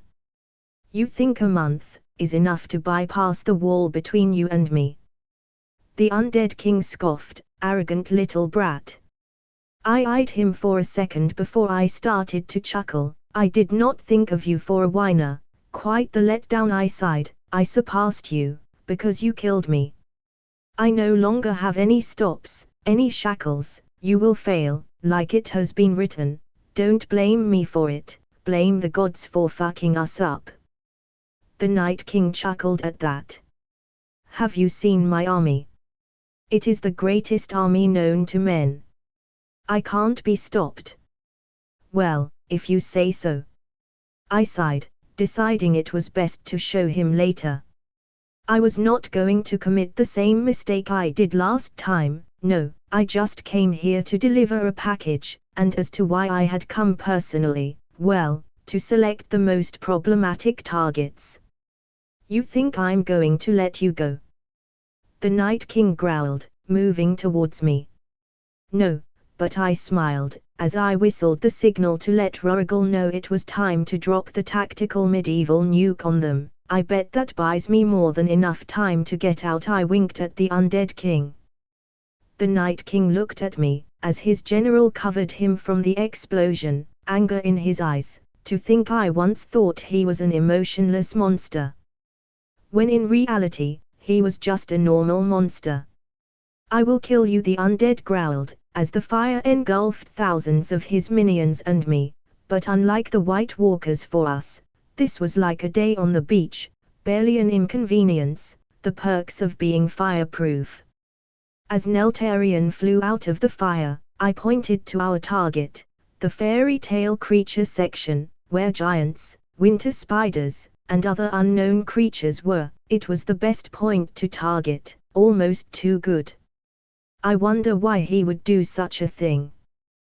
This just made my selection process easier. There, I commanded. Asterisk on it, asterisk. Nelthayan nodded, dropping the bomb on the location I had asked, and soon enough, another explosion engulfed the area in a green fire. Let's go, we have an army to lead. I ordered, for I had completed my mission here. 1. I had enraged the Night King, and 2. I had taken the majority of his giants during this. Why did I want to enrage him? Well, rage is a human emotion that brings the greatest minds in the world to a retarded level. Fighting an angry enemy is easier than to fight a calm and collected one. 1 hour later. Daenerys was not happy with my suicidal idea, nor were any of my generals. Even Oberyn was questioning my sanity, but who the fucks cares right now? How could you do? I stopped her with a long passionate kiss. You will have time to kill me later. For now, I need you to go with Melisandre. She will protect you. I smiled.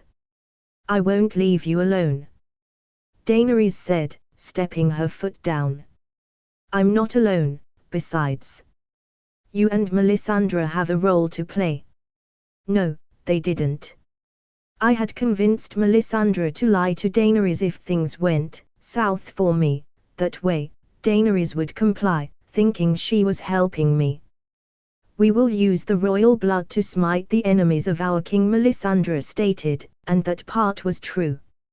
I had given her a lot of my blood, for in her own words, my blood had powers beyond comprehension.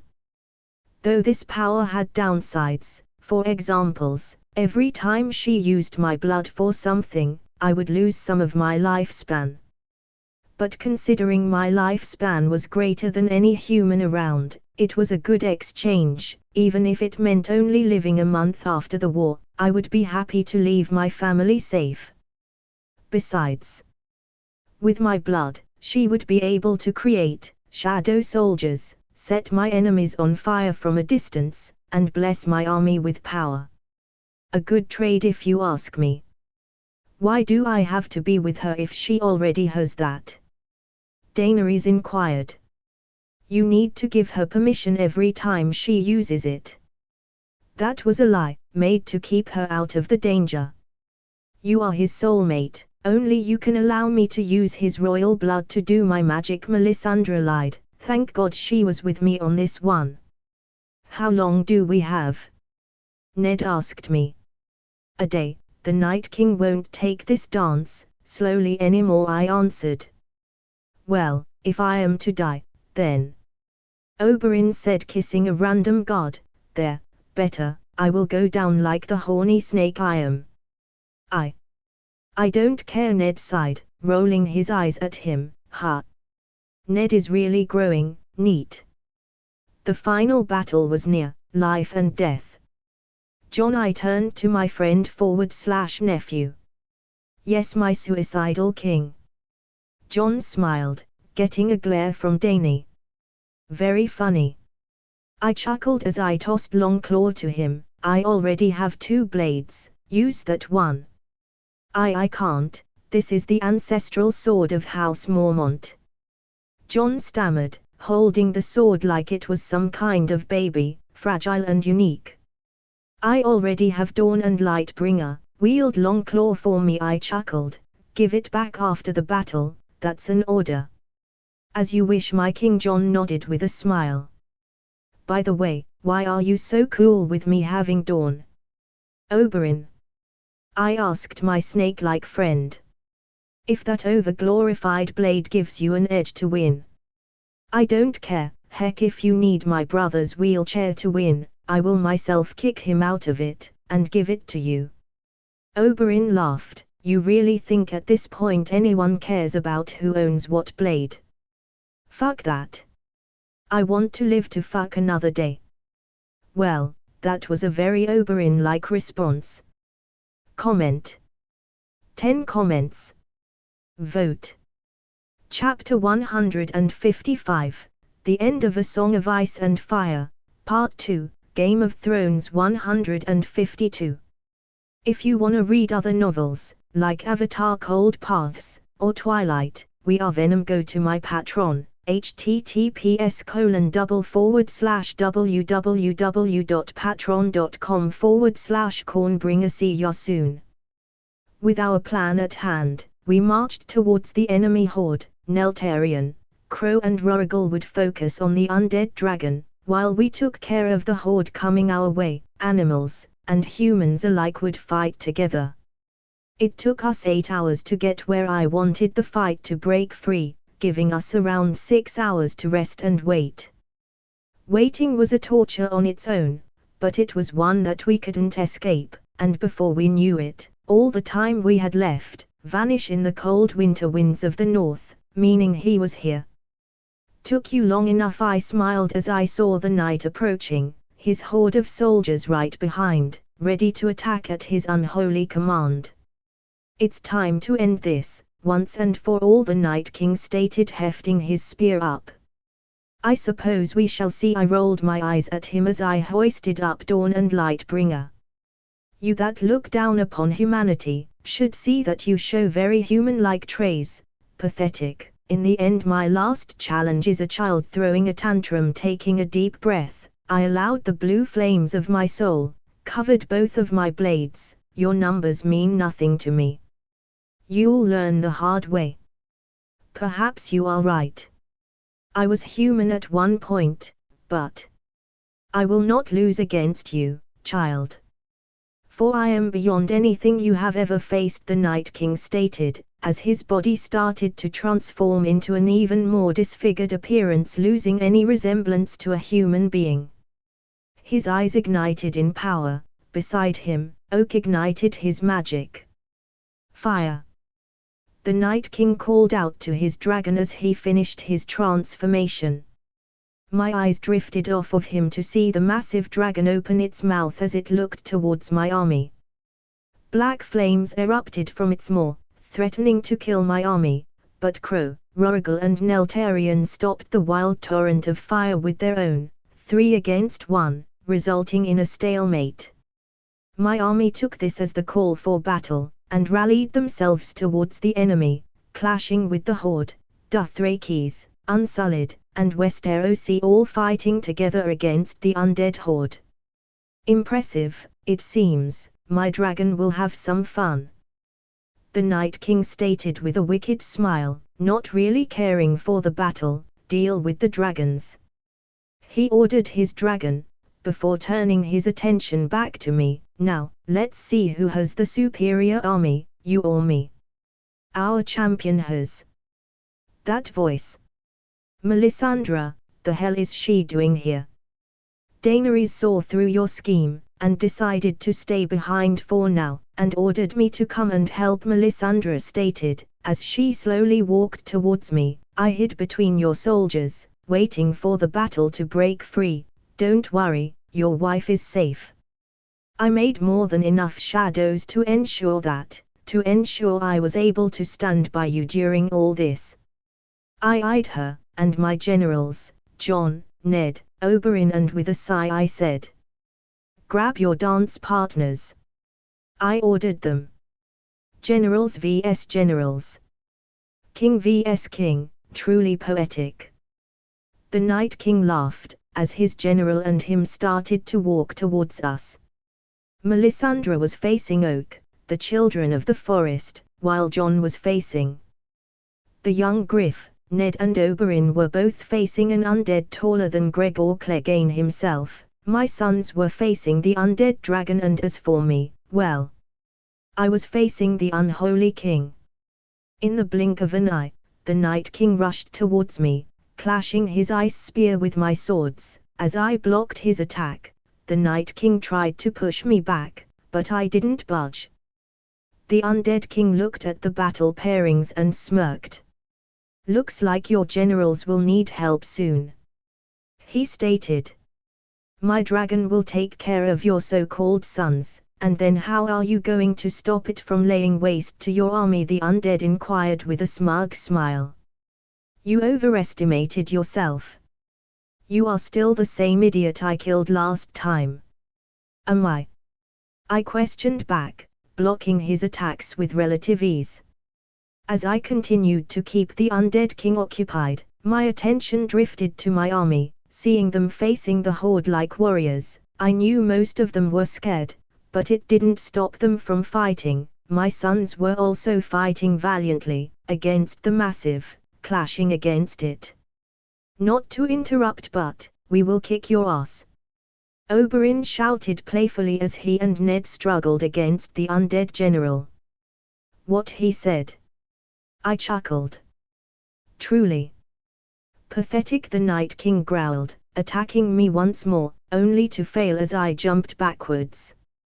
"Well, prepare to lose against this pathetic army."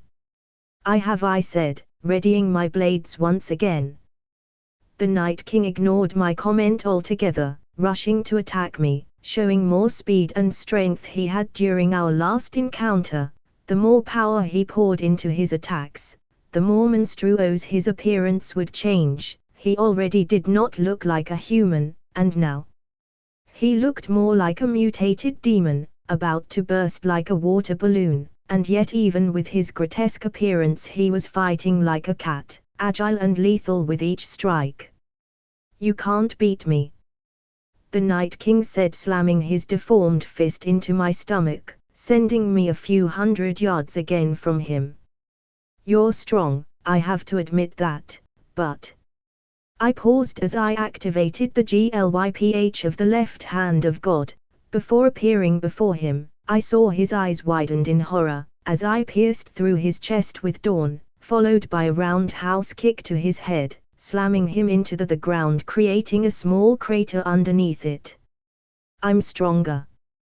Gotta love the super soldier serum plus the runes of the left hand of God, a lethal and explosive combination." For a moment I thought everything was over. I had after all pierced his chest with a flaming sword. And yet, all he had was a wound, that was slowly healing into nothingness. "I can't die by Valyrian steel, or in this case, star essence," the Night King laughed. "I'm impressed you show so much power now. It's like I'm fighting a different person altogether, but even if you are stronger than me, I will win, for all I have to do is wait for you to tire yourself out, and when you do, I'll kill you." Fucking awesome. The asshole is not allergic to Valyrian steel like his minions. Well, at least I can now fight him without having to worry about him and his army sharing eyesight, thanks to my army of course, but that blessing was momentary. I had to win this before his numbers, well, overwhelmed my men. "Well, I'll figure something out." I winked at him, activating my runes once again. Maybe I had to cut him more than once, maybe I had to treat him like a human. "Good luck with that." For now the undead smiled, stopping mid-sentence, snapping his fingers, which was immediately followed by a horde coming my way. "Let's tire you out." You bitch, I glared at him. If he thought a bunch of idiots were enough to stop me, well, he had another thing coming his way. Taking a deep breath, I lighted his poor attempt to tire me out in a sea of fire, killing all of the soldiers coming my way. You will need to try harder than that, I said as we clash our weapons once again. Ignorant fool. You're going to die by my hands, the Night King said in a promising tone. Kicking the bastard a few meters away, I responded. Prepare to be disappointed. Our battle continued. The more the monster I was fighting mutated, the more difficult it was to fight him. I looked down at my hand. His cold was slowly getting to me, burning my skin with my hands for example. They were severely burned thanks to the cold he was emanating. True to his word, he was tiring me out. I didn't know how long I was going to be able to keep the upper hand. The more the fight went on, the more difficult it became to cut him, and in the end, it didn't even matter, for any wounds I managed to deliver would soon heal.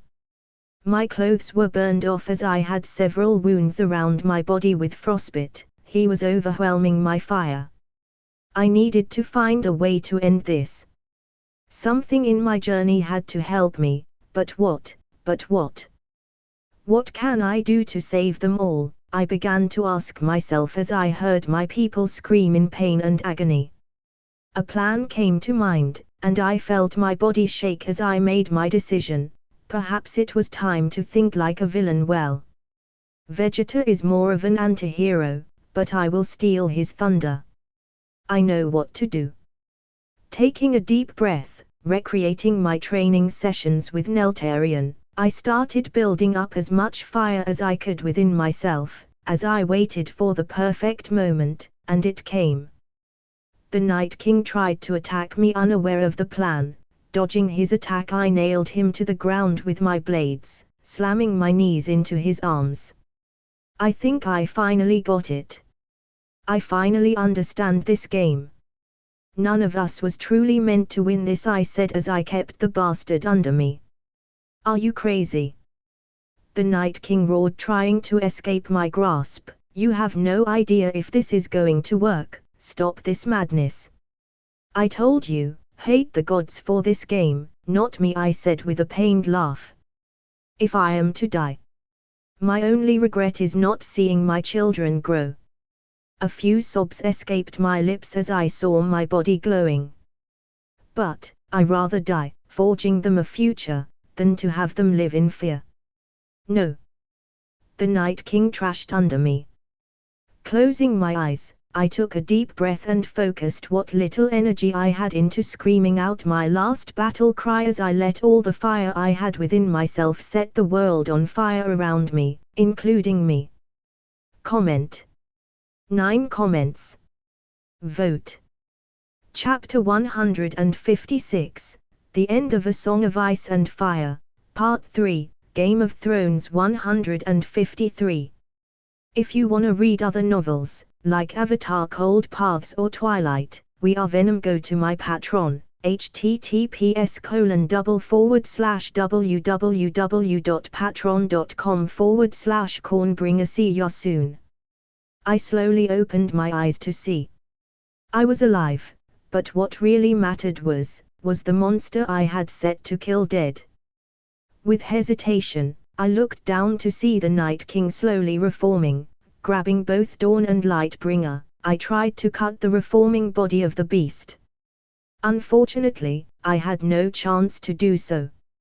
In the split second that took me to take the blades from the burned ground, the undead king reformed his right arm and caught me by the throat. You almost got me there, the Night King muttered as his head reformed. I had to kill thousands of my minions to avoid certain death.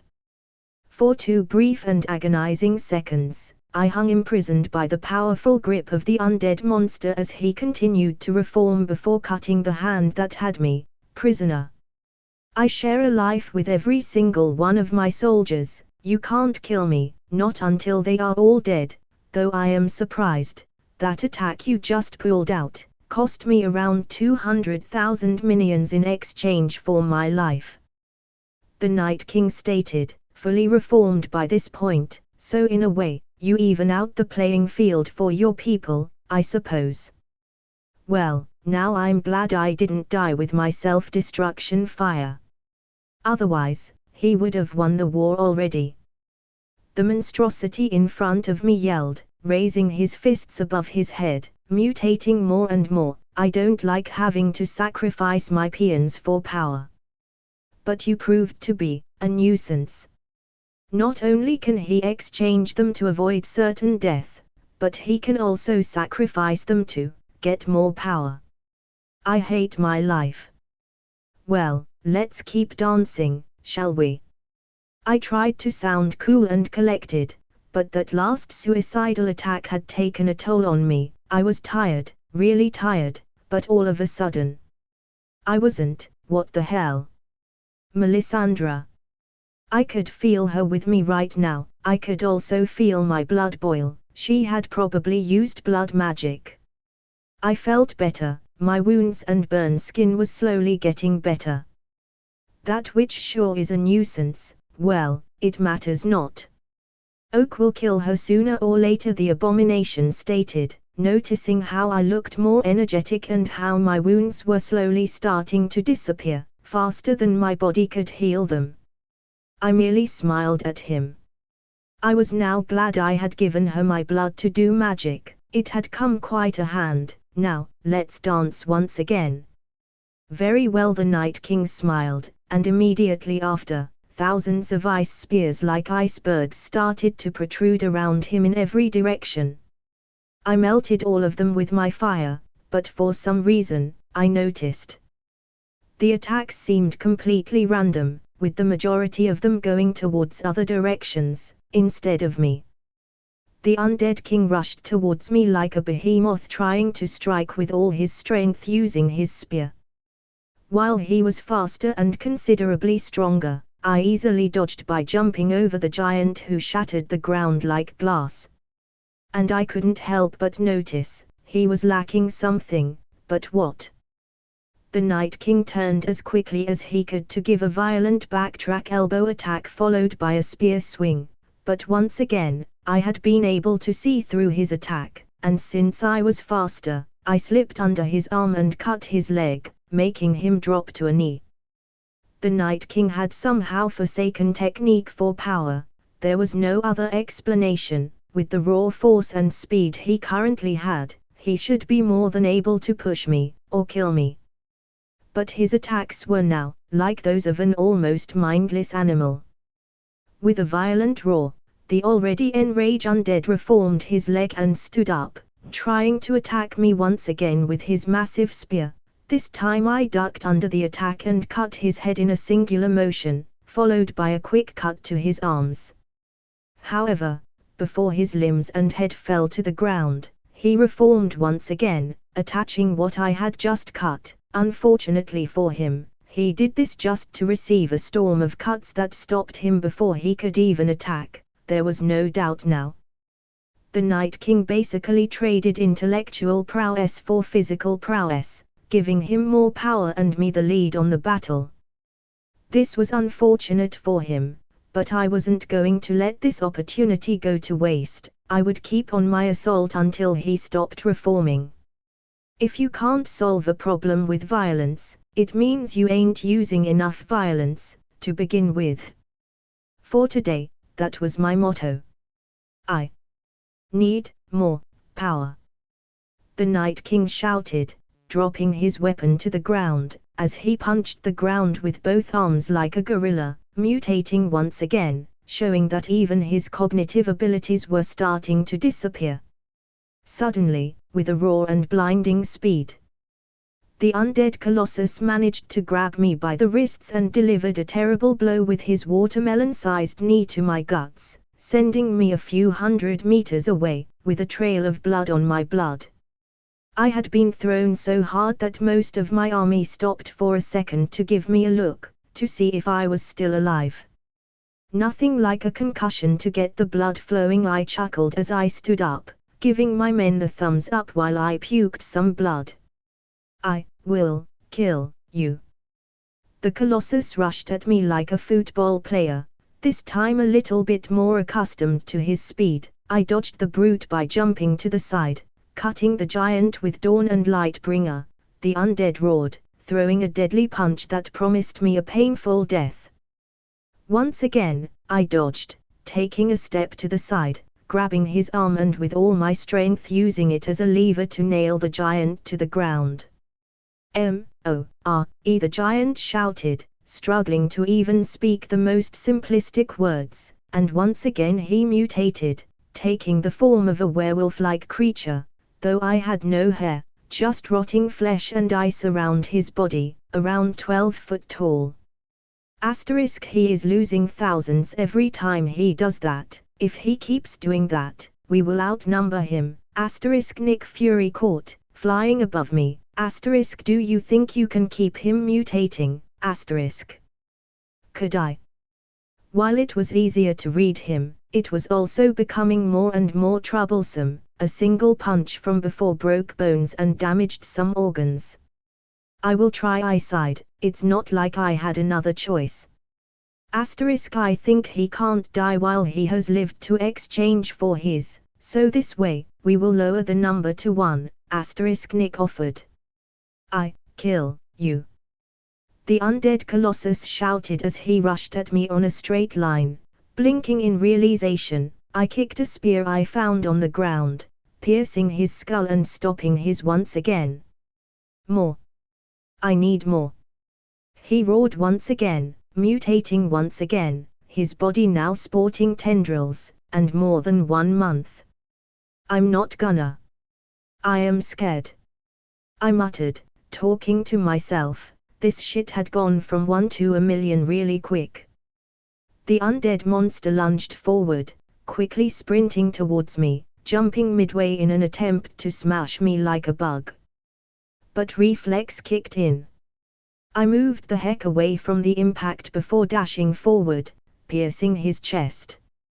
Instinctively I jumped backwards, waiting for the bastard to mutate once again, and like a clock. Me. Need more. With a somehow even more animalistic form, the undead sprinted at me again.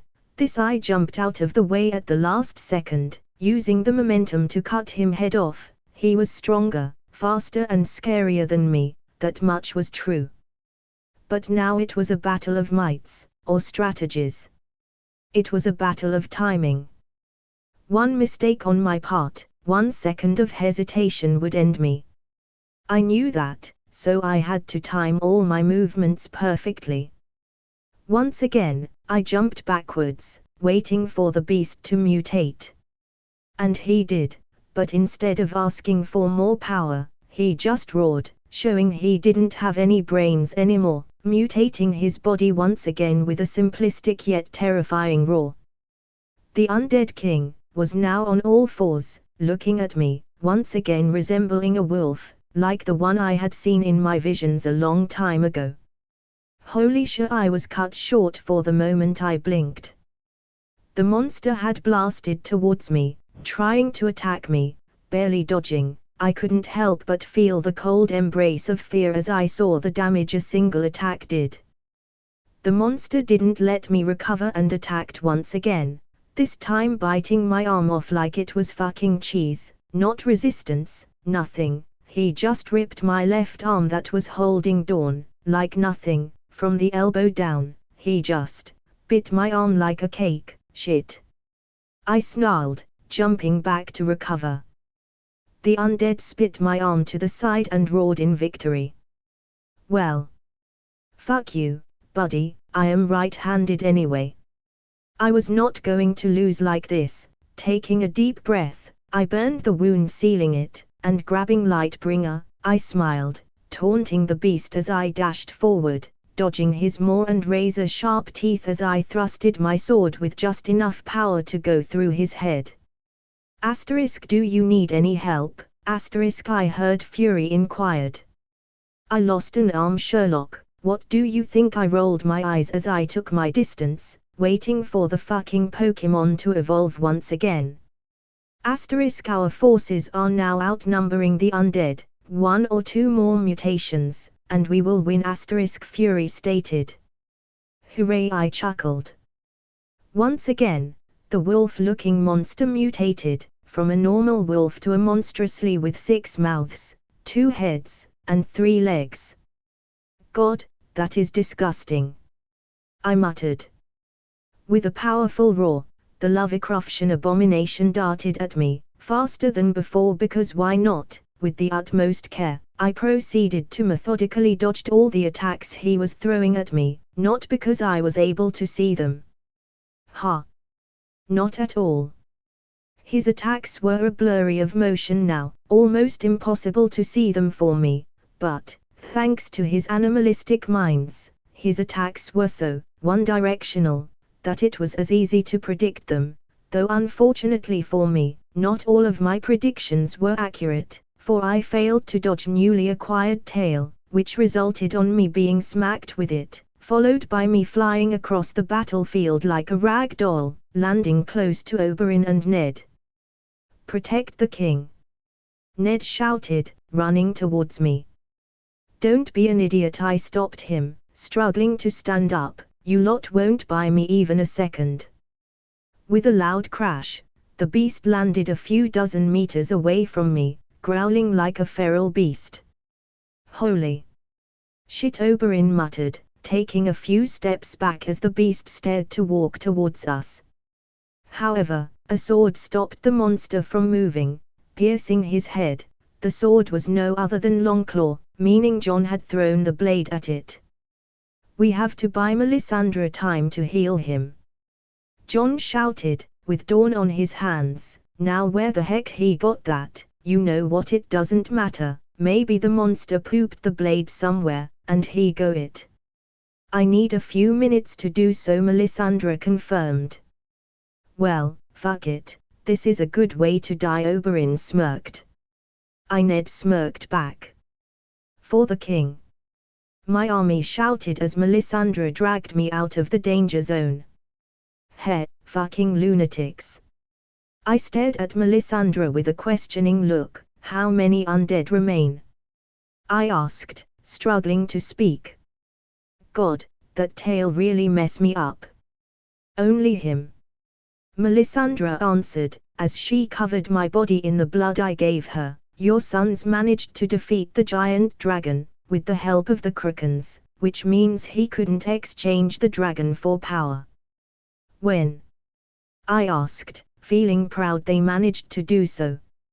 At the same moment, you landed close to me. Melisandre replied, they are probably fighting the beast right now. How long before I can go back? I asked.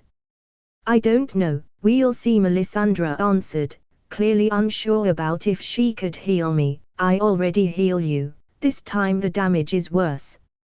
Taking a deep breath, Melisandre started to chant in a foreign language. A little by little, I started to feel better, my wounds healing, my energy recovering. I'm feeling better. I stopped midway, seeing how while I was getting better, Melisandre was slowly getting worse, aging, by the second. I waited hundreds of years to serve you, and that I will. Melisandre said, giving me a kiss, as her once beautiful crimson-red hair went white. Blood magic takes a lot, from the user and from the receiver, but unlike you, I don't have much to give, not anymore. I stood up, blinking in shock as Melisandre smiled with a sad overtone. She was now an old woman, a very old woman. Win this war, end this cycle once and for all, and like a pile of dust that the wind blows, Melisandre was dead, and there was nothing to say she even existed. To begin with, she aged to the point of turning to dust. She gave all her life and magic to heal me once again, and I was going to use this newfound energy to end this. I rushed back to the battlefield, seeing the beast laying waste to my army, with my sons struggling to keep the losses at a minimum. Rorigal was badly hurt, with one of his wings sporting a gaping hole.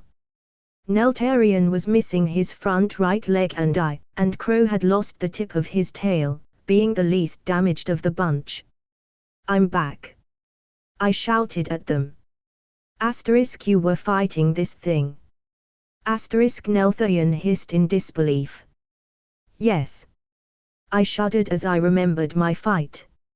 Asterisk, we can barely contain him, asterisk, Crow added.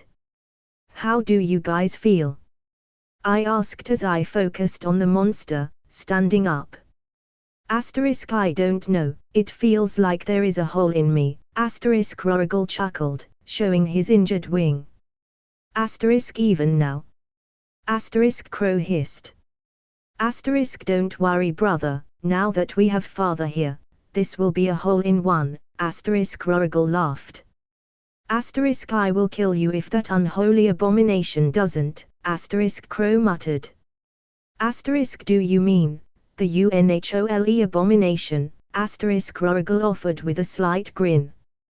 Funny, but let's focus on the monster, okay? I chuckled. Asterisk, he also took a bite out of you, ha, asterisk, Neltarian sighed, showing his left front paw, asterisk, hate the motherfucker, asterisk. Yeah, I said, running towards the beats with my sons behind me, we have to burn him to nothing, so be ready to breathe the biggest fire in history. Asterisk, got it, asterisk, they replied in one voice at the same time. Taking a deep breath, I did what I had instructed my sons, and once again I focused on gathering all the fire I could. As the beast ran towards us, killing my men like they were flies on his way. Asterisk, go to hell, asterisk, me and my sons shouted at the same time as a hellish blast of massive proportions set the demon in flames, burning him and everyone around him. I was promised. I was promised this world. The Night King said within, regaining some of his cognitive skills. Well, me too, fucker, I replied, as I lighted Lightbringer before throwing it at him like a makeshift lance, shattering his undead body once and for all. Comment. 15 comments. Vote. Chapter 157, Author Note. The 2 epilogue chapters will come after Christmas. Enjoy the mass release. Any questions, leave them here.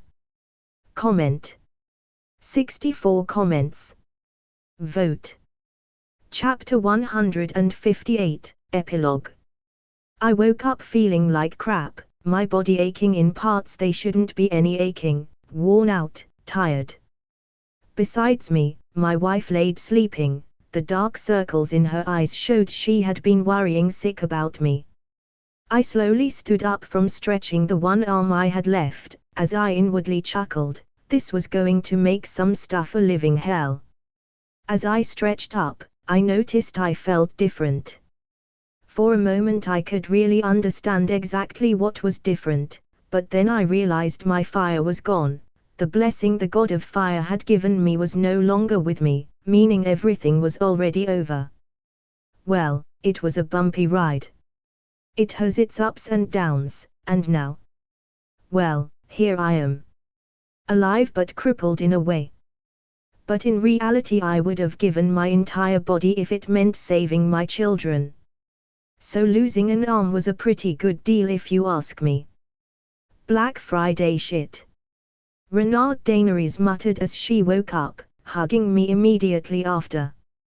There were no words between us, just a comfortable moment of silence, one that helped us more than any words could right now. With a smile, and my wife on my side, I dozed off back to the world of dreams, holding my little piece of sunshine right.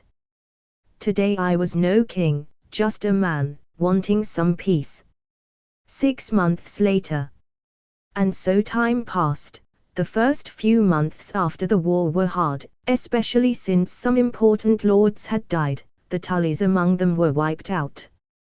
From father to son, none remained, except for Caitlin, who was now considerably more friendly. In the end, everyone had lost something, some lost minor things like me, and others lost irreplaceable things like Oberyn, who lost 2 of his daughters. Oberyn and Tyen, who by what my ravens and Oberyn told me, fought to the very end like true warriors. Needless to say, Oberyn was destroyed with this. I couldn't even imagine my children dying. The idea was beyond anything I had experienced so far. Ned lost more than 80% of his army, and the battle had left his heir Robb with a bad leg. Nothing that would threaten his life or impede him from having heirs of his own, but he would never fight again. Limping on the battlefield would be his end. Jon was in perfect health, a few cuts here and there, but besides that, new like a Porsche, the son of a. It seemed even here the plot armor protects him. The point was, everyone had lost a lot during this war, me included. My once almost unstoppable army was now nothing but the shadow of what it once was. With a few hundred unsullied alive, and the Dothraki mostly gone. 1 year later. It has been officially 1 year since the war ended, and I have yet to fully recover, but every day I feel better with my strength slowly coming back. As for news, the Tyrells tried to rebel as soon as the matriarch of the family died, aka the only smart person in there. So yeah. I wiped them off. I gave them many chances, fuck them. But this made the 7 kingdoms feel more like the 5 kingdoms, or 4. I need to do my math. As for the kingdom, it was a work in progress. It was in need of fixing. With so many things to fix after the war, my bills were high. Good thing I owned the bank, otherwise, well, I'd rather not think about it. But things were looking well. For one, I had trustworthy people in my council, Oberyn as the Master of Laws, Ned Stark as the Hand of the King, Tyrion, who I had personally hunted down, as the Master of Coin, Daisy Mormont as the Master of Ships. Some tried to complain because she was a woman and such. Well, fuck them. Lancelot as the Lord Commander of the King's Guard, and secretly but officially Nick Fury as my Master of Whispers. I had my reasons why I had chosen every single one of them to those positions. Not only I trusted them, but they were good in the areas I had given them. I can wait to see how things turn out. 10 years later. Everything was perfect. The life I never knew as a young impulsive brat that I wanted, was on my present. My son, training with me. And my daughter obliterating my royal ass in chess, every time. Though that last part is not new. She has been doing that since she was 9. And while Geralt shows more prowess in battle, she wasn't so far behind. Her style was more fluid, and with lethal intentions. How is the training going? Daenerys inquired, coming into the training yard. Dad keeps being the one-arm menace he is, Geralt pouted. Stop crying, and get better, my sarcastic, sour and adorable teenage daughter commented with a slight smirk. Oh shut it, Geralt rolled his eyes at her, it's not like you can beat him. In combat. Not yet, but in chess and other games. I do, unlike you. I have wins against father. Sibling rivalry, it's so beautiful to see it as a father, and fun. I love seeing them argue, it's sometimes relaxing. Especially because my little princess outwits my poor son. He was by no means stupid. But she is by no means normal, a genius, among genius. They each excelled in something. My son was a social butterfly, while my little princess hated social interactions, saying it was a waste of time, that the only people she cared about were us, and that others only wanted something from us. A very harsh truth she learned by herself, making her own conclusions when she was 7.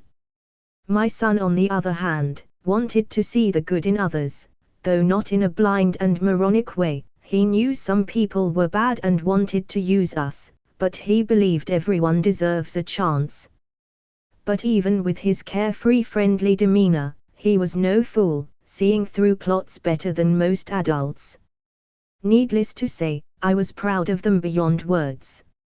As for my other sons, Well, after I gave Highgarden to John because well, those lands were highly profitable and John was trustworthy, my sons claimed the Targaryen homeland for them, as a place to have eggs if they ever found mates. This in turn made all of my animals migrate there, turning the place into an animal kingdom, House Wildfire, or House Chimera as some call it. A good use for that place. What are you smiling about? Daenerys asked, kissing my hand. I feel like a lady being courted, I chuckled. A muscular and hairy one. Geralt added with a smirk. It would be educational to see father with a dress, my little princess added with a mischievous smile. Well, I'm happy just because, I chuckled, ignoring my children like a good father, just because I finished hugging them. 10 years later.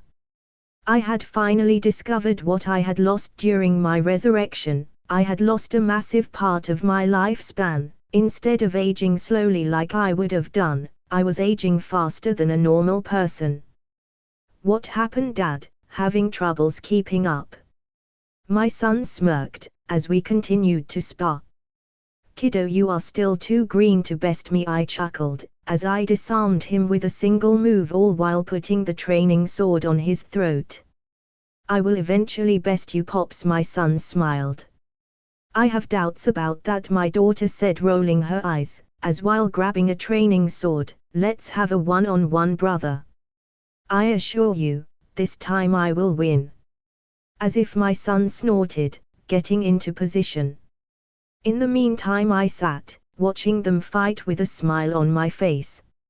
Here I was, a man in his middle age, with his 2 loving kids, and loving wife, living the day by day with no problems. Who would have thought I would be here 30 years ago, who would have thought? Asterisk, we will take care of them, once you are gone. Asterisk, Neltarian who had come to visit today hissed. Asterisk, we will protect them. Asterisk. Thanks, I smiled, as I watched them fight, feeling somewhat tired. Renard Daenerys greeted, giving me a kiss while sitting down beside me. You know I love you, right? I asked with a faint smile / I do. Daenerys nodded.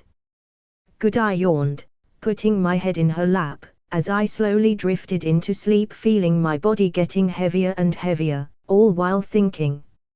I had very eventful life, but I had no regrets. I would have done the same thing all over again just to get this result.